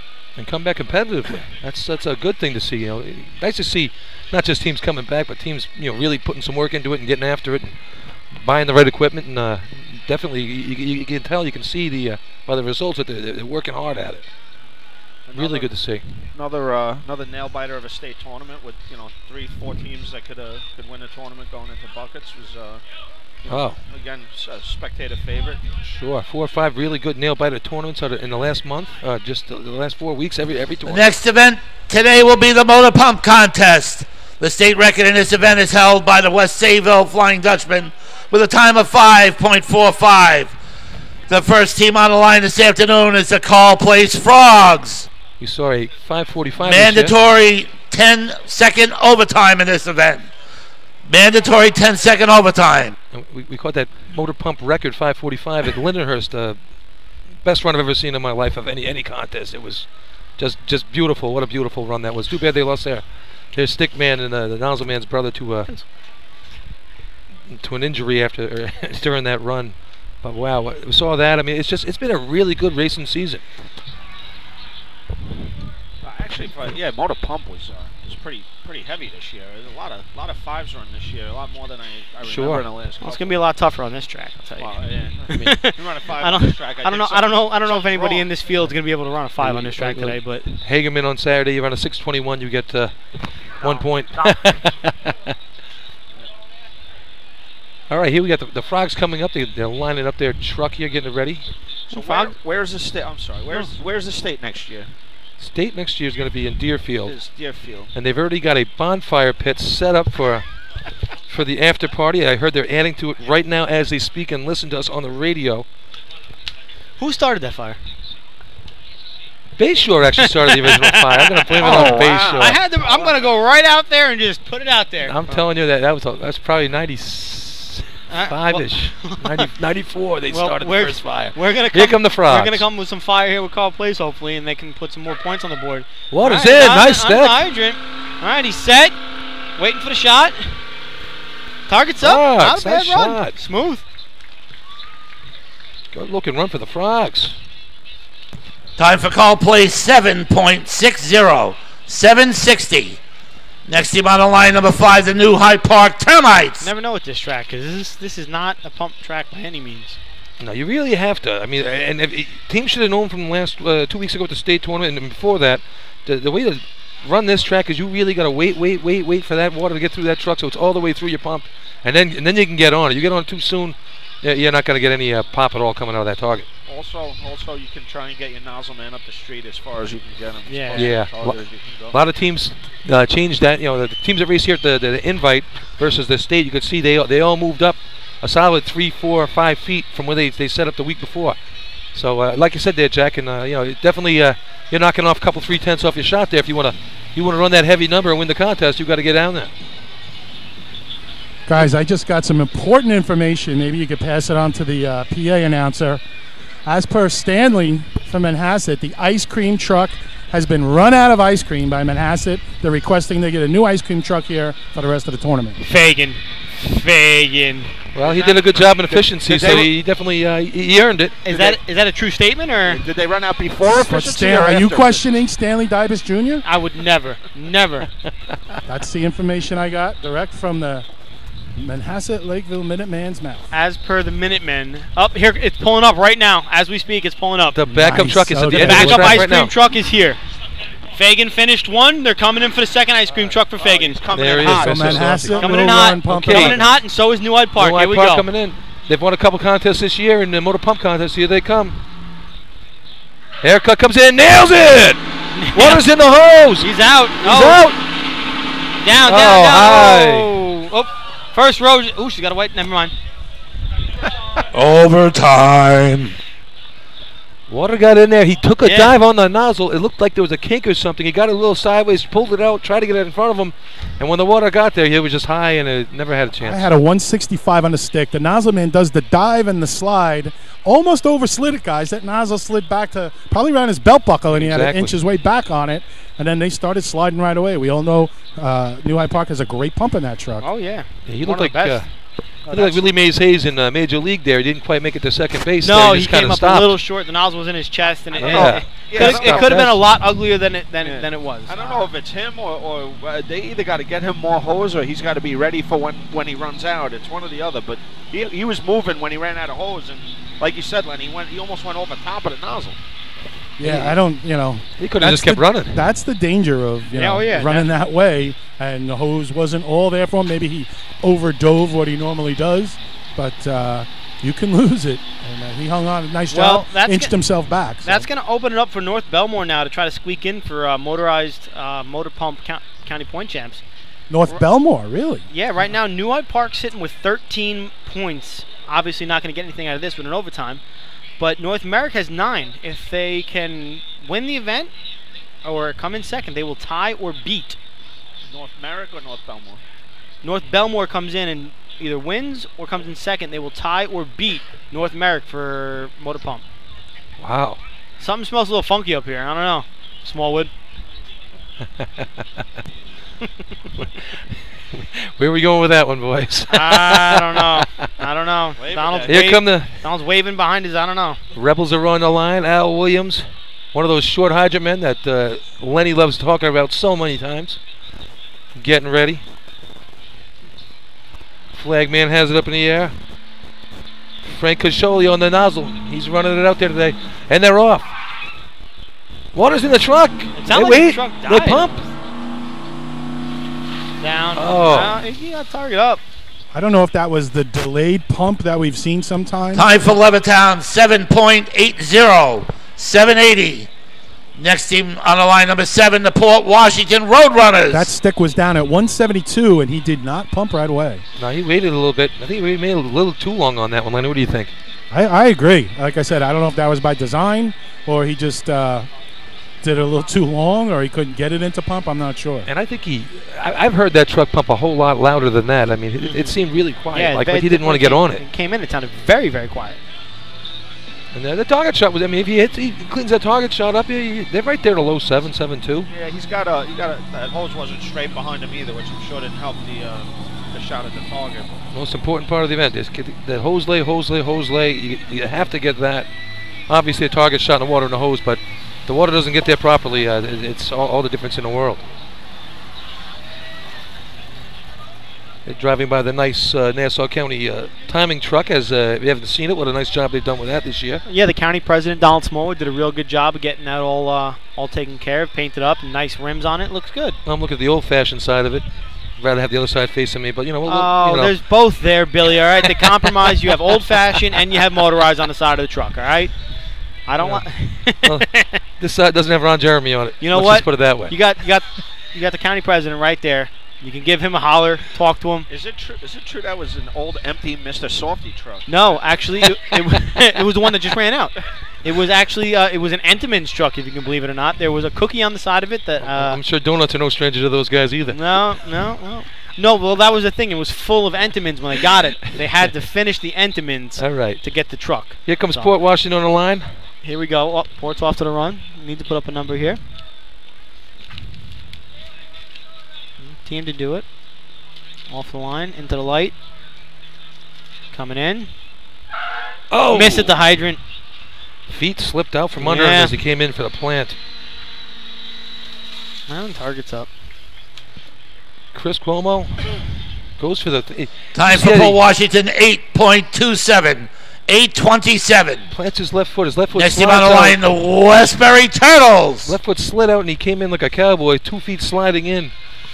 Kind of ruined his shot on that hydrant. What do you think, Jack? Yeah, well, a lot of times you end up on your back when you do that. Yeah, lucky you stayed on his feet. Yeah, very much. Sometimes you end up with a face full of hydrant. Yeah, my first tournament ever was on this track, and I ran turn-on man, and oh yeah, I didn't stand a chance. I took one step, I slid. I'm lucky Munchkin didn't run me over. Not the first time I've fallen on this track, or last time. Oh, I hope it's the last time with your I don't know. I had to run today. I had to run that B ladder contest, ran C you know ladder. What? They may need a bucket, man. I got a lot of skin on this track. Oh, I'm sure you do.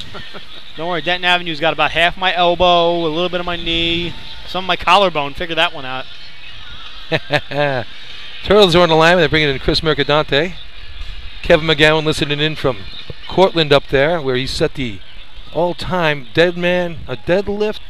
Was that at man's jerk and the pump up in the bench press? He broke the all-time Cortland record for the strongest man ever to go to that school.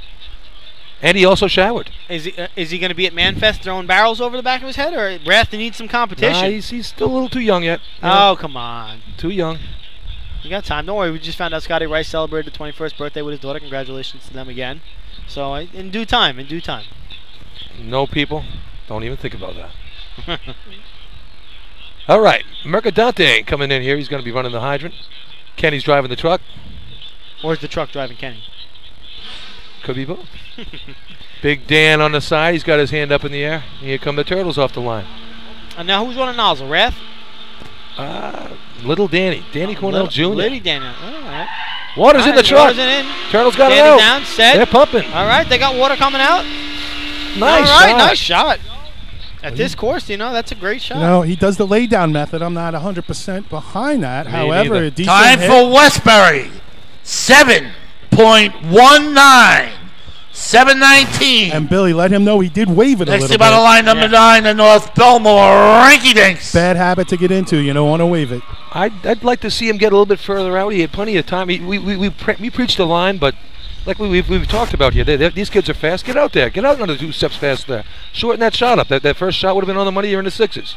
Yeah, when I first started running in, again, I was 19, maybe 18, and that's all the coaches would do. Go, go, go, go, go. That's right. And as long as they're giving you hose, go. Especially here, you can go. Is that when you won the title in '73, Lenny? Not 72. But speaking of history, now that you bring it up, I was handed a piece of paper. And if you guys look to your left, there's a gentleman in a wheelchair in front of the first set of bleachers. His name is Dominic Santoro, 94 years old, and he is believed to be, unless someone gives us different information, the oldest living New York State champion. Ran with the East Meadow Meadowlarks. They won in 46 and 1958. How old did you say? 94 years old? 94 years old. Oldest living state champion. That's what they're claiming, and unless someone can prove us wrong. I found out there's a 91-year-old state champ from the Westerners still around, but unfortunately Dominic's not in a position to be able to speak to us, or otherwise I'd interview him. Did you see them? He got a little dance from somebody It over there. looks like they're moving him right now, but he's still a champ. Congratulations, Dominic Santoro, the oldest living New York State champ. Cool stat. Being a champ has that's a great stat. That's an amazing I don't stat. think a party champion's going to last to 94. I'm going to need 2 more livers by then. I'll be like that guy from Crosby, Stills, and Nash. So here comes North Belmore. Now, remember what I said? North Belmore taking first or second will either beat or tie for motor pump county points. So here we come. North Belmore off the line. Water in the hose. Pat Ryan crushes the hydrant. Let's see it. They're on the line. Let's see it. Oh, Water no. left, right, center. Hold it up. Hold it up all the time. That looked like that dice game they play out there at the parties. Left, right, center. You know, a nice stick, 163. Nice and I thought he was going to catch it. Did he come up too fast, guys, or was it off left, right? He was on it, and he just came up a touch too fast. Yeah, and it rocked, but it didn't go up. It might have been an eyelash left, but it was a little wispy. And we didn't have that nice bullet coming out of there. Like you're going to see later on, like Ice Lip's truck. All right, so that'll do it for Motor Pump County points. That'll give it to North Merrick. Mr. Softy. Next team on the line, number 13, the Hicksville Hicks. I'm sorry, New Hyde Park. I stand corrected. North Merrick, yeah. No. Whoa. No, New Hyde Park. It's going to be a party in North Merrick tonight. Yeah, no. It's gonna be, I'm there. It's going to be a party in North Merrick anyway. Yeah, I was going to say either way. Win, lose, draw, or quarter. There'll be a party there. They bring it with the party. They definitely do. I know. Yeah, I know the one of the chiefs over there. Actually, is good friends with the chief of our department, and I spent some time in Ocean City with him. They are a drinking bunch. What are the airplanes typing up there? Is that saying Mr. Softy now open on south side of track in the sky? No, it says great rates on old-fashioned insurance. I don't know what that means, Bill. You gonna get some? Old-fashioned insurance? What are you insuring over there? Your knees, your legs. My cart might get run over. I need a new tire tube for my... Don't say that. We ran over a guy a couple years back with a cart. We know about it because we've covered it. I need a new tire tube. I had a guy on the team who would run motorized every day. He would dig twice, 3 times, 4 times in his practice if he had to. He would not run old-fashioned after he got run over by a cart. Never again. So. How does that? It was a hot drop that day. It was a hot drop. There's a picture of his shoe coming off, and it's in mid-frame. It looks like the shoe is running by itself. If you got to see it, I got to find the picture. I think we banged more guys up in cart hose replacement than any other event. 100%. There's a lot of guys I know. There's a lot of banging guys up in that event, I heard. All right, well, here comes Hicksville. Hicksville on the line, coming in for Motor Pump. Hicksville coming in with 7 points, looking to add to it. Danny Rico on a hydrant. Let's see what happens. Coming a little slow for my taste, but okay. Water's in. Oh, he crushed a hydrant. Up, going with that double leg style. Richie Schmidt. All right, they catch it. Wow. Again, a 5 is not necessary in this event. I mean, at this track. Time for Hicksville, 7.23. Just off 7:23. It's who's going to run the 6? Next team on the line, number 14. The Oyster Bay Teddy's That boys. truck did not pump at all. It looked like a lollipop coming out of that. 166 stick, and I thought the nozzle had a strange way to go down. Yeah, like a half hop and a jump, and he's on his knees and reaching way out front. A unique style right there. Dangerous style, but unique. Straddling it, and then like a big rusty thing came out of there. I don't know what that's all about. Yeah, well, that was the same. On his knees, reaching out front, straddling it. Is that what the style was? It was reaching out front, straddling it. It's from the same old-fashioned style. Right between your legs. Yeah. Well, the FCC will be calling us on that one. And then the rust just comes out of the nozzle. Only guys like you. No, only guys of your age get the rust out of the nozzle. Us younger guys still get a nice clean stream. We clean our nozzle every day. How much longer can we go with this before we're just shut down by Fred over here? We clean our nozzles every day. All right, Teddy's boys on the line here with Daryl Ronaldo on the stick today. Right now, the FCC just got a phone call into Chris Murphy, and he's currently probably... I have no idea what you're talking about. We're talking about hose equipment here. You have a dirty mind over there. Yeah, I don't have a dirty nozzle because we clean it on a daily basis. That's true. Teddy's boys here. What, they got 8 points on the day coming in here, Phil? Yeah, they're 8 points, looking to try to add to it and continue to get into the contention for this drill. They've had a few good runs this year in Motor Pump. Absolutely, they're 8 points in county this year in Motor Pump. So. Steve O'Neill, jack of all trades, running the nozzle again here today. Where's Joe Boy? What's he pushing in the engine block? Where is he? Who knows what he's doing? He's doing something out there. I'm sure he is. Here they come in. Ronaldo, water in the truck. That thing howls. Listen to that thing pump. There it is! There's your first 6 of the day. There's your 6 for the day. I don't think so, guys. Low 7 is what I got. Oh. 184. Time for Oyster Bay, 7.04. 7:04. That's right. That's a big They're shot. still pretty happy. Yep. Next team on the line, number 15, the West Hempstead Westerners. I'd be happy too. That's first place. Oyster Bay needing that shot. That's going to get them back into the mix here for coming down the track end of the day. Absolutely. That's going to put them very close to, being second, third or fourth. Third. Yeah, right in it. I mean, it depends on what holds up here because, if they hold on to that with first, they'll jump for Washington by 1 point if Ford doesn't eke anything out in Motor Pump. Yeah, we got 3-4 good contenders in this contest. Starting right now with West Hempstead Westerners looking to get back into the tournament here, down by what, 7 points here to Islip. Yeah, they're down the 21.5 to West Hempstead. They're chasing 5.5. 5.5. Same thing. You just got to keep the pressure on Islip, make them do exactly. Yeah, I mean it's really boiled down, unfortunately, to 2 teams here with the 16 and 21.5. And Washington's still hanging in there, but they needed that pump shop to really help them. And Teddy's boys with a lot of old people on that truck. They got at least 4 guys out there, maybe 5 that are over 45 years old, and some pushing 60. Like, look.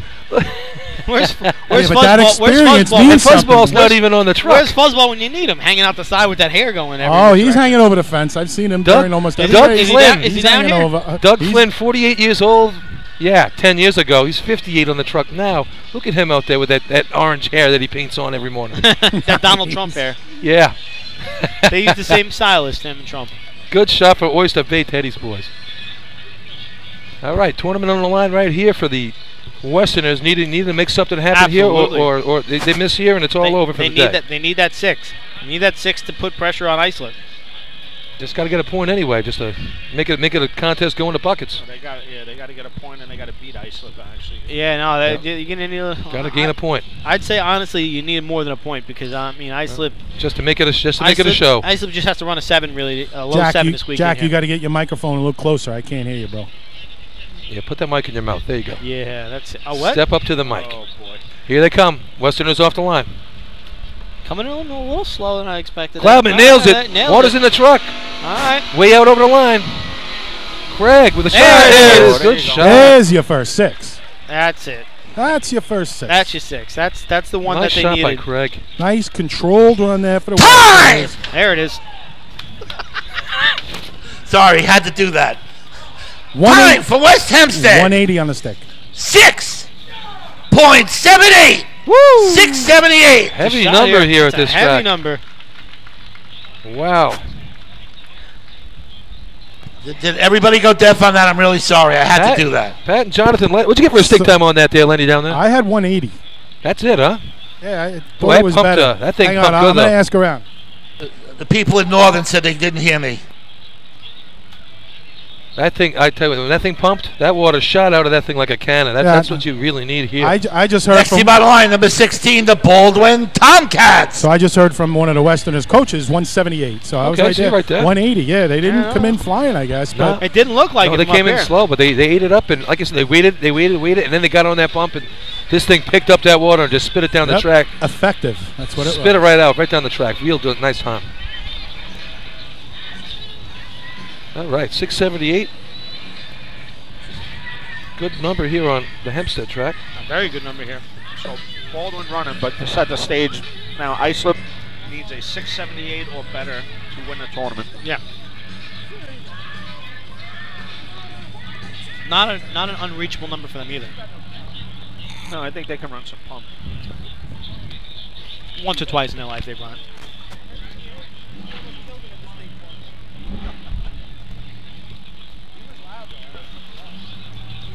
All right, here comes Baldwin. I got to meet with these guys. Coming in nice and loud. Not fast, but loud. Missed the hydrant. Oh, man, he's taking a bath down there. Wow. Tomcats. Time for Baldwin, 8.76. 876. Next team on the line, number 17 in North Newark, Stump Jumpers. Yeah. Stump Jumpers on the line. What have they done here this year so far? Motor pump. What do I have for this stump jump? That was loud. Well, that's good. I don't know if you heard that down there, Lenny. I'm listening. Say again. No, I made some background sound effects. I didn't know if anybody heard the. Well, just some music. The DJ crew doing their thing. They're always doing a good thing. It's part of the media crew. It's part of us. What are they playing down there, Lenny? I can't hear them up here. Anything good this time? Or is it just that old Zeppelin right now? Oh, good. Yeah, none of that fake country stuff we get every week. I'm with you on that, Bill. Some of that stuff's a little. I can only hear Wagon Wheel or what's that Chicken Fried so many times. I mean, come on, put something good on. I want to hear some Dr. Hook. Give me some old classics. You know, Captain and Tennille, maybe some Tony Orlando and Dawn. Little Paula There Abdul. you go. All right, Bill. Now you're talking. Little Paula Abdul. You know what? No. Straight up. Straight up. Yeah. Cold-hearted snake. Look into his eyes. Good thing this is the last drill. You're going to hear some crap now, Bill. All right, where are we at? Stump Jumpers. What did they do in this contest? I have no numbers on them for the year, unfortunately. No, nothing at the state. And I got my other one here. I'll take a look at this. You know, just with this little bit of a cleanup here, guys, looking trackside, looking at the flags and stuff, there is a pretty good breeze. Now it seems to be blowing west to east. Seemed a little bit more from south to north earlier. So, you know, west to east doesn't hurt these nozzlemen, but when it does go the other way, it could be a problem. J.J. McCauley hitting a hydrant today for the Stump Jumpers. Last time we were here for the invite, they didn't run the motor pump contest for obvious reasons we all know about. All right, so here they are, overtime the state tournament, and here we got them today.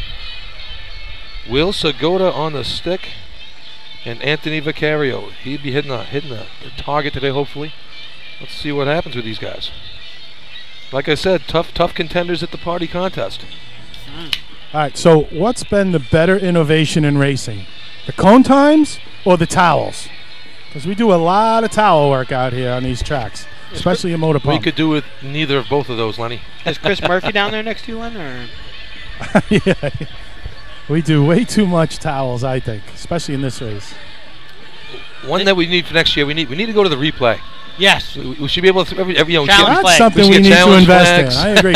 But, you know, like in the ladder races, there's no time.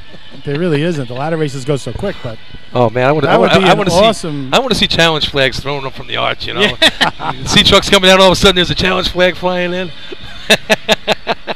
Oh boy. Replay would be good for our fans at home. Yeah, for the we wouldn't be able to utilize that on calls. But yeah, let's just give Fred more to do. I think that's a great right. idea. He's looking at 7 screens up there, trying to work the sound, listen to us, dealing with us. That's the hardest part. Is dealing with us. Teleprompter like John Madden up chow here. down on a hot dog or a burger. Run motor pump. He don't have enough to do. All right, Stump Jumpers on the line. Here they come. North Merrick.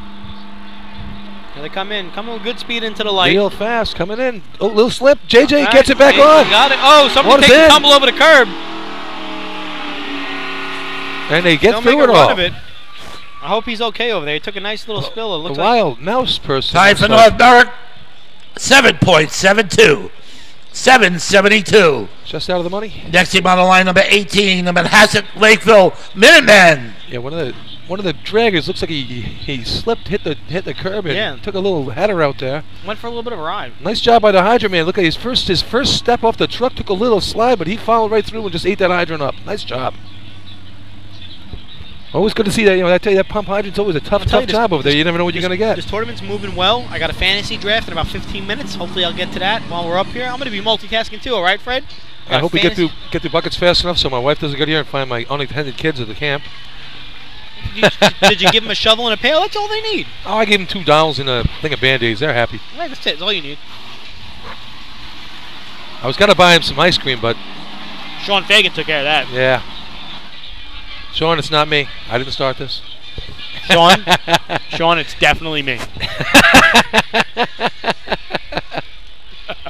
Love you, buddy. We'll see what you can do here in the motor pump. Tell you, we got a nice day for racing here today after a pretty lousy weekend. I thought in general it was crappy. It was Harvey related, you know, and not Matt Harvey, but he's pretty bad too.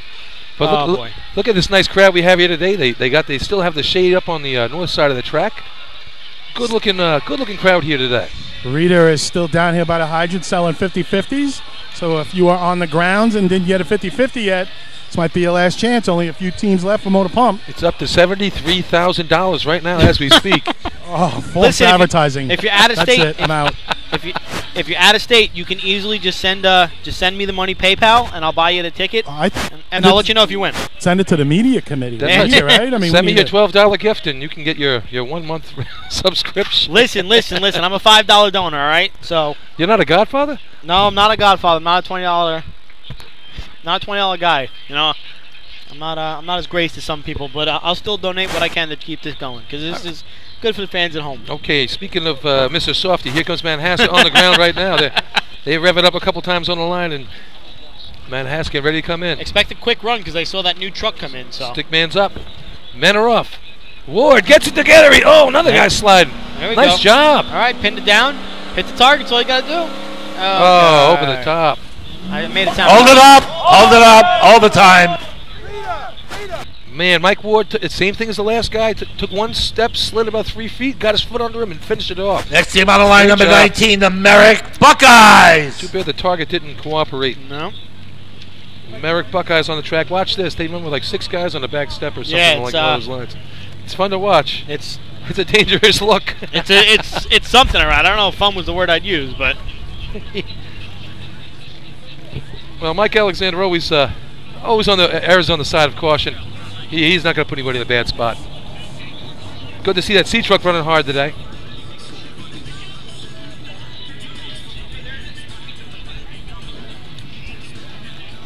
Billy, I don't know if you can hear the background music, but there's that country you love so much from Luke Bryant. Hey, I don't mind it once in a while, but it's, you know, I don't need to hear chicken fried 6 times in a day in a 2-hour tournament. Billy, we are twins on that one, brother. Twins. And by the way, there's a lot of good music out there. I just got my 50-50 tickets. Seriously, if you guys can pass on to the PA announcer, she's going to be done selling at the end of Motor Pump. Right now, the winner takes home $1,000. If you can have them put that out. 73,000? 1,000, Billy. $1,000. just say 7,000. Yeah, 7,000 gets it. Some more tickets. It gets it done. You know, if we had Lauren Giselman here, you know. Giselman, whatever. Doesn't her cousin pitches for the Mets or something? If she was here, we'd have $85,000 out there on the table.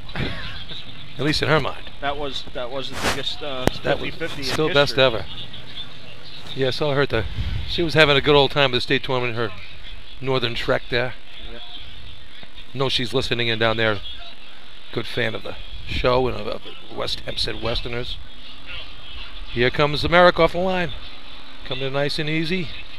1, 2, 3. Big man puts it down, sticks Like down. you said, like 6 guys off the back there. This is one backup man. I don't know how I feel about this. Hey, but he makes a run of it. That's in the money. Time for Merrick, 8.18.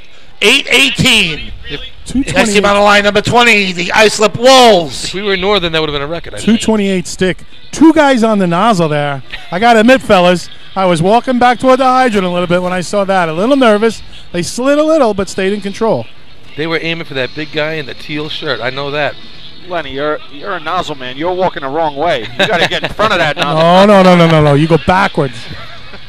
Okay, big shot of the day right here. Islip can wrap it up if they beat West Hempstead's run here. Beat the 678 from West Hempstead. They got a chance at locking up the tournament and just making it a fun day for everybody else. The target. Last call for the 50-50. Last call. Everybody look for gorgeous Rita and get to 50-50. Come on, we got to bring it up to $1,000. Lovely Rita out there.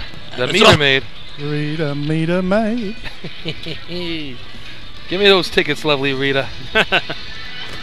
All right, getting back to Also, shopping carts going around selling beer, wine, and soda. Wine? They got wine here. You guys are fancy over here, Jackie. Huh? I tell you something. My dad never drank wine. True story. He didn't want to be known as a wino. I swear to God, he would never touch wine. And he never watched Old Fashioned either. All right. By the way, the Motor Pump Trophy they donated by the Turtles a few years ago is for my father, B.C. Bernie Cornell, who set the 660 with him and my 3 uncles back in the day. Retired. It's in the book now. It's a beautiful shot. Good trophy, and nice. you know, I've had the pleasure of drinking out of it 3 or 4 times with the Cloudmen. And the only team I wouldn't mind drinking out from him is maybe his Islip, because my old Mazel man's out there running for him. Keeping the tradition alive, Bill. That's right. All right, big shot here for Islip. If they can get on the board here, let's see what Matt can puts do. it away. Robbie Allen running the hydrant again. Can't tell you what a great pickup that was for Islip. I mean, too bad. I mean, Robbie spent millions of years just slaving away up there in Brentwood and slaving away, and every time they got close, commissioners shut him down. Something bad would happen, and they'd never get it. I'm so happy to see he got out of there. His sons are in the juniors, and big shout out to Robbie and his family. Well, here they come. It sounds like they're off. Well, good speed in, breaking the light, off at the hydrant. Water in. Let's see what they can do. There it is. That's the shot. Oh, what do you got down there, Lenny? What do you got? I think I got first place. That's what close. I think. I got 68 overall. That's going to be close. Right there. Time for the Islip Wolves. He's laughing again. 6.57. 6:57. That'll do it. And I get to drink out of Dad's cup and on Islip's truck. Nice job by Islip Wolves. Their big shot Motor Pump. That's going to put this one away. That puts the tournament away. That doesn't put away the tournament. That's the tournament. That doesn't put away second, third, and fourth, know. and fifth, and you know. There's some teams out there that still would love to finish in a 5th or 4th place. I'm saying that the first place is locked up. La la la la la la, lock it up. Well, I tried to get Matt Rodden. Wanted to give an interview about what it was like switching teams and everything he's done to help the Wolves, but he jumped off and he says, maybe I'll catch you later. So Matt showing a real, I think his teamwork part of his move the equipment. No, and it's not just set up for buckets. especially in pump, guys. Results of the motor pump contest. First place, 5 points, the Islip Wolves. Second place, 4 points, the West Hempstead Westerners. Third place, 3 points, Oyster Bay Teddy's Boys. Fourth place with 2 points, the Westbury Turtles. And in fifth place with 1 point, the Hicksville Hicks. All right. Want to give us the total points there? You figure them out, Phil? Yeah, after I get my head around this. Here we go. We got, obviously, tournaments locked up now. 6.5 up on West Hempstead is Islip at 26.5. West Hempstead at 20. Then it's a close race here. You got Port Washington at 12. You have Oyster Bay at 11. You have North Belmore at 10. Then you have Hicksville at 8. You have Carl Place at 7. You have New Hyde Park at 5, Westbury Turtles at 4.5, and North Merrick with 1 point. Hey, 4.5. There's a dog fight for second place. I mean, you're talking 12, 11, 10. Yep. And an 8 in there. So with one event left, total points for the day. He'll just repeat what I said. Carl Place Frogs 7, New Hyde Park Termites 5, Port Washington Roadrunners 12, Westbury Turtles 4.5. North Belmore Rinky Dinks 10, Hicksville Hicks 8, Oyster Bay Teddy's Boys 11, West Hempstead Westerners 20, North Berwick Stump Jumpers 1, and the Islip Wolves 26.5. Islip putting on a nice display today. Let's go to commercial, I guess. Yeah, we'll play some bills, and then we'll come back to you with the final bucket shot. The Bill Fox Company has been in business over 60 years, specializing in custom championship rings, watches, badges, pins, and awards. The Bill Fox Company has crafted championship rings for the past state champions, including the Westerners, Flying Dutchmen, Hobos, Wolves, and the Yellow Hornets, as well as the Firefighter Combat Challenge competition. Bill Fox Company is the recognized name in recognizing people. Check them out on Facebook, Twitter, and on the web at www.billfoxco.com. With over 25 years of service in the fire industry, High Tech Fire and Safety continues to be a proud sponsor of New York State drill teams. High Tech has been honored to serve as master distributor for Morning Pride products, including state-of-the-art bunker gear, USAR gear, EMS gear, helmets, gloves, hoods, and boots. In addition to Morning Pride gear by Honeywell, High Tech also provides quality products, including ISG thermal imaging cameras and CMC rescue products and Deuce rescue systems, providing your fire department with the highest level of support and service for all your personal protection equipment needs. For personalized demos, speak to a certified sales specialist. Call 631-777-5170 or visit hightechfirenewyork.com.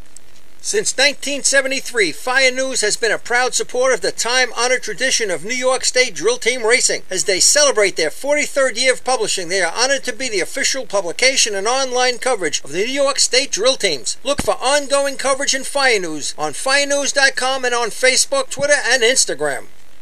Rosenbauer Fire Apparatus is proud to be named as the exclusive fire apparatus manufacturer of New York State drill teams. Rosenbauer is the #1 manufacturer of fire trucks on the planet and the industry leader in the next generation of reliable safety evolutions like the Smart Aerial Control System. If your department is considering an apparatus purchase, start the conversation with the local team at Eagle Fire Equipment and ensure top-notch service with their partners at Nassau Fire Apparatus. Call area code 855-222-1075 or like them on Facebook. 2018 Fire Rescue EMS Mega Show takes place February 17th and 18th at the Brentwood Sports Fieldhouse at Suffolk Community College. Check out the latest, most up-to-date turnout gear, thermal cameras, apparatus, and more. Hundreds of vendors will be present to explain and demonstrate their product lines and services along with the extrication competition. See you next February in Brentwood at the Mega Show. Integrated Wireless Technologies is proud to be part of the New York State Drill Team family as the exclusive Motorola dealer for New York State Drill Teams. IWT is a Motorola manufacturer's representative and offers the full line of Motorola products to fire department as well as David Clark headsets and sound-off signal emergency lights. IWT is your one-stop shop for custom-engineered radio solutions, licensing assistance, dispatch solutions, and top-notch reliable service with fully insured technicians. Start your next radio upgrade with IWT. Check out their website at www.goiwt.com. The groundbreaking FDNY electronic accountability system is now available to departments nationwide from Systems Definition Incorporated or your local Motorola dealer. SDI is the well-known software application developer for FDNY and is the company behind this game-changing technology. Now SDI has paired with New York fire departments including Central Islip to solve the challenge of accounting for members who respond after the tones go off. Keep track of your members at your next big incident with a proven solution designed with the New York State Volunteer Department in mind. For more information, visit systemsdefinition.com. The Titan Group is your trusted name in the customizing industry as a one-stop shop for all your racing team needs.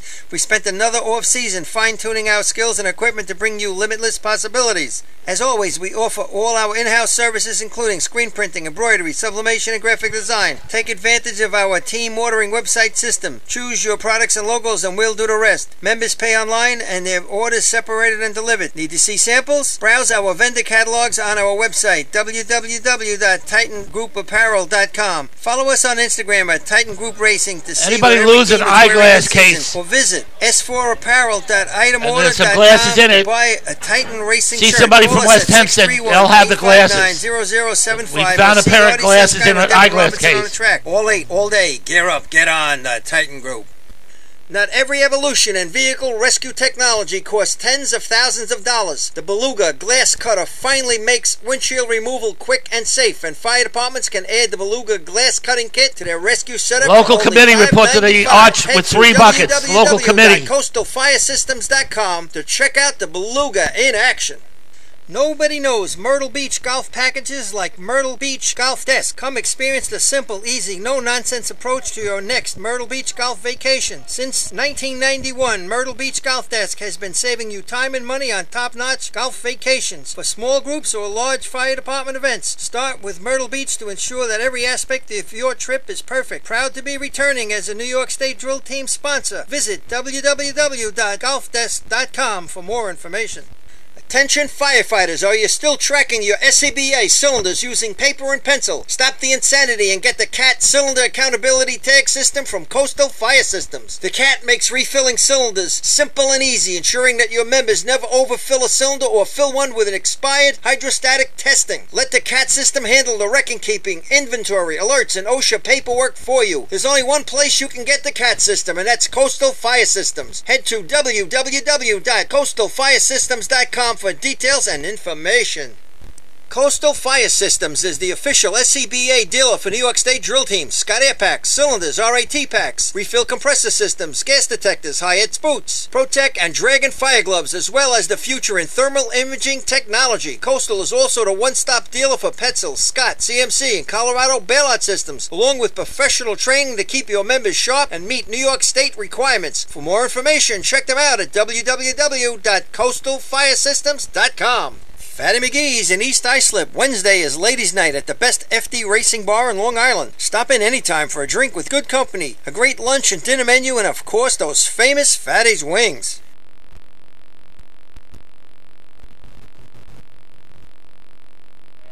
All right, guys, we're back on the air. Lenny Gombert with you trackside right now.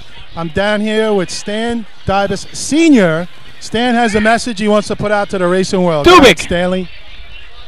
I got a message out for Bob Larson. He just celebrated his birthday last month. And I want to say the Highlanders will always be in his heart and in my heart. Thank you. Lenny, do me a favor. Tell Stanley I was actually going to bring that up after Buckets. All right. So and tell Stosh I said hello. All right. Phil said he was going to bring that up after Buckets, and he says hello. Little frustrating about your Highlanders this year. The Wildcats went through similar stuff. What do you hear? Any of their guys going to transfer and go to different teams? We had a few guys do that. They're all young. They don't. The next event today, and the last event, followers. the last tournament of the Nassau County season. They're done. So. Well, it's a shame to hear. Hopefully, Roslyn. The bucket event. The state record for this event is held by Central Islip with a time of 19.68. The first team on the line will be the Call Place Frogs. Yeah, I was going to mention Bob Larson, a great racing guy out of Roslyn, celebrating his birthday. I don't know how exactly old he is because he won't ever really tell anybody, but I think he's 33. He said. But Bob is a huge part of Roslyn in his heart. It definitely hurts from what's going on in Roslyn right now. So just keep him in your thoughts because he's getting up there in age, and It's unfortunate that he has to stop season when he does. All right, here comes Carl Place. Carl Place, nice run last week upstate at Point Pleasant to give Port Washington the tie. All right, they got the set. Mike McCann's got the first bucket up. Water's up. A little slip on the second bucket coming out of the coming from the sponge. 992 first dump. All right, the set looks smooth. It's clean. There's not a lot of water loss so far that I can see. Nice job on the dumper up here. Yeah, no, the dumper's getting every good drop pace. he can. Yeah, it's very good pace. Dropped the one. The shoes. That should do it. Shoes doing a nice job no, up here. Come on, get it up, get it up. What's going on that ladder? I don't know. Well, somebody lost a pair of sunglasses, though. Time for Carl Place, 29.95. 29.95. They had a good pace. Next team on the line, number 5, the New Hyde Park Termites. I tell you that this year, Carl Place has made leaps and strides in this event. Big shot last week, and up like I said, upstate to get themselves on the track. And yeah, nice set right there, and it looked like it was coming together, and then they just lost it. What happened over there, Phil? There was a one bucket that the bottom man Mike McCann and the sponge had a little problem exchanging, and then after that they dropped one, and the pace was great. I mean, it wasn't a fast pace, but it was enough to put points on the board here. And that's what they needed. But again, that drop bucket and that couple slips and misswipes on the between the sponge and the bottom man didn't really make for a great time there. So New Hyde Park on the line. Phil Athena's just adjusting the feeder hose to the tank because he goes over. Yeah, oh yeah, he jumps it. He changed his rubber bands today, so he's good to go. And a jump. Tercey up in the ladder. All right, here we go. Set looks clean. Devin gets there, gets the bucket up. Buckets are up. Devin was a step low. He had to adjust. Down. Yeah, he's got the 1 foot up, 1 foot down technique here. 10-15 first bucket in. But it's not a bad. There's a little water loss between Devin and the middleman. So we'll see how that affects this run overall. They're waiting up. There's a drop bucket. They're waiting a long time for this bucket to get up here now. Here comes in one more. So rare to see this Termite team struggling. And they're waiting for buckets. Still need a bucket. They still need a bucket. Yeah, they still need at least 2. Hold it up. Oh my! That's a tough one when you're waiting for that bucket and it's sitting down at the bottom, not there. Time for New Hyde Park. 36.61. 36-61. And the dumper. Next team on the line, number 6, the Levittown Rebels. And the dumper just turned to us. And I'm not going to get to say it again. Then, thank God. I guess. Thank God. Didn't Abrams go home yet? Oh, is he still talking? Somebody shut his mic off. Has he already shut that mic off? He's got Rouse-itis. Yeah, seriously. Here are the Rebels. Last year at this contest, they got a bucket stuck on top of the ladder. It was something I've never seen before. Yes. And it was interesting. It was fun to watch. Hey, listen, I got to break in with this emergency report, and I'm not kidding. Billy, they need you with Westbury to run a bucket, so get your butt down there. I'm not kidding. Your brother just came to me to tell me. So Billy, it's been fun. There. We're gonna lose. Right back. We're gonna lose Billy. So thank God. I mean, I'll see you later. But thanks for hanging out. And Billy's gonna go run some buckets. So if you're watching at home, watch for the big man with the blue pants.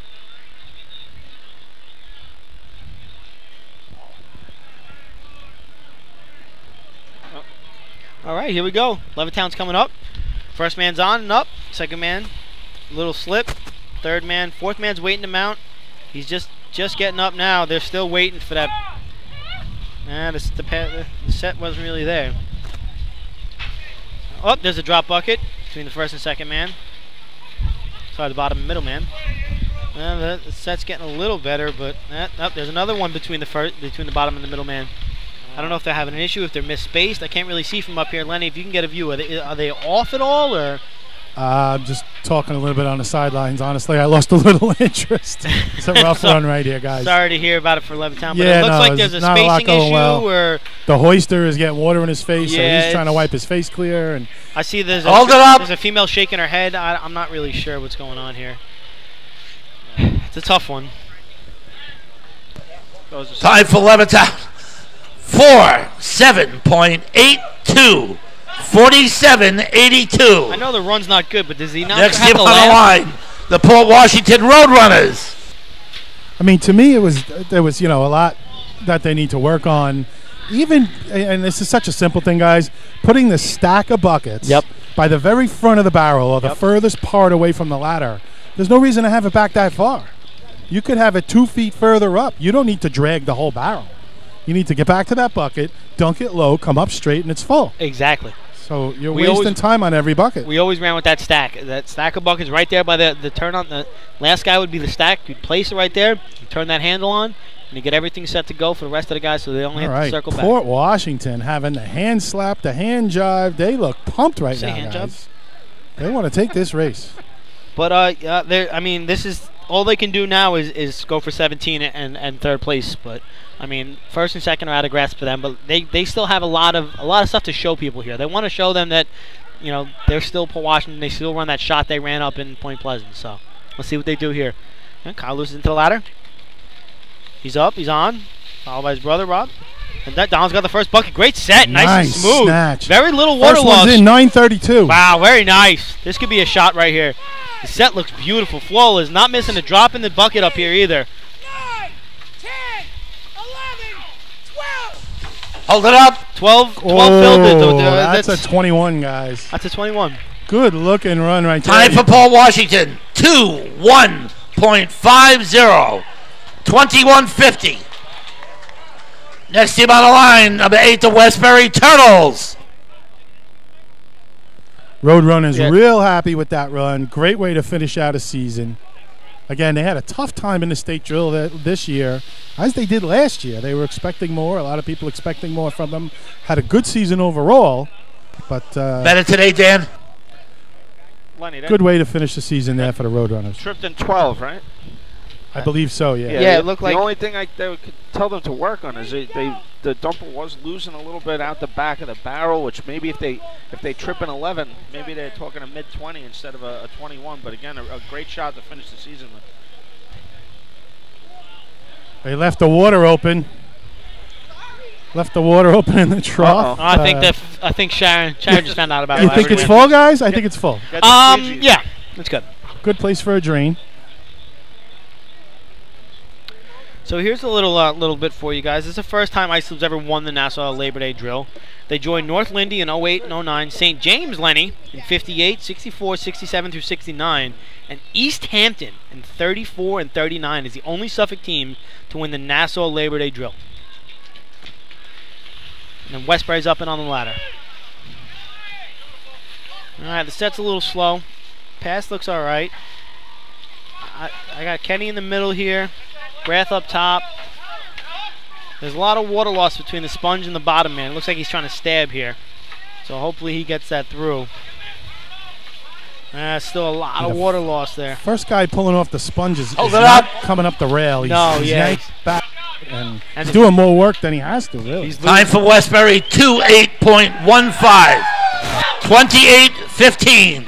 Apparently that was a good run. Next team on the line, the North Belmore Rinky Dinks. Yeah, the Turtles fans giving them some love. That's always good to hear at the end of the year. And our special commentator, Mr. Cornell, is down there catching buckets, so that's always good to see.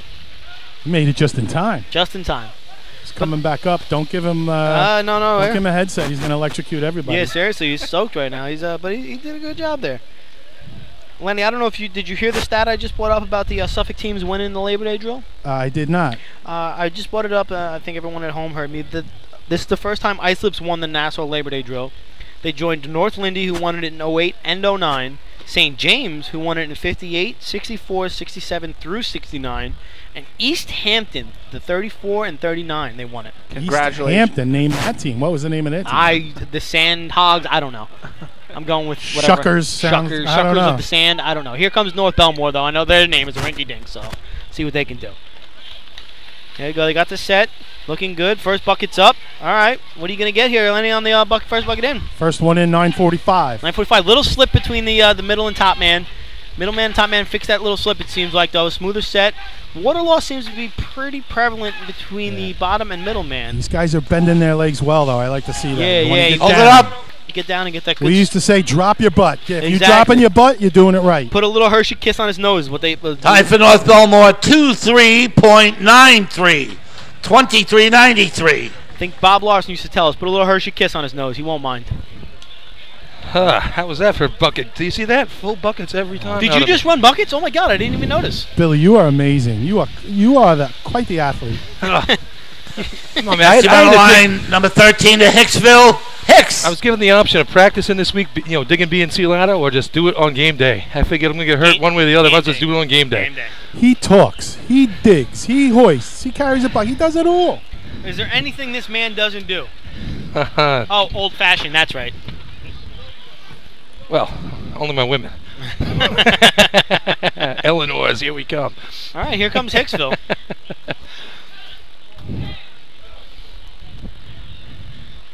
Hicks capable here.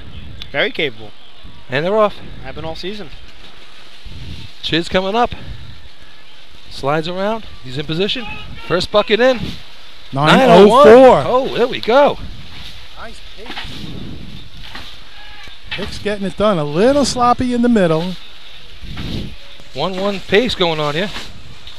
Hold it up. Oh. Whoa. They got to be happy with that one. That's going to be right there, guys. That's a 21. Time for Hicksville. 2-1.41. 21-41. Beating out Port Washington. How about them Hicks? Next team on the line, Oyster Bay Teddy's boys. You got to get an interview on that one there. Grab somebody down there, Lenny. That's they got to be happy with that. It's got to be a team record, I guess. I was going to say, is that in the team record category? I believe so. I've raced them a long time. Nice job, this. Yeah, team record for the Hicks right there. Great shot. I mean, they put that out quick. What we have, 11 going in 12? Yeah, I just heard from Dougie Chiz. The old record was 21:58. So that beats the new team record for Hicksville. Congratulations to them on that. Dougie, just quick, we hear that's a team record. Nice shot. How'd you just get it done? Practice. I'm just kidding. What are we feeling, 12? Yeah. They went in 12 at a solid 21. Yeah. We'll take it. Lenny, can you ask him about how it feels to be Mr. September 2015? Go of it, lacking in the practice department. We got Mr. September. But we'll take it. We'll see what it does for us if we can sneak in there at the end of the day. Great job for the Hicks. So Phil wants to know what's it like to be Mr. September.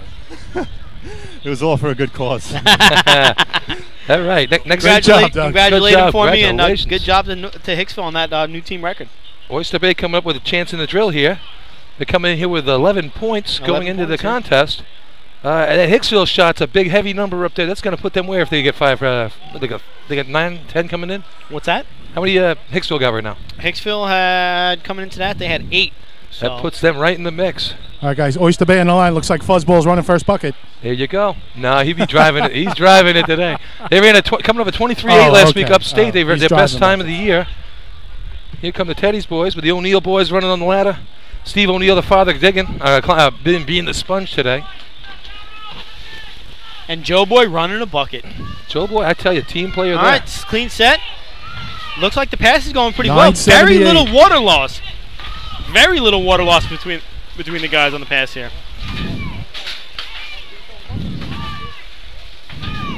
Smooth. It's just smooth. Hold it up. Wow, that's a good shot. Oh.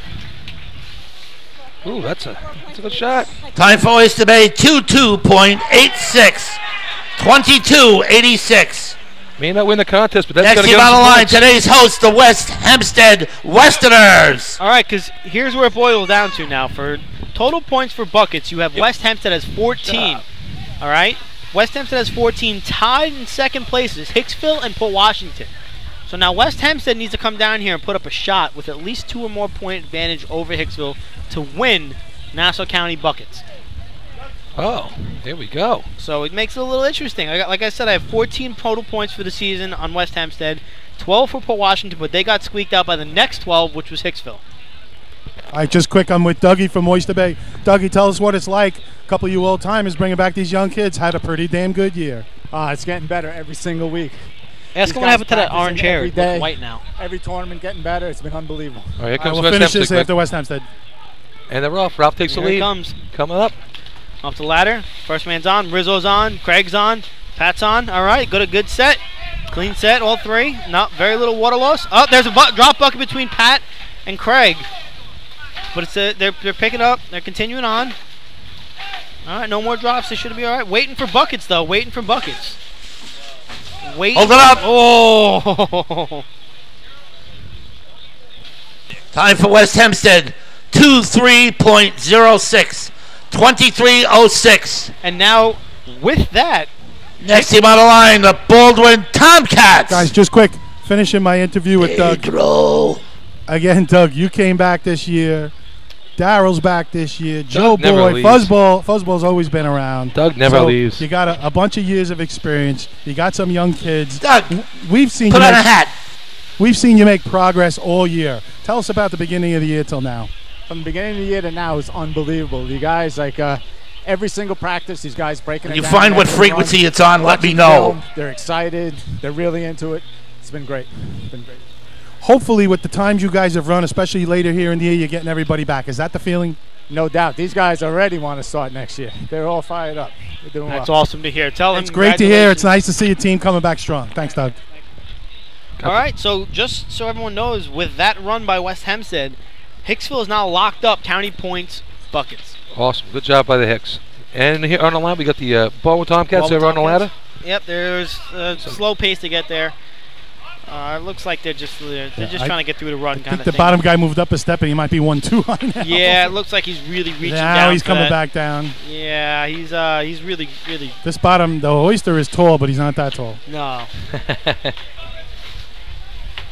And I think the top guy's 1-2 high, right? He could almost put it in the barrel he himself. could definitely come down. Yeah, he could pour it in from here. I mean, I'm staring at him, wondering why he's so high. Hold it up.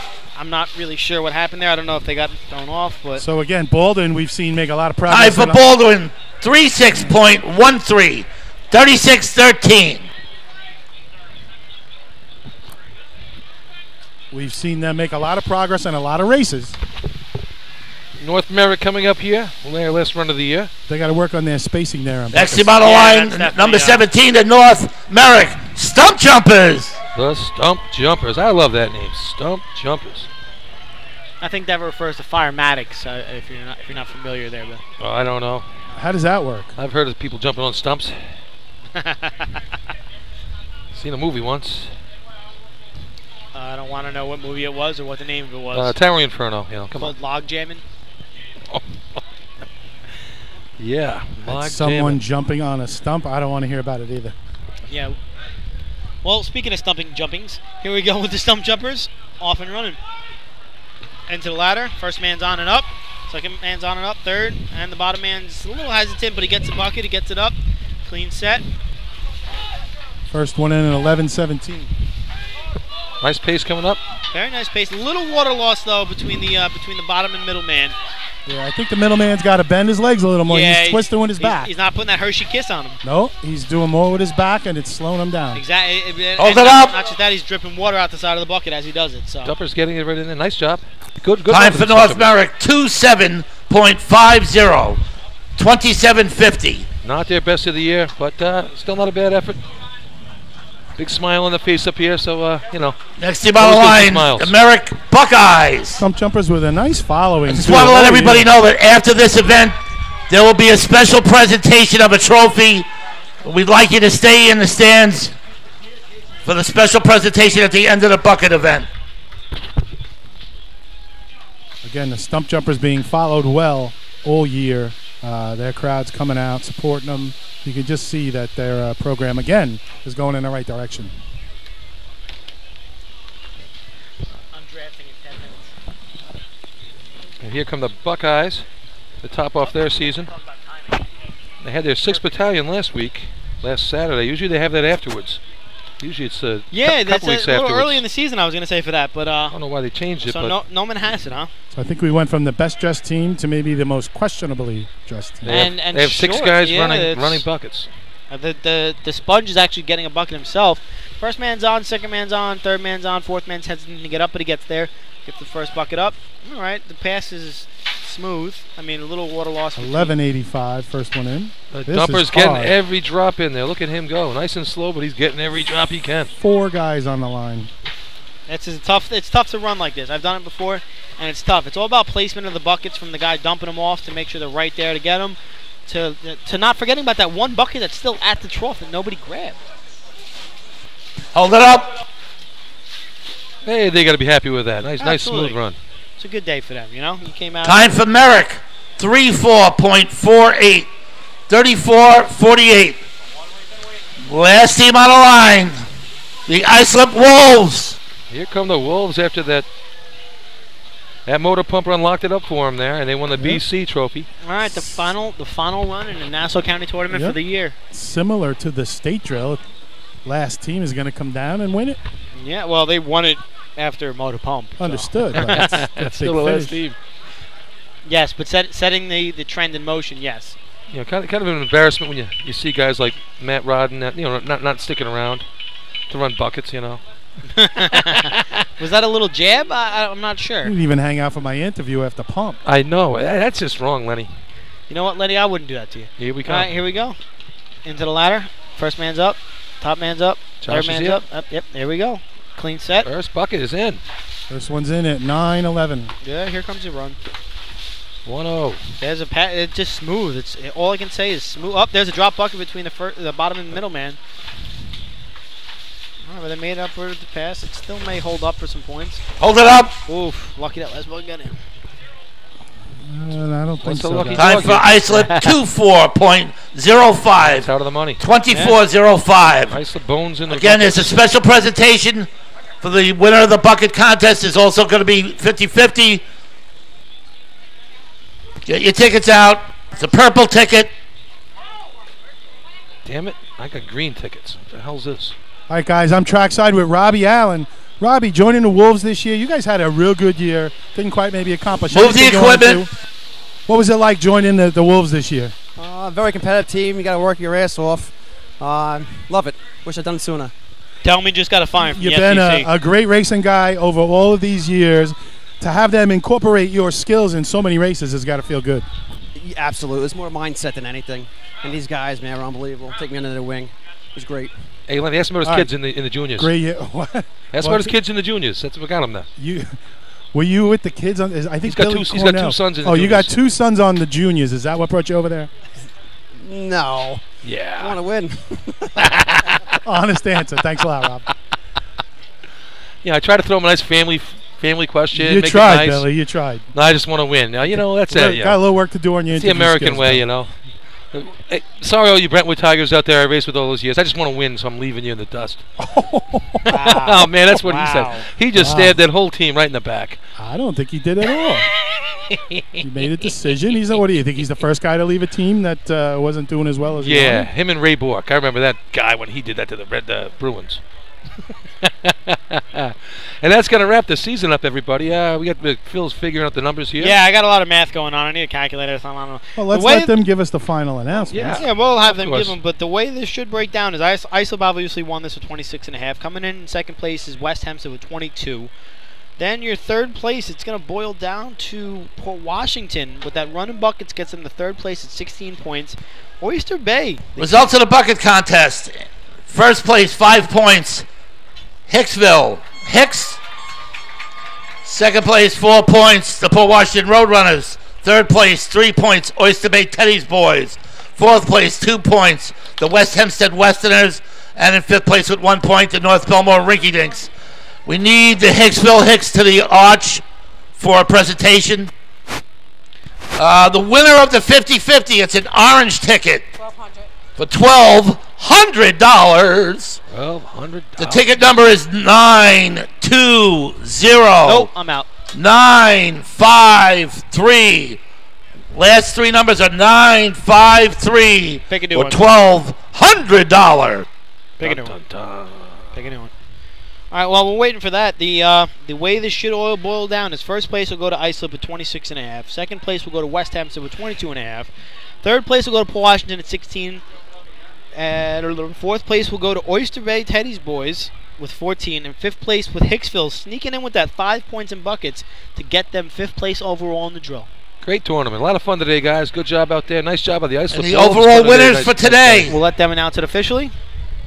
Fifth place with 13 points, the Hicksville Hicks. Fourth place, 14 points, Oyster Bay Teddy's Boys. Third place with 16 points, the Port Washington Roadrunners. Second place with 22 points, the West Hempstead Westerners. And in first place with 26.5 points, the Islip Wolves. All right, well, you guys all heard it here from us on the last tournament motorized in the state of New York as far as anybody got to claim the 50-50? Wait, you're right. We have one more motorized. Do I hear a yes? Babylon coming, right? Yeah, I'm I sorry. hear a yes. Friday night in Lindenhurst, 6 o'clock. We have the Town of Babylon drill. I forgot about that drill. I'm sorry. Thank you for reminding me. Last one. Is this going to be the last Babylon drill ever, Lenny? That's what what Ron I don't know about it. I also think Town of Brookhaven, because they got rained out this year, was talking about rescheduling. So I'm not 1,000% sure if that's still on. Ron from Copig sends it to me. Now, okay, I got you. Yeah, it looks like at the bottom of the arch here they have a dedication ceremony from Freeport Truck 1 donating the trophy possibly. I see someone with a big smile on their face walking down the middle of the track with a bald head and a whole fistful of tickets. Yep, a Baldwin That's member. a Baldwin guy. Hey, they may not have won the drill, but they won the money. Hey, that's it. We're drinking on Baldwin tonight, boys. Tomcats. On that, Close enough to Wildcats. I'm Attention in. all mothers. Any kind of Dougie cat. Eberhard. All right, so I guess that's going to do it for us here. Let's just are we gonna hang out? We're gonna hang out. Wrap it up for 1 second. Just say great season, everybody. Yeah, listen to the presentation. Oh yes, okay. Yeah, we got a presentation coming up down below. Yeah, let's see. I don't know if they got a mic down there. It looks like a presentation from Freeport to the bucket winners, which is Hicksville. I don't know what the trophy is dedicated for, but it's always good to see this in the sport. Lenny, how was your feelings on the season? Good season or what? I thought it was a great season. I thought every tournament was competitive right down to the last couple of races. Today wasn't, to the last race. But I thought in general, we had teams go in surges. I thought West Sayville looked really strong at the beginning of the year. Thought North Lindy was there all year, then had some of their problems. Came back real strong, was competitive. Islip hung around all year. West Hempstead's been around all year. Port Washington showing strong mid to late season. Bayshore having a bunch of second places. So I thought the competition was spread out.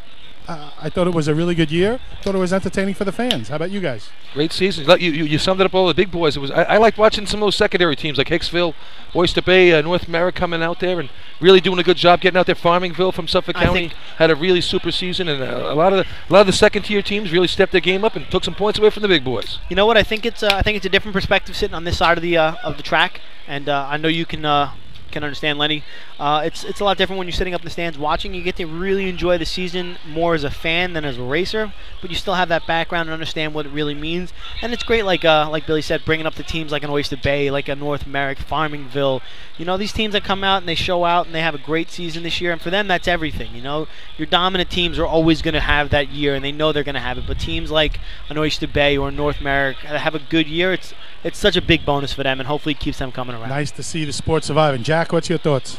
It's just nice going in the state tournament. You have, instead of 2-3 big favorites, you have really legitimately 7-8 teams that could win the tournament, and then then even a couple more that can place. Good to see teams coming back on the track that haven't been out there and actually racing good, looking like they're learning, like they're practicing, not just showing up. So I thought it was a great season. Oh, wow, yeah. Last team I didn't mention was Lindenhurst. Great season for Lindenhurst. That's just the ones I was thinking of. I left you out there before, sorry. Copig had a decent year, not quite what they did in the last couple of years. Yeah, Copig decided the tournament yesterday, though, in Hagerman. All right, so that's going to do it. Thanks to everybody that's helped out. Thanks again to Fred Ben-Savanga for running the show. He's got a date that he needs to run on, I think. He wants us to wrap it up, so... With that, we will say goodbye from Hempstead. Have a good one. Peace. Enjoy. Stay classy, everybody.